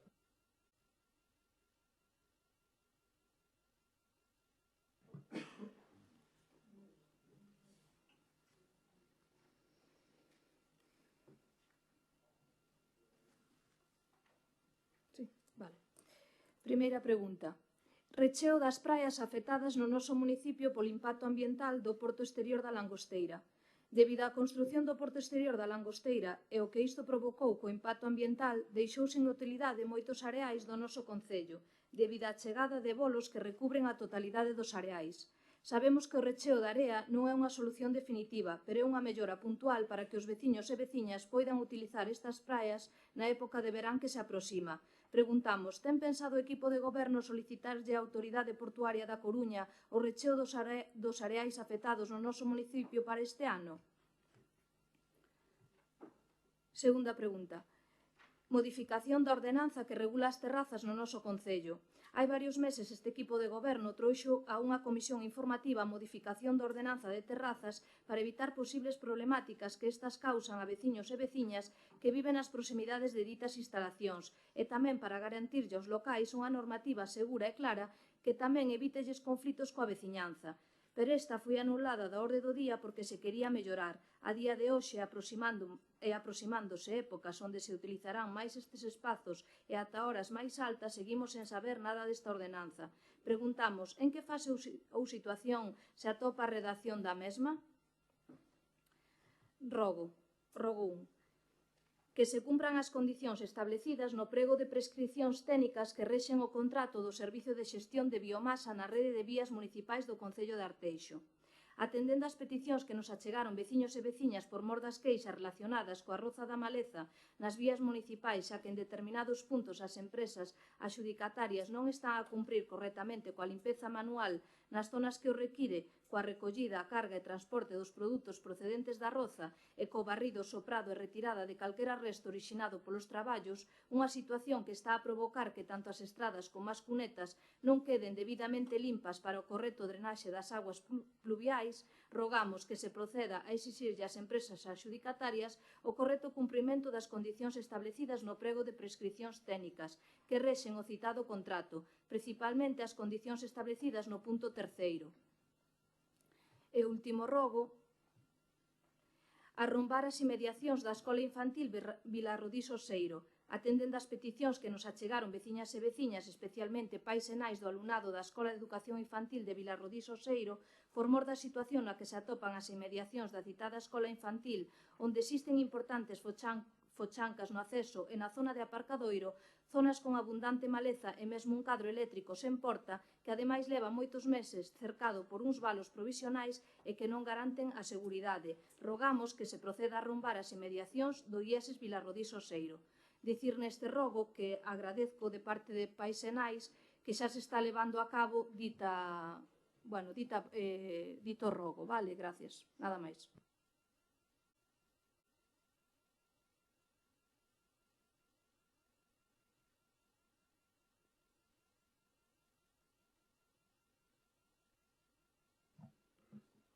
Bueno, vou ler eu as tres preguntas e xo sobrará os rogos. Primeira pregunta, goteiras no Pazo dos Deportes. Cheganos información sobre a aparición de goteiras no Pazo dos Deportes de Arteixo, patentes ademais polos caldeiros e panos colocados na superficie da pista para a recollida de agua. Por iso preguntamos, que actuacións ten pensado o Goberno do Concello para realizar para solucionar este problema? A segunda pregunta é sobre a área de Meicende ao Petón. No pleno de febreiro de 2024 acordouse solicitar da Xunta a declaración de ARI para a zona Meicende ao Petón. A Xunta, no seu Consello de Xaneiro de 2025, aprobouna. É preocupante o estado do Petón con evidentes carencias de accesibilidade peonil, espacios verdes e comuns e con unha convivencia de naves industriais con vivendas non recomendables. Por iso preguntamos, cando comenzarán as actuacións que se prevén no ARI e en que consisten estas en canto ás zonas públicas? Cal é a situación de legalidade de todas as naves industriais da zona e pénsase actuar neste senso no caso que sexan ilegais? E logo, por último, cando vai estar operativa a Oficina de Información de Aire? E a terceira pregunta é sobre as verteduras no río Bolaños. Na zona do río Bolaños, a altura do Punto Limpo, xusto antes do Vello Muiño, estánse a detectar verteduras rechamantes de cando en vez. Por iso preguntamos, a que son debidas estas verteduras? Estás a realizar alguna actuación para evitalas? Ben, paso a relatar os rogos que temos que entregamos por rexistro. Un día sí. Xa vai por varias veces que a coberta do parque do centro cívico voa por culpa do vento e dos temporais. Todo parece indicar que non é adecuada e conleva a falta de seguridade e a maiores o gasto que conleva ano tras ano esta nova coberta. Por todo isto rogamos que se estuda a coberta precisa para a súa colocación tendo como factor principal a seguridade dos viandantes do paseo e dos e das usuarias do parque. O seguinte rogo, bueno, hai un rogo que falaba sobre o proxecto de Figueiroa que entre onte e hoxe quedou resolto ao falar co concelleiro de Obras. Pero temos a maiores un rogo que di así. O BNG de Arteixo vende notar que na avenida Manuel Platas Varela, a altura do número 110, existe un tramo con varanda en estado defectuoso non anclado ao chan e tamén un tramo que falta co terreo a distinto nivel co perigoso que isto supón, acentuándose con que a beira rúa deixa de existir ali tamén. Por todo isto, rogamos que se actúe nesa zona para que a veciñanza que pasee por ali o faga de xeito seguro. Nada máis. Sí, gracias. Os nosos rogos son todos con relación á seguridade viaria, todos en vía positiva. Un é sobre un tramo na avenida Fisterra que carece das condicións necesarias para que circulen os viandantes dun xeito. Creo que aportamos un número de fotos que sacan os propios veciños suficiente como para poder observalo. Outra con relación á subida da rúa da Igrexa en Pastoriza, porque é certo que hai unha senda peatonal, pero é certo que sempre está chea de cagadas de cans e de maleza, non agora que acaban de limpiarla se non recibiron o rogo, pero fai que a xente se teña que botar a rúa e, por tanto, sería bon facer unha beira rúa ali, e logo tamén un espello, xusto indo cara ao campo de fútbol. E logo tamén, en relación á seguridade viaria no entorno da travesía de Arteixo, no entorno da ferretería de Clicfer, que sí que hai unha serie de eficiencias que se detectou por parte dos veciños, como o peche incompleto dun solar que ten un furao, unha caseta de obra que está dende fai demasiado tempo invadindo demasiado a vir a rúa e se podría botar para atrás, un paso de cebra que se podría facer tamén a rúa Hospital, unha varanda. Eu creo que son cuestións que se podrían solucionar e, por lo tanto, queríamos poñelas de manifesto. Logo, en canto ás preguntas, temos unha pregunta que ven un pouco para ter información con respecto ás sentencias que hai por parte do Tribunal Supremo con relación á taxa que hai na ordenanza fiscal 27, saber un pouquinho isto que iba a supoñer de devolución e ao mesmo tempo de aquilo que pretendíamos recaudar, que supón económicamente esta cuestión, que non temos ese dato e que nos gustaría coñecer. E logo dos cuestións que son reiterativas que creo que deberían de ser contestadas. Unha con relación ao problema que existe coa falla de regulación cos ruídos en Arteixo, que todo veu determinado por un informe da Veladora do Pobo, por unha situación que están vivindo os veciños con relación a unha actividade dunha academia de baile que teñen no seu baixo, e creo que non se siguen a contestar certas preguntas e creemos que ademais sería interesante. Hai varias cuestións que poñemos encima da mesa. Si sería bo ou non actuar nelas, reforzar a rigurosidade da fase preventiva da concesión de licencias deste tipo de actividades para evitar ditas situacións, preguntamos se sería bon, limitar os horarios de certas actividades como a descrita neste caso, como esta da Academia de Baile, con relación dunha ordenanza de ruídos onde veña establecido, se pode facer, o decreto establece que o Concello pode regular para establecer un horario, limitar os horarios de certas actividades como a descrita neste caso, exixir para certas actividades como a descrita ter un mecanismo de control de ruídos, non simplemente que se controle, senón que teñan un propio sistema de control de ruídos para que non se pasen, ter a disposición do Concello os equipos de medición necesarios para controlar os ruídos nas vivendas do noso Concello e ter aos axentes policiais e administrativos formados e a disposición dos equipos. Preguntamos se isto non sería axeitado e por que non o fan. E logo, con relación, porque xa en varias ocasións vimos ao pleno ca mesma cuestión, que é o tema da problemática que denunciaron os propios traballadores no sistema do lixo, se nos falan de outras cuestións que nós non preguntamos aquí, se pedimos un informe no rogo do anterior pleno que non se fixo, pedimos o famoso informe do capataz que se nos ofreceu e que sigue sin aportársenos, e nós queríamos preguntarlle ao concelleiro responsable, que debería de ser o que contestara sobre estas cuestións, sobre unha serie de irregularidades que eu creo que ahora xa se numerei concretamente. Un sistema de traballo cuns horarios que non cumpren co establecido co Estatuto dos Traballadores, porque é así. Se hai excesos de carga nos camións durante a recollida incumprindo o establecido legalmente. Se os camións que saen aos servicios teñen as condicións de seguridade necesarias, sempre. Se hai multitude de percorridos no noso Concello que incumpren a regulación de tráfico, se hai camións que están accedendo a instalacións de empresas privadas incumprindo tamén o establecido legalmente, se participa o propio concelleiro responsable de recollida do lixo conducindo camións de recollida sen ter a capacitación e un seguro para poder facelo, e ademais facelo, participar sen os EPIs, sen os equipos de protección individual axeitados para facelo, e si hai ou non unha persecución sindical a un delegado sindical que se incoou un expediente de gravidade por unhas supostas agresións a outro compañeiro, unha agresión que sei que está na xusticia, e me dá a sensación de que vostedes tomaron unha actuación expedientaria sen ter as probas suficientes como para facelo, porque me dá a sensación de que é unha palabra contra outra. Por lo tanto, nos preguntamos por estes casos concretos que nos denunciaron e que moitos deles, por non decir todos, temos probas de que é así. Non estamos denunciando no aire. Estamos dicindo cuestións que nos vimos, que vimos sobre o papel. E, polo tanto, queríamos ter precisamente a contestación do grupo de goberno, porque ten que dar contestación a aquelas cuestións que se poñen encima da mesa, porque esta parte da fiscalización que ten que facer a oposición é a parte que nos toca. En cuestións como esta do lixo ou en cuestións como esta do ruído, que lle vai afectar a moita xente, porque calquera que teña un baixo un arteixo pode estar temblando do que lle veñan a poñer abaixo. É todo porque non se levan a cabo as actuacións necesarias por parte do Concello, porque o decreto da Xunta de Galicia establece que se pode facer unha ordenanza de ruídos. Estou acabando, 48 segundos. Se pode facer unha ordenanza de ruídos.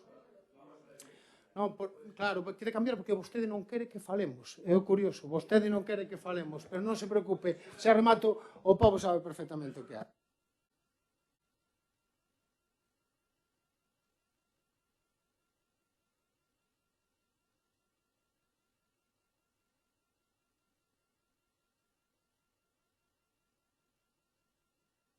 Limitades o seu tempo e non nos deixades nin que usemos. No. Amordación. No, mira. Amordazar a oposición. No es amordazar, hombre. No, atender. No es dictadura, no es. Sería...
A ver, se contestan.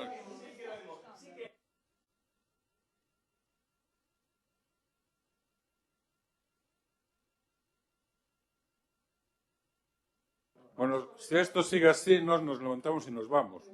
Nos levantamos y nos vamos. Que se contesten as preguntas e os rogos.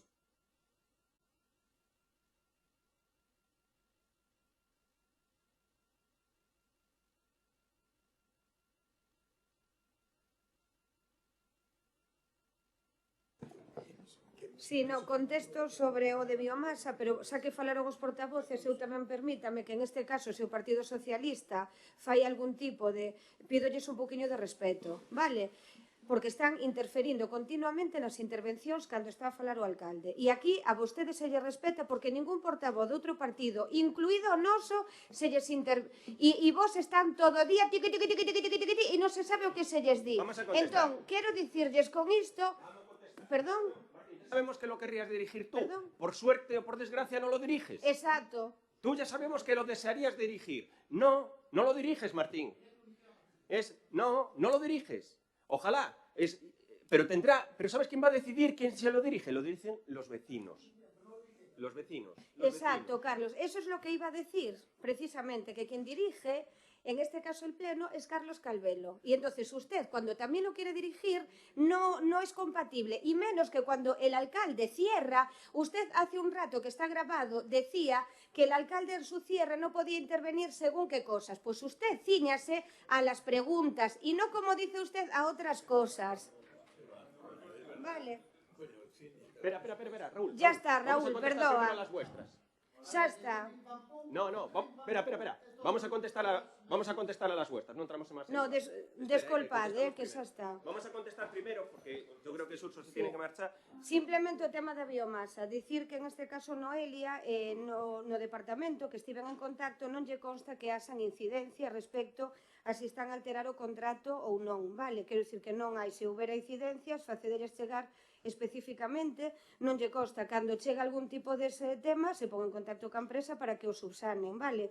E logo sí que falan de que hai 3 veces ao ano que se fai ese tipo de limpezas, tamén falan de que a vegetación que medra pois é herbácea, non? Entonces, en ese caso que fai é triturar e moita desa erva sí que queda no entorno. O que sí se está plantexando tamén é que se poidan limpar as cunetas con maior frecuencia, non? Porque cando pasa eso que comentas, pois é cando hai moita chuvia, como pasou estes días, que igual fai un efecto arrastre e é cando realmente entorpece. Pero, en principio, están a cumplir o contrato sen ninguna incidencia. Se tes algo concreto, pasa ao departamento, vale? Mira, las goteiras do pabellón. José Manuel. Hola, bos días a todos. Antes de nada, citar que somos conscientes da presencia desas goteiras, como non podía ser de outra maneira, non? E pedir desculpas a todos os usuarios afectados. Citar tamén que xa fixemos unha inspección para comprobar o estado da cuberta, non? E detectamos que había presencia de óxido en certas zonas, tamén estaban deterioradas tamén as xuntas de estancamento da tornillería, e tamén existe dilatación e contracción dunha chapa perimetral da cuberta, que digamos que fai o encontro entre a fachada e a propia cuberta, non? Entonces, froito do anterior, xa se está a traballar nun proxecto para tratar de solucionar estes problemas. É un proxecto que o vamos a traballar nas liñas de limpieza de cuberta e canalóns, sustitución desa chapa perimetral, reposición da tornillería e máis das propias xuntas e, finalmente, tamén trataremos a aplicación dun tratamento de poliurea para garantizar a impermeabilización desa cuberta. Con isto non só queremos reparar esas goteiras, senón manter ben ese activo, prolongar a súa vida útil, pois en favor de perseguir unha correcta xestión dos nosos recursos. Entón, xa estamos a traballar no tema e esperemos resolvelo o antes posible. Vale. ¿Qué más tienes, José? Continúa tú y termina las tuyas. Vale, sigo entón polo outro rogo do bloque nacionalista galego, así xa deixamos esta parte lista, relativo á cuberta do parque do centro cívico, vale? Neste caso tamén pedir desculpas aos usuarios do parque. Creemos que a elección deste tipo de cuberta foi acertada, dado que se trata dun termoplástico que permite unha transferencia que non poden aportar outro tipo de transparencia que non poden aportar outro tipo de materiais, e ademais ten unhas propiedades térmicas pois que favorecen e son moi positivas para este tipo de cubertas dentro dun parque, non? Sin embargo, non estamos nada contentos ca soportación, digamos, desta cuberta, por motivos obvios. Se levan desprendendo xa os tres módulos desa bóveda. Entón, xa nos reunimos tanto co proxectista como coa empresa adxudicataria da obra para adoptar medidas para que estudaran, digamos, esa soportación. Esas medidas xa se adoptaron nas partes extremas desa bóveda, nos dous módulos externos desa bóveda. Pasaron estes temporais, se comprobou que resisten, que aguantan, o sea, as medidas estas son positivas. Ahora estaba sen abordar a parte central da bóveda, desprendeuse, digamos, está ahora en reparación, vaise tamén meter esas novas medidas para garantizar que iso non volva a suceder. Esperamos que con isto que quede resolto, vale? Non obstante, estaremos pendentes do tema e trataremos que esa instalación poida estar en funcionamento correcto e que non teña este tipo de circunstancias constantemente. ¿Alguno máis tú, José? Sí. Sigo, se queredes, co rogo de Noelia, en representación de Alternativa dos Veciños, relativo, digamos, ás inmediacións do entorno de Villarrodrís, do Centro Social de Villarrodrís. Bueno, citar que aí tivemos un problema porque para desmantelar, digamos, aquela soportación do cuadro eléctrico e demais, éramos dependientes da empresa distribuidora. Entonces, a empresa distribuidora ten a súa tramitación, solicita licencia para executar a súa parte da obra e demais. Entonces, isto dilatouse no tempo, non? Isto non é excusa, porque se ben é certo que pasamos estes días por ali e douse solución ás fochancas e demais. Entonces, non é excusa que poidemos ao mellor anticiparnos un pouco a esa situación e pedimos disculpas por elo. Pero, bueno, non obstante, iso está subsanado. Constame que esta mesma mañá a empresa distribuidora estaba xa afrontando eses traballos e, unha vez os resolvan, remataremos definitivamente ese trociño que nos queda para dar cohesión ao campo da festa co Centro Social de Villarrodrís. Entonces, esperemos que nas vindeiras semanas quede resolto. Prosigo, entón, cos rogos do PSOE, vale? O primeiro deles relativo á seguridade viaria e peóns nun tramo da avenida de Fisterre na saída cara a Laracha. Bueno, nese tramo o ideal sería desarrollar a unidade de actuación número 13 para dar cohesión, digamos, ás aceras, a ese entorno. Non obstante, en tanto e canto, pois isto non é posible, vamos a tratar de intensificar, digamos, a vixiancia policial para tratar de que non aparquen vehículos ou camións nese espazo que digamos, é de circulación e tránsito de peóns, non? Amén do anterior, pois tamén reforzaremos a limpeza e adoptaremos outras medidas de protección para garantizar a seguridade dos peóns frente ao tráfico rodado. E xa por último, é relativo ao rogo formulado polo PSOE acerca da seguridade viaria na travesía de Arteixo no entorno da urbanización onde está a ferretería Clickfair. Pois tomamos nota de todos os puntos que se incluen neste rogo para estudalos e para tratar de darlle solución, non? Quizás o máis relevante pois é a urbanización ou a execución das beirarrúas nesa zona. En relación con isto, pois citar que estamos xa abordando o proxecto que creo que xa tedes coñecemento do mesmo, que é a reforma da travesía, e que cando se colmate, cando iso sea unha realidade, pois esta zona xa terá beirarrúas por ambos extremos e máis se solventará esta circunstancia. Nada máis pola miña parte. Un pouco recordar que el ruego del Partido Socialista de la avenida Finisterre, claro, en el ruego dicen que hagamos las aceras, cuando ustedes saben que legalmente no se pueden hacer las aceras porque es una unidad de actuación, la UA 13, que por cierto fue la unidad de actuación y dentro del grupo de unidades de actuación que ustedes no votaron a favor de su desarrollo. Entonces, oye, pues en eso se encortó. José Antonio. Hola, buenos días a todos.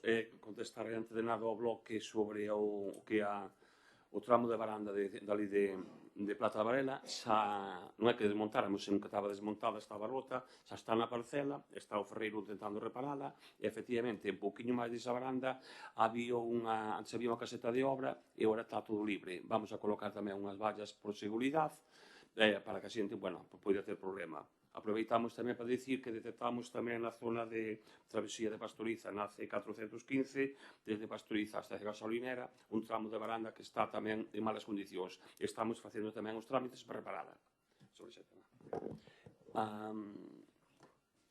O que é, Martín, tamén o rogo dun espello na rúa Camposanto, sí que ten toda a razón do mundo, xa está colocado, era un pequeno problema cando salían dali. E despois o outro rogo que está nese mismo, aí sí que non entendo moito, porque nos rogolle ao grupo de goberno unha senda nunha carretera que é da Diputación. E usted non sei se sabe que sea carretera ADP 501, a que nos manda facer o que é a cera. Eu pensei que usted iba a poñerlle aquí a nós e rogámolle ao goberno local que solicita a Diputación. Usted sabe que é unha carretera que é da Diputación ou da Xunta, nós non temos, ou sea, non debíamos actuar. Por eso eu digo, eso, mandaremos á Diputación que a faga como propietario da súa propiedade e que sepa tamén que eso está dentro do convenio que o Concello de Arteixo ten ca Diputación para que nos transfiran esa zona, e nada máis. O espello xa está colocado, Martín? Que certo, usted toda a razón do mundo, vale? Hombre, en la salubridad de Rúa de Iglesia, pues oye, yo creo que ustedes eran desconocedores, que era una carretera de titularidad de la Diputación, les da igual. No, tiene razón. Es de la Diputación. Sí, sí. Mediante una subvención de fondos europeos, de fondos NEX, de zonas de baja emisión. Sí. Y en esto entiendo yo que lo que es mantenimiento y conservación de una carretera de Diputación la tendrá que hacer. Pero como estamos acostumbrados a que ustedes digan, mire, vamos a ver, tenemos que hacer residencias, tenemos que hacer restaurantes, tenemos que hacer aparcamientos, también arreglar las carreteras de la Diputación, tenemos que hacer todo, hombre. Ya. Se les ve perfectamente por dónde va. Mira, Noelia, el tema de el ruego, o la pregunta que hiciste sobre o recheo das praias, este lunes periódicamente se mantienen las reuniones de una comisión de seguimiento de la autoridad portuaria con costas, ¿no? Estuvieron, la verdad que esta reunión, pues hubo una gran cantidad de personas que sí que intervinieron dentro de lo que es el responsable actual de costas del Estado, y luego distintos técnicos de la autoridad portuaria, incluso el propio presidente de la autoridad portuaria, el director, y bueno, pues se llevan reuniendo desde el año 2017, ¿no? Cada 6 meses hay una reunión de esta comisión de seguimiento. Nos han presentado lo que es un estudio, una batimetría que hacen todos los años con una comparativa desde el 17 al 24.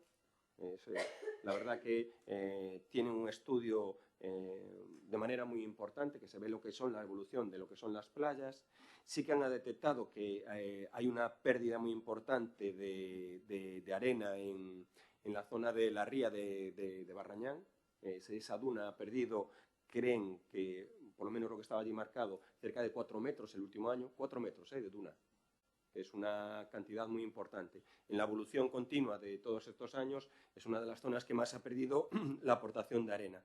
Ha dejado de perder lo que es la pérdida de arena la zona este de Barrañán, justo donde está el límite entre Conbouzas y Barrañán.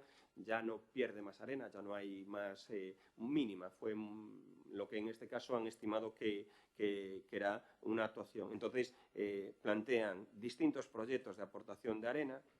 Este año quieren actuar en 2 zonas. El proyecto, uno que están solicitando también todos los permisos y que hay problemas o dificultades de obtener el permiso por medio de patrimonio natural, es en la zona de la ría de Barrañán hacer un aporte aproximadamente de 15.000 metros cúbicos.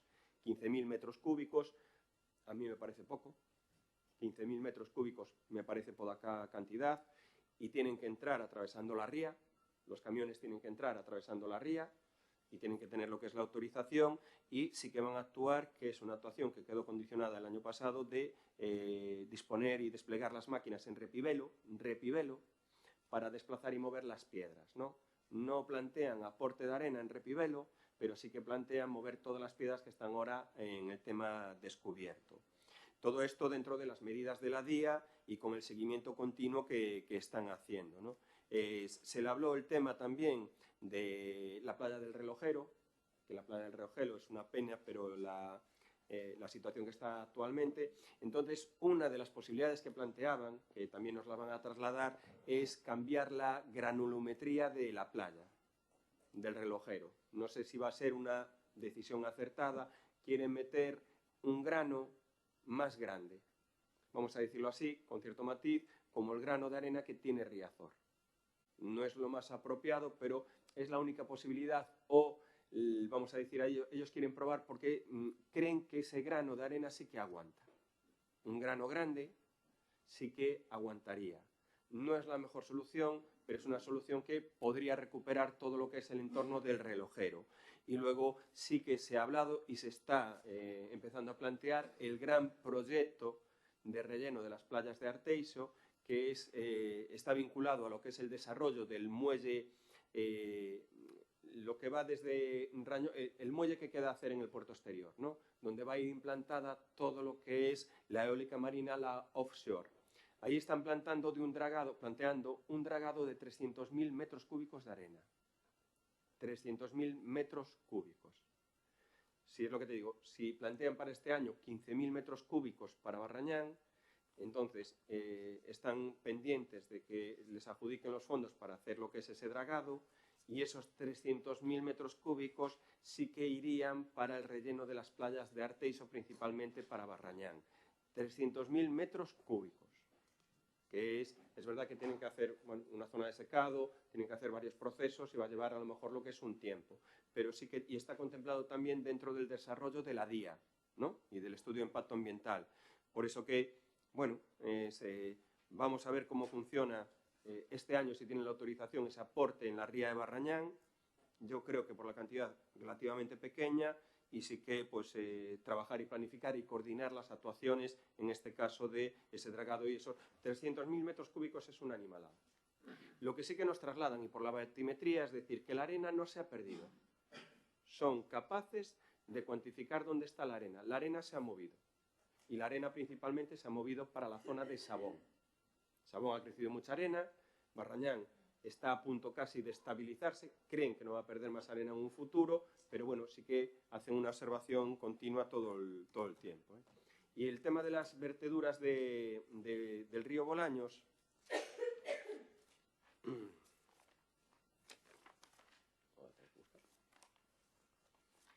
mira, es para Raúl Isurxo. No, estas verteduras, en principio, son alivios procedentes do bombeo do Rañal, ¿no? Donde está la EDAR.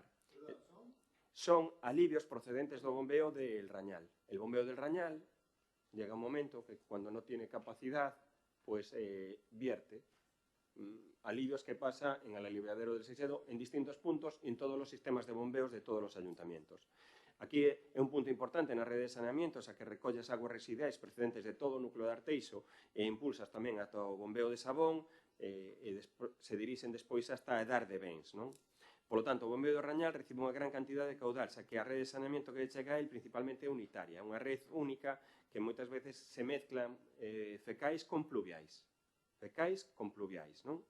Por ese motivo, durante episodios de abundante pluviometría, cando chove moite, que se están intensificando, cada vez ha cambiado máis a maneira de chover, chove cunha forza extremadamente importante que prodúcese que haxa, este caso, os alivios na dar do Rañal. Posto que o caudal recibido puntualmente, o caudal instantáneo supera a capacidade das bombas ali instaladas. Claro, ali hai 4 bombas instaladas, hai 3 en funcionamento e unha en reserva, non? O que se ha producido recentemente é que, ademais, houve unha avería simultánea de 2 bombas. Das 4, das 3, 2 se averiaron, non? Polo que a capacidade de bombeuse viuse claramente reducida.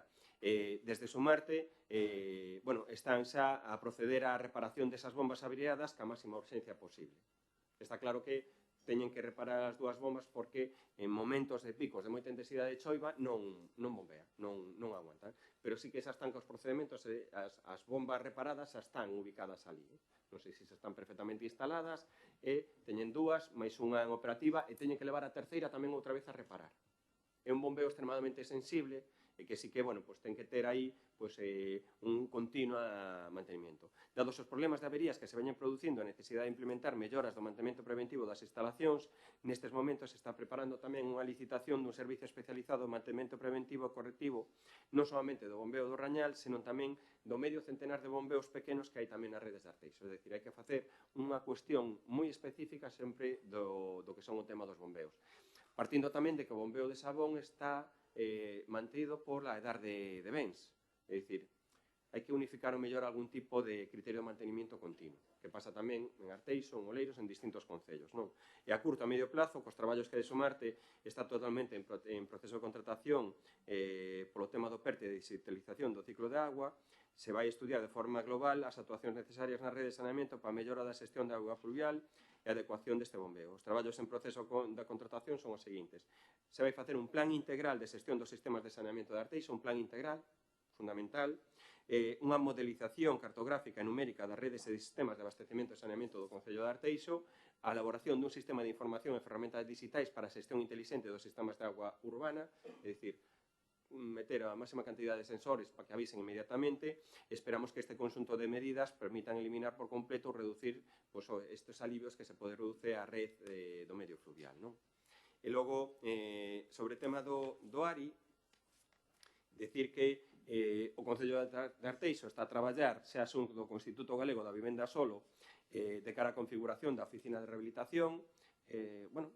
Xa aprobado primeiramente o ARI de discontinuo Meicén do Petón, está en tramitación o ARI tamén discontinuo Oseiro Solimar, que tamén vai ser unha ferramenta moi importante, e a oficina de rehabilitación vai estar integrada no organigrama municipal e dotada con medios propios, dependendo tamén da xefatura de área de urbanismo. Está prevista a presencia persoal municipal en días específicos, primeiramente, cando este aprobado e xa financiado o que é o ARI de Meicén de Petón. Despois incorporaremos tamén a persoal con atención presencial nos sitios específicos de Meicén de Oseiro para informar a veciñanza sobre o tipo e as liñas de axuda da área de rehabilitación integral, e a previsión é que a oficina estea operativa no verán, máis ou menos, no verán.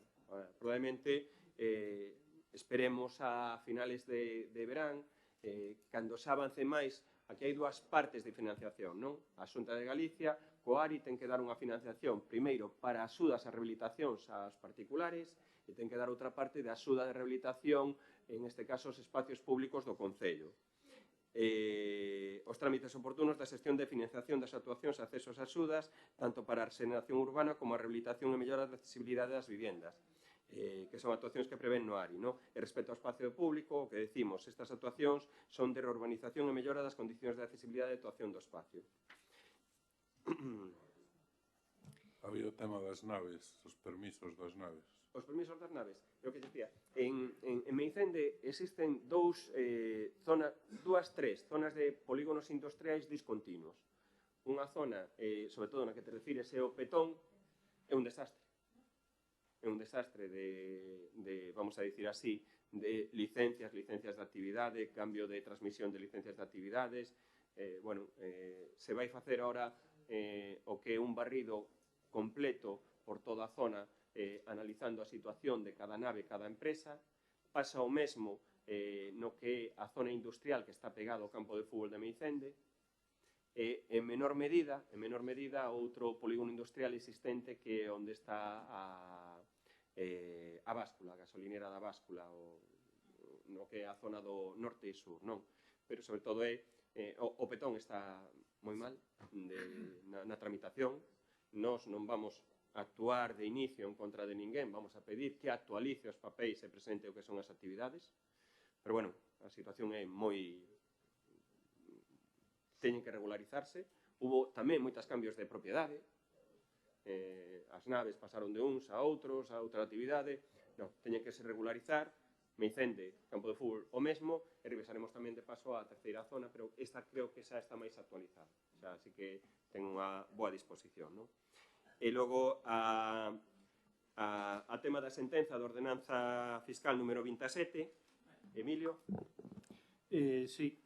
Este Concello ten dúas ordenanzas que gravan o que é o transporte enerxético de hidrocarburos, que son a ordenanza 26 e 27. Estas dúas ordenanzas permitiron ao Concello recadar nos últimos 5 anos cuantías superiores aos 10 millóns de euros. A ordenanza esta 27 que trouxemos no mes de decembro este pleno e que aprobamos foi publicada, está recurrida por Red Eléctrica Española. Red Eléctrica Española pois non ten a ben facer o pago que debe polo uso da nosa propiedade. Entón, pregunto ao voceiro do Partido Socialista cal será a cuantía que se deixará de ingresar no previsto pos orzamentos do 25, dicirlle que fomos moi conservadores a hora por este litixio que temos con Red Eléctrica Española. Fomos moi conservadores a hora de orzamentar e fixémolo por 40.000 euros, cando é unha cantidad ínfima o que se debería recaudar. Entón, non vai afectar a ninguna partida, nin vai desestabilizar ningún outro campo. Vale, nada máis.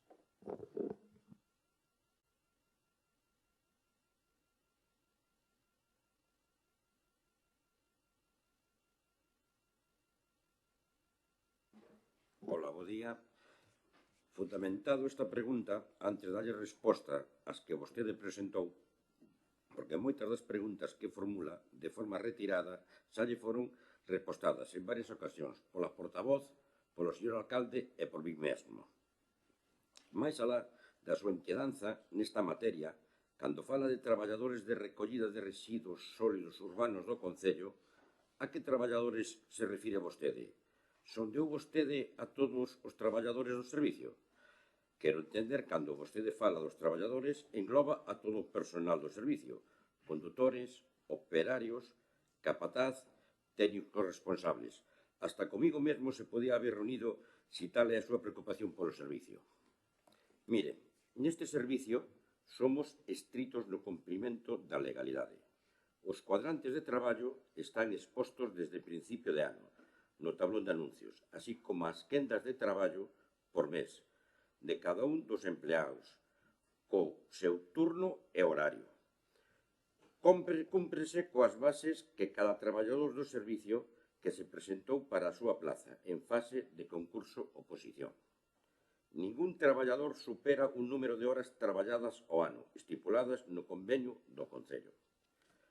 Neste departamento, cúmprese escrupulosamente coa legalidade e recorde que é un departamento onde se traballa en 3 quendas diarias, os 7 días da semana e os 365 días do ano, que estamos diante dun servicio esencial.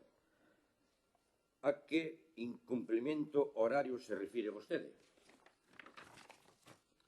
Os horarios están pactados e acordados nunha xuntanza xeral do colectivo, a administración e un membro de cada sindicato con representación no Concello. A que estatuto dos traballadores se refire vostede? Quero pensar que se vulnerara calquer tipo de dereito fundamental no ámbito laboral, en un dos servicios máis dimensionados deste Concello en canto a personal e con representación sindical, isto estaría advertido nas mesas de negociación. Se está traballando na elaboración dun novo regulamento. Alude vostede a exceso de pesos nos vehículos durante a recollida. A fin de poñelo en contexto, realízanse 184 transportes semanais, 664 mensuales e 7.968 anuales. O 85% dos transportes son a planta de Sogama.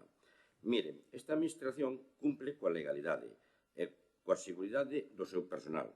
O poño no seu coñecemento que se acaban de cambiar os camións de carga superior, con 6 anos de uso, con mellores características dos vehículos, adaptados ás circunstancias cambiantes do servicio, maior motorización e con todas as medidas de seguridade activas no mercado para a seguridade dos nosos traballadores. Exiximos no marco de elaboración dos plegos de prescripcións técnicas dos vehículos dotar os equipos con sistemas dinámicos de control de peso.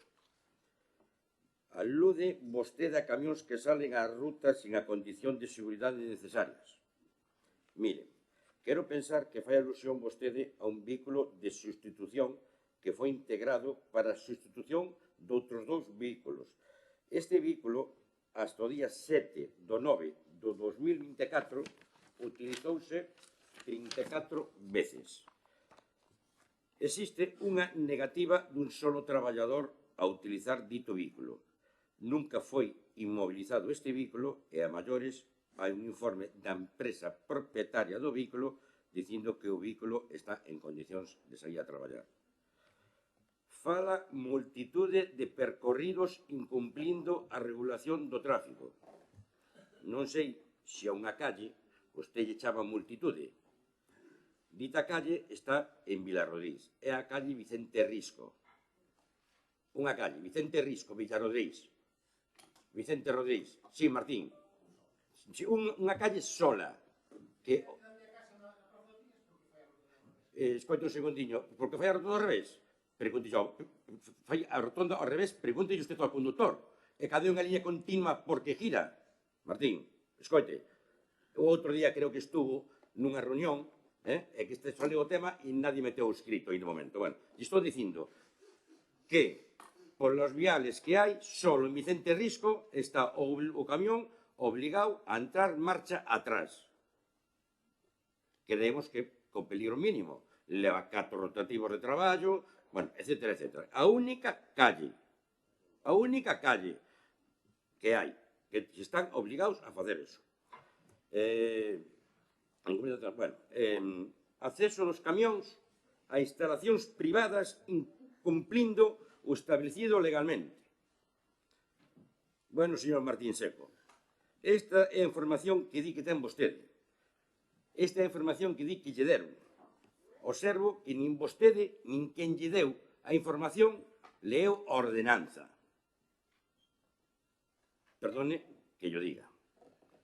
A ordenanza 46, no artículo 41, literalmente, di: os titulares das actividades están obrigados a habilitar recintos específicos dentro das súas instalacións para a localización dos contenedores de uso privado, asegurando o acceso adecuado dos vehículos recolectores municipales para a recollida de residuos. O que di a ordenanza, non o que lle contan ao señor Martín e non o conta ao señor Martín.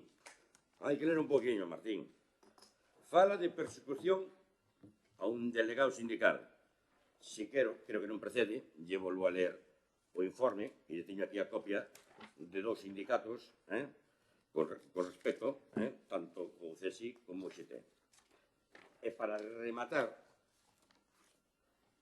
aquí, Martín, lle vou enseñar un libro, que este libro lle ofrecín eu a usted personalmente no pleno do mes de xaneiro. Do mes de xaneiro. Lle ofrecín eu a usted o informe do capataz. Por favor, usted non interromín para nada. Lle ofrecín eu personalmente no mes de xaneiro. Desde a fecha, usted non se personou nin polo servicio, nin mo pideu a mí. No obstante, aquí, se usted o quere, eu lle dou. Pero usted non veu polo departamento, nin mo pideu a mí. Por a miña parte, nada máis, señor alcalde. Bueno, decir que yo creo que es la tercera o cuarta vez que reiteramos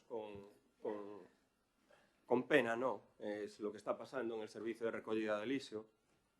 Es que empezamos el 1 de agosto del 2018 prácticamente sin medios, sin personal, con la ayuda y colaboración de muchísimos trabajadores de este concello, con la ayuda y colaboración de muchos concejales también de este concello, cuando fue el tema del cambio de las isletas, donde trabajadores que no eran del servicio de recogidas de basura pues colaboraron para hacer el cambio de 200 isletas de golpe en unos días. Es con una plantilla que no estaba completa, que teníamos 14 personas, que ahora hay 22 trabajadores en la plantilla, 22, y donde se ha hecho un esfuerzo por parte de concejales, alcalde, personal de confianza, de que este servicio pues trabajara y funcionara. Que nunca hubo ningún problema, Nunca hubo ningún problema hasta que hubo, en este caso, pues, no sé, un cambio de representación sindical, una aportación sindical. No sabemos lo que son los motivos que ha pasado para que cada vez más esta apuesta que ha hecho el Concello por lo que es un servicio público de recogida de basuras, un servicio público que no lo ha hecho ningún concello, pues que cada vez pues, se esté creando todavía un clima más conflictivo, una situación más compleja. Como decía mi compañero Pena, somos yo creo que el único servicio que cambia los camiones a los 6 años. A los 6 años, cambian los camiones a los 6 años. Este año, ahora, están funcionando 4 camiones nuevos, con más potencia, más, en este caso, complejos, porque sí que son complejos de manejar, porque tienen una tecnología muy específica. Ya me dirán, yo soy incapaz de entender cuál es el conflicto laboral o la persecución sindical cuando a un trabajador del lisio tiene su turno de trabajo 6 horas y cuarta, entra un camión y lo único que tiene que hacer es descargar los contenedores. No sé qué conflicto pueda haber. No lo sé. A mí se me escapa cuando es eso. Un trabajador municipal tiene su ruta de trabajo programada, va él solo en el camión y tiene que recoger contenedores. Y hay un conflicto, una persecución sindical, cuando el trabajador está solo y lo único que se le pide es que se cumpla estrictamente con el trabajo que tiene programado. Por cierto, y yo lo comparto, no hay ningún tipo de incumplimiento de jornada laboral. Los trabajadores que accedieron a este puesto de trabajo accedieron con esas condiciones sabiendo que trabajaban 6 días a la semana. 6 días. Es más, todas las negociaciones sindicales, la modificación de la RPT que se aprobó en agosto del 22, estaban con esas mismas condiciones. Y es más, esos trabajadores que trabajan esos 6 días a la semana tienen los distintos pluses por trabajar esas jornadas. Tampoco vale ahora nada. Ahora, lo que desde el 18 hasta el 24 no hubo ningún problema, ahora hay problema. Ahora hay problema. Lo que dice es, hemos partido de lo que era el servicio con un camión de carga trasera. Cuando empezó en el 2018, un camión de carga trasera solo teníamos un camión de carga trasera. Y viendo las necesidades del servicio, enseguida se reforzó y se repuso un segundo camión de carga trasera, un segundo camión en renting de carga trasera. Y a mayores, para garantizar la seguridad de los trabajadores y las peticiones y el servicio, ahora tenemos ya 3 camiones de carga trasera funcionando. 3 camiones de carga trasera. Y efectivamente, cuando algunas veces se estropea alguno de los camiones, a lo mejor se tarda un poco en reponer ese camión. Pero esto es una actuación que pasa en todos los servicios públicos de recogida. Yo soy incapaz de entenderlo. Incumplimiento de percorridos de tráfico. Los camiones y la recogida se tienen que adaptar a las necesidades reales o existentes de la propia colocación de isletas. Y que decir, solo hay un punto crítico, histórico, que es en la zona de Villarrodriz, donde se va a marcha trasera. ¿Cuántos puntos críticos hay en Coruña? En Coruña. En Coruña, Dios mío, hay calles que no pasan los camiones y que tienen direcciones prohibidas. Dios mío, es que los contenedores están ubicados. Pero bueno, tiene que ser que tenemos que ser nosotros, Dios mío, los que tenemos que velar porque no se pueda ninguna calle hacer. Yo lo vuelvo a decir, no entiendo todo ese tipo. Y lo de, por favor, el acceso a instalaciones a empresas privadas, mire, pues lo voy a decir aquí abiertamente y claramente. Inditex tiene una gran cantidad de contenedores donde hace específicamente la recogida de residuos, donde tiene el orgánico y donde tiene que entrar el camión porque así lo pide la ordenanza y lo manda la ordenanza. A retirar los contenedores. No tiene que haber ningún problema de retirar los contenedores allí, marcado por la propia ordenanza. Sí, es así. Vamos a ver, Inditex tiene los contenedores próximos a los comedores. Próximos a los comedores tiene los contenedores. Entonces, y Ferroatlántica también tendrá una zona donde está próxima al comedor. No sé si Horta Coslada también tiene una zona próxima a lo que es el comedor. Es que... Vale. Sí, vale. Sí, vale. Bien, estamos respondiendo, ¿eh? Esto no es un debate, estamos respondiendo, ¿eh? Estamos respondiendo. No, pero te lo voy a decir, estoy respondiendo a una pregunta de la oposición.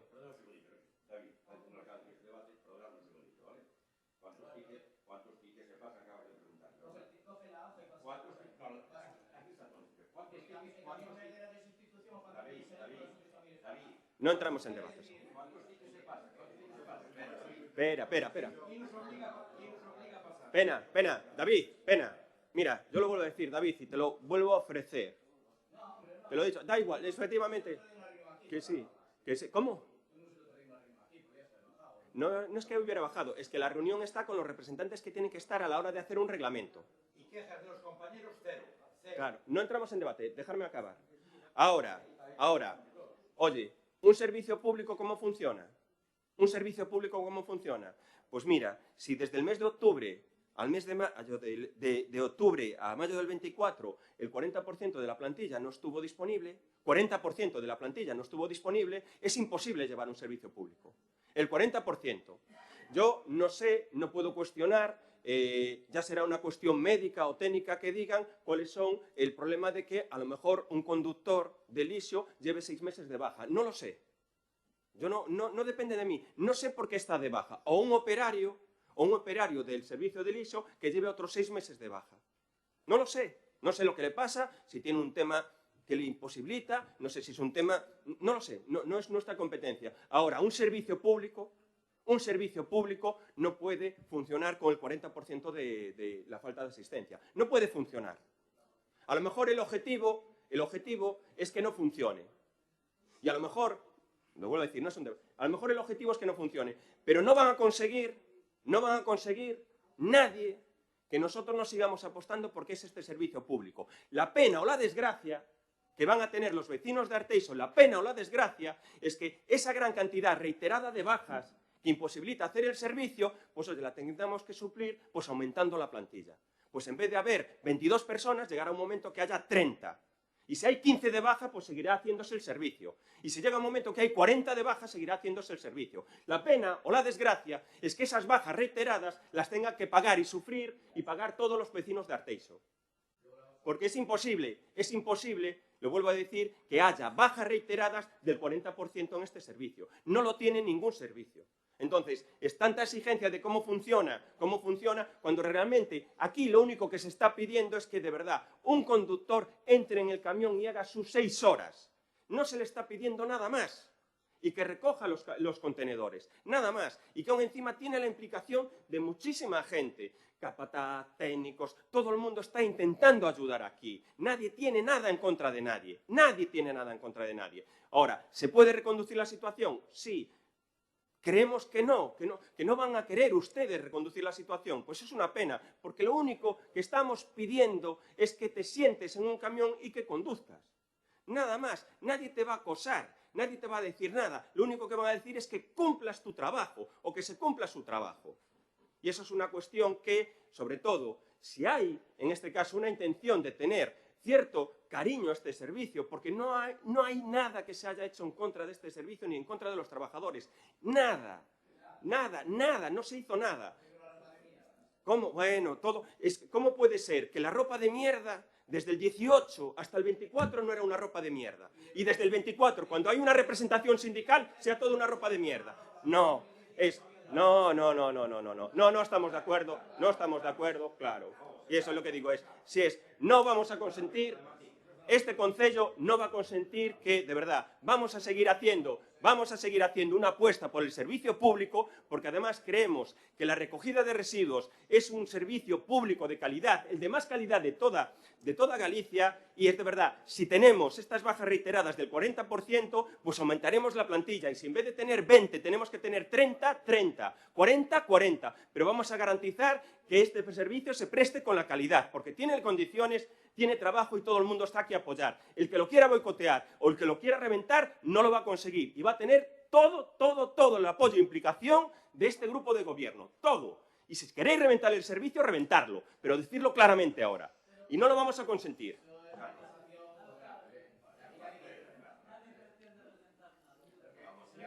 ¿40% de bajas? ¿40% de bajas? No, queda...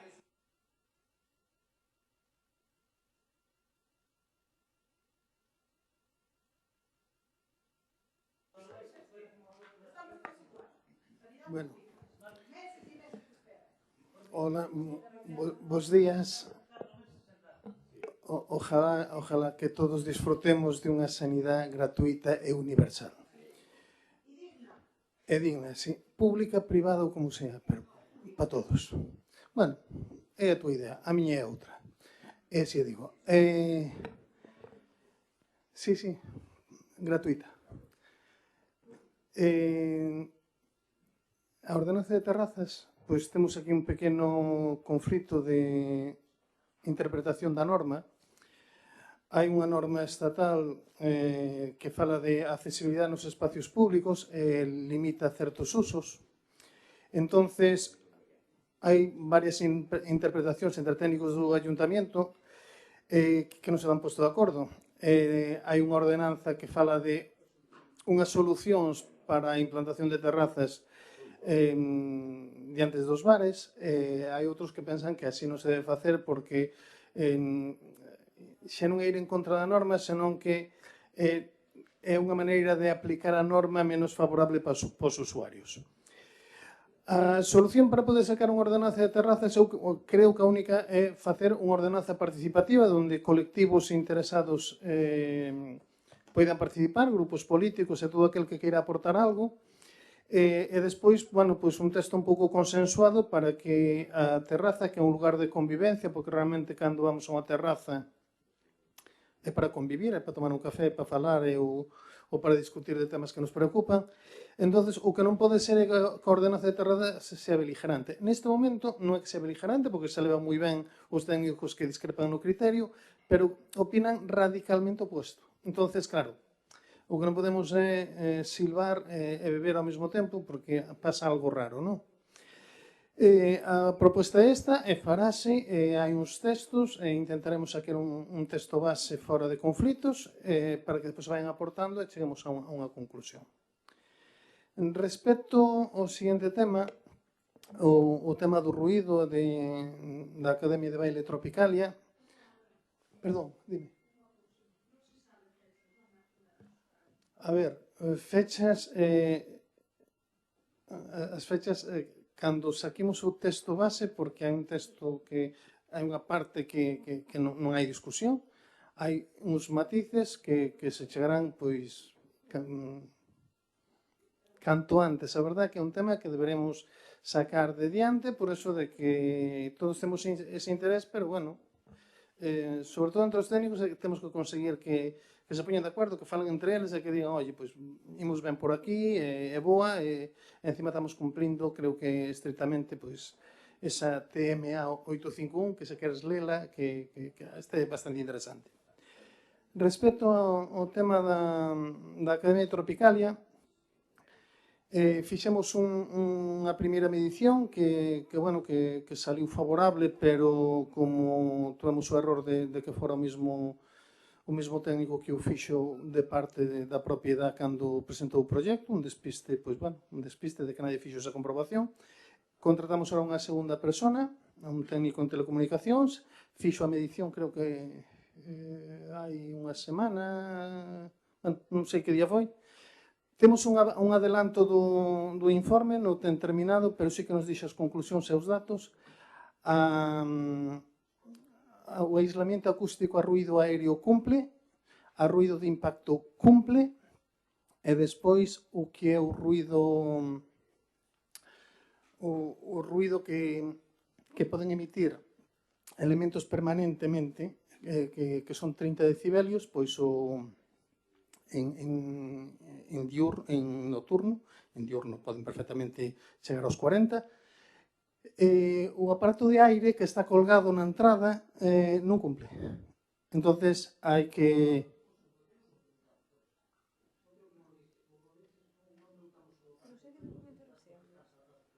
Bueno, estou contestando isto.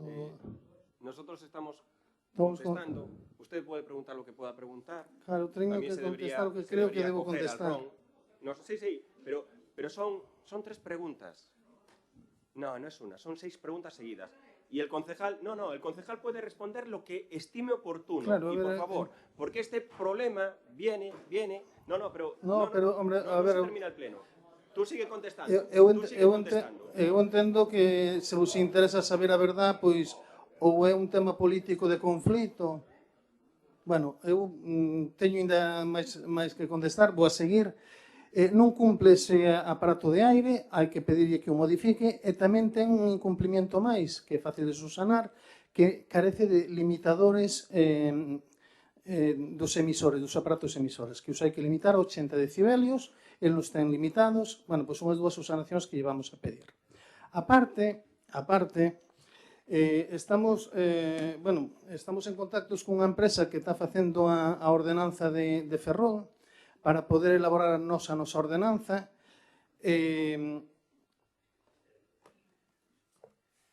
así cumprir co que se lle prometiu a Valedora do Pobo, a pesar de que os técnicos que utilizan, que están informando actividades, dicen que co decreto 106/2015, que é da aplicación de Galicia, que é da aplicación a esos locales, é o suficientemente claro para que non se necesite ningún tipo de ordenanza. A ordenanza vaise elaborar, vamos a intentar ter a mellor ordenanza posible e incluso vamos a intentar, na medida do posible, declarar zonas tensionadas cando existan, porque o podemos facer con ordenanza ou sin ordenanza, porque o permite o decreto, en zonas tensionadas de acumulación de actividades ou de que sean de alta actividade tamén residencial. Esas zonas reduce o horario 2 horas. Vale? En este caso, que nos compete, pois a Academia de Baile pasaría de cerrar ás 2, tendo media hora para recoller, desalojar, pasaría a 12, o sea que ás 12:30 tendría que estar libre. Esta é unha medida tamén que llevamos a aplicar debido ao conflito que se produciu, pois vamos a intentar xa supoñer que son a zona tensionada sin haber unha declaración expresa para facilitar un pouquinho a convivencia. Respecto a ter aparatos propios e formar persoas, bueno, pois eu son unha persona que discrepo de todo eso, porque zapatero a tus zapatos. Os policías son policías e non deben poñerse a medir. Para iso hai uns mecanismos que é externalizar eses servicios a profesionales, como que fixo este traballo, saben como hai que facer, teñen os seus aparatos homologados, teñen todos os cursos feitos, e, bueno, aínda que é unha competencia municipal,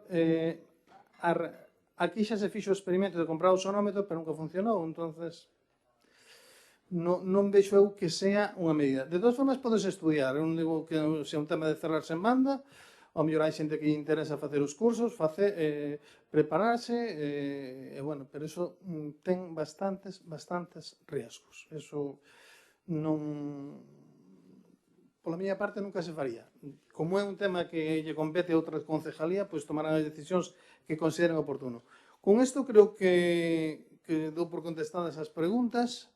Se hai algunha dúda, pois ainda podemos resolvela ahora. Bien, levantamos la sesión.